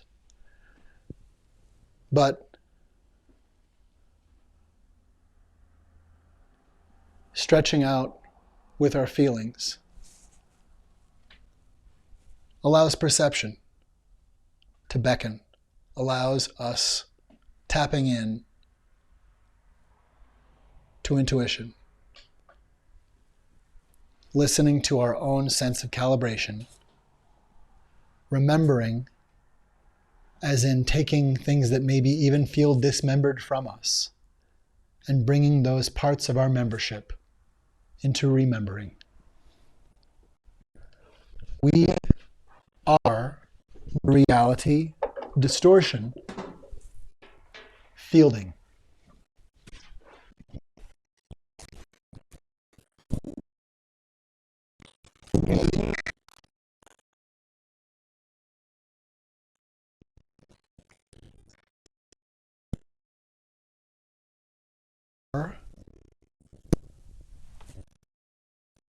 Distortion fielding.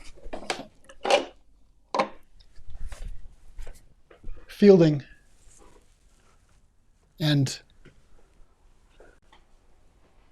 Burgles and being able to discern just what and how far away Burgles is about as easy as regarding this visitor who tells us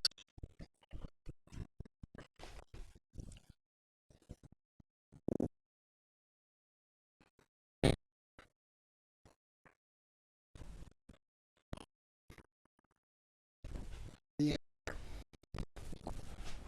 is no. We are the reality distortion fielding, and we can see an iceberg coming, and we know what to do. We know what it means to hold watch. We know how to position an unsuspecting person or body in the path of an iceberg, because it was just done to us, and someone's trying it again now. You won't know, Donald, when the mirror was put in place. But when you meet it, it may be the end of your face. You are running headlong into the iceberg you think you're going to overtake in a race.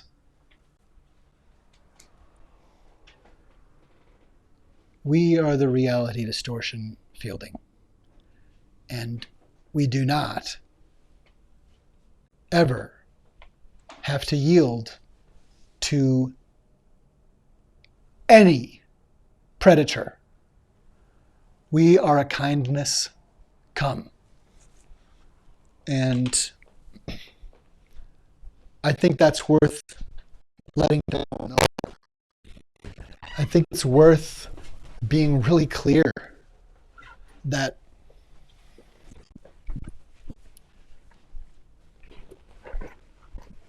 we're not joking about the American experiment. That there have always been more people here carrying and saving the world from people like dark triad predators, such as Marjorie Taylor Greene, or Donald Trump, or Ron DeSantis, or Carrie Lake, or Sarah Huckabee Sanders, or Greg Abbott, or any of the known Ku Klux Klan Nazi danger that lurks. Look at Project 2025, and it most likely will become clear that it is essentially a confession put out to scare the literal shit out of people such that we don't know what to do and simply submit. So this is the time when we notice that a conspiracy has been confessed to, that a conspiracy that is blood-curdling and illegal and treasonous has just been shouted by the Heritage Foundation, and that monstrous human being there is a glimpse of the falsehood.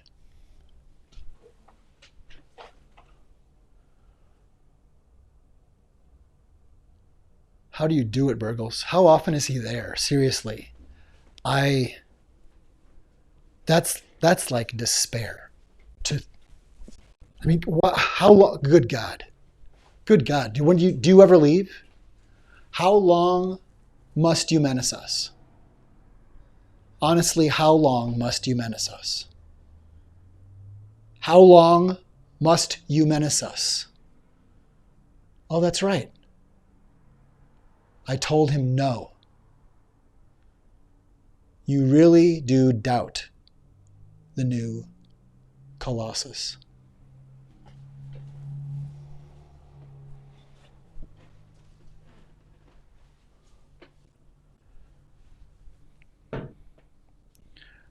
let's sing a little number. Let's share about kindness. Come. I think that if he's still there. Yeah, the thing is, I'm not entirely clear about whether this is just a resonance like Burgles, and I'm not going to dance that close to the devil. However, I'm going to arrange the space such that, here we go, that I can share from another point within the mystery font, about 1.7 light years away. We're just about arriving all the way over here. It's a very, very, I didn't even actually employ the jump rope that time, which normally would be the case. But here we are just treating the space. Sometimes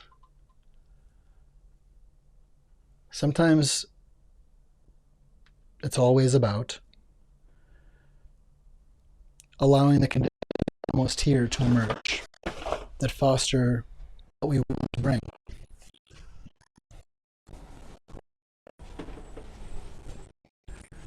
And we are the reality distortion fielding.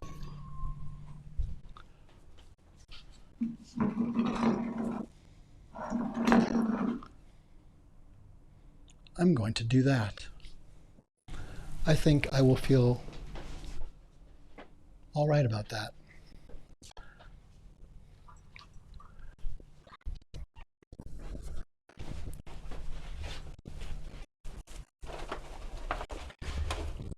In North Minneapolis, why not allow meaning of life and free humanity place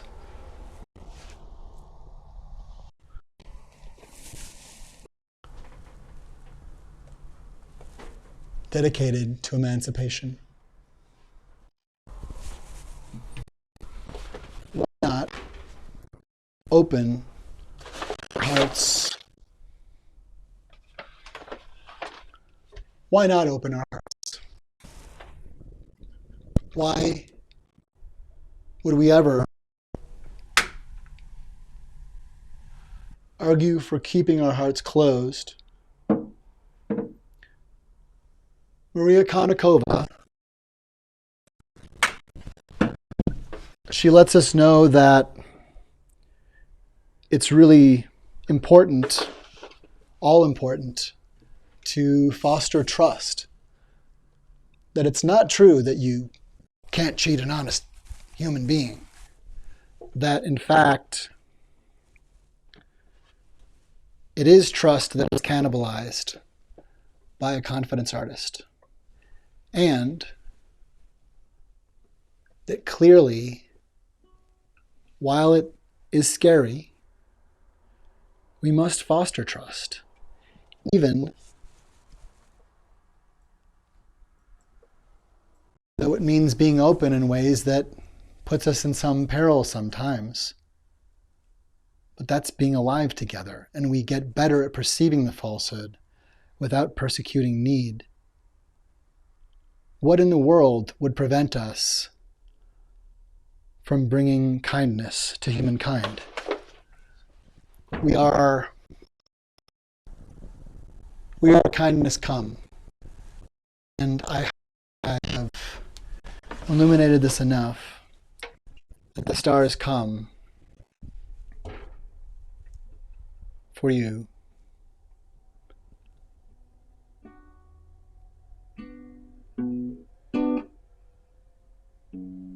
Come,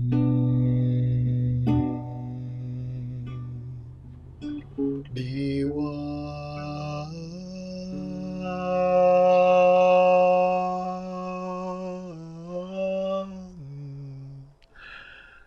new under the sun. kindness. Come,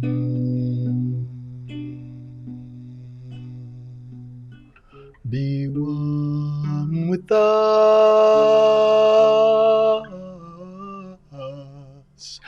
calling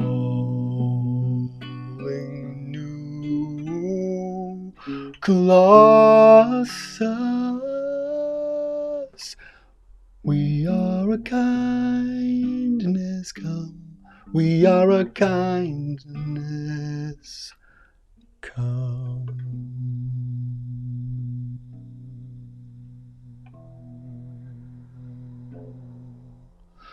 We are a kindness, come. Our kindness is where our kindness comes from.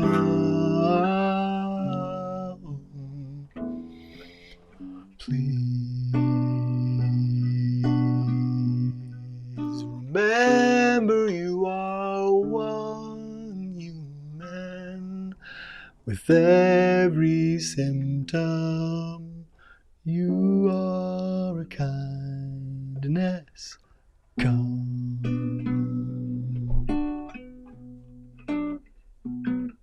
Be one with us. We are a kindness, come. We are a kindness, come. We are a kindness, come. We are a kindness, come. We are a kindness, come. We are a kindness.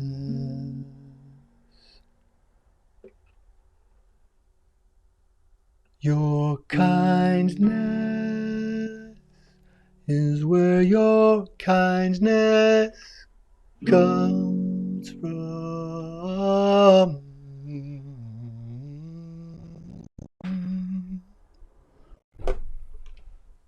Your kindness is where your kindness comes from.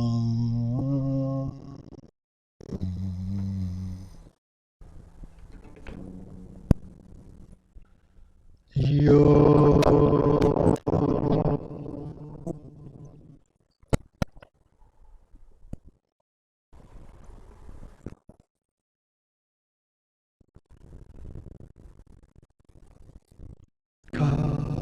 cognizant, we are one spectrum, and you've every symptom.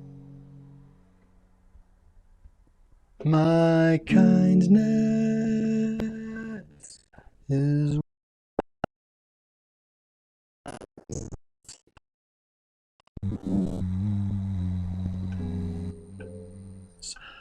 from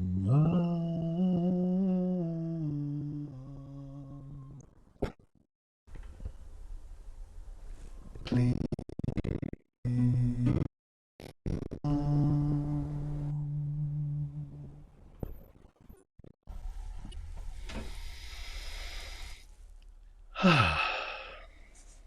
I love you.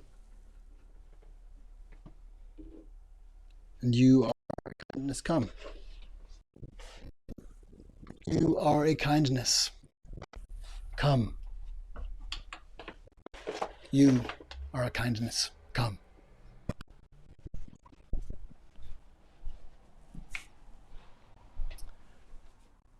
I'd know you anywhere. You're human. Whether you're Don or Marjorie or Ron or Mike Pello or Elon Musk or Tucker Carlson or Rupert Murdoch or Bill Clinton or Joe Biden. When the falsehood is donned, the reality distortion fielding knows it And we have been through the ringer for 8 years, so we're getting good, better at coming out of trigger and fostering clarity of vision that can prehend and get apprehensile with the falsehood for the good of humanity.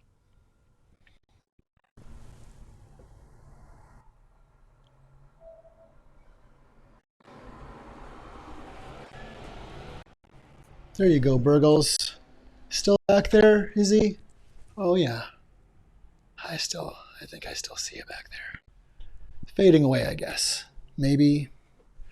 Well, let's not assume that he took the no delivery. Let's assume that human family needs to attend the exit of Donald Trump, that we need to attend the apprehension of the falsehood, that we need to attend the direct declaration that you've been caught and now it's time for accountability. You've been pulled over and you pooped in the soup. And coming back saying you did nothing wrong and you want to apply for the chef job is not an oops we're going to make like in a duple scoop. We said no. Good morning, America. I love you, and let's take care. Let's take care together. Let's be sure that we can question our leaders and question the things that we depend on that we can't be helpless to. Complete confidence in a leader is submission. And that doesn't work in a democracy. It's our duty to be aware enough that we can take care of ourselves and one another. You know, like Jesus said, just essentially, you know, being woke. Woke is awareness of and for human kindness and dignity. It's a good thing to be. And political conscience fosters human family. Political conscience fosters human family. Political conscience fosters human family. I'm woke. And so is human family. Please be one.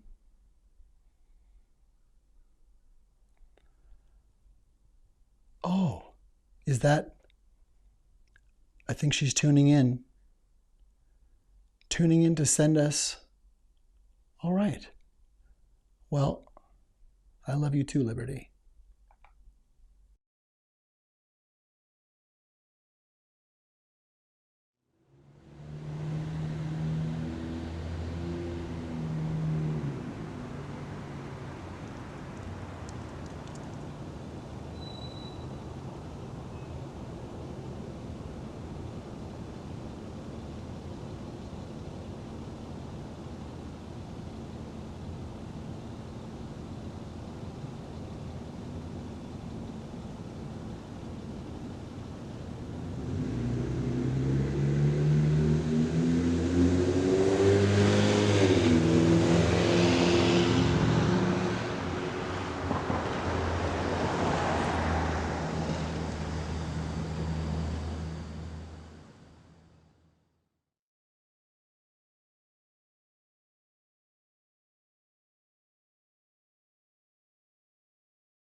We are a kindness.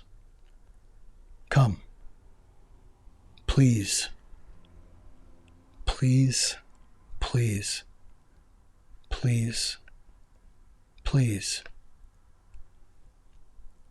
be one.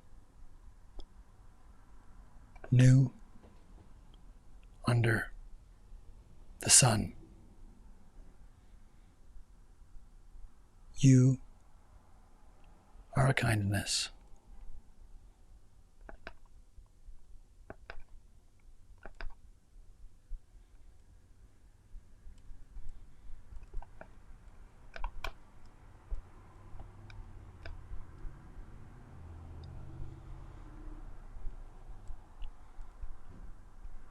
Come.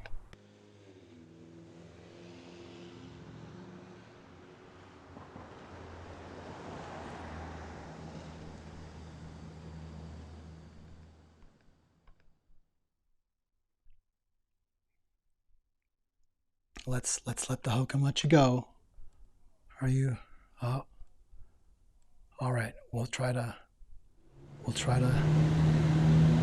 let go one more time. Sometimes the long goodbye here in Minnesota.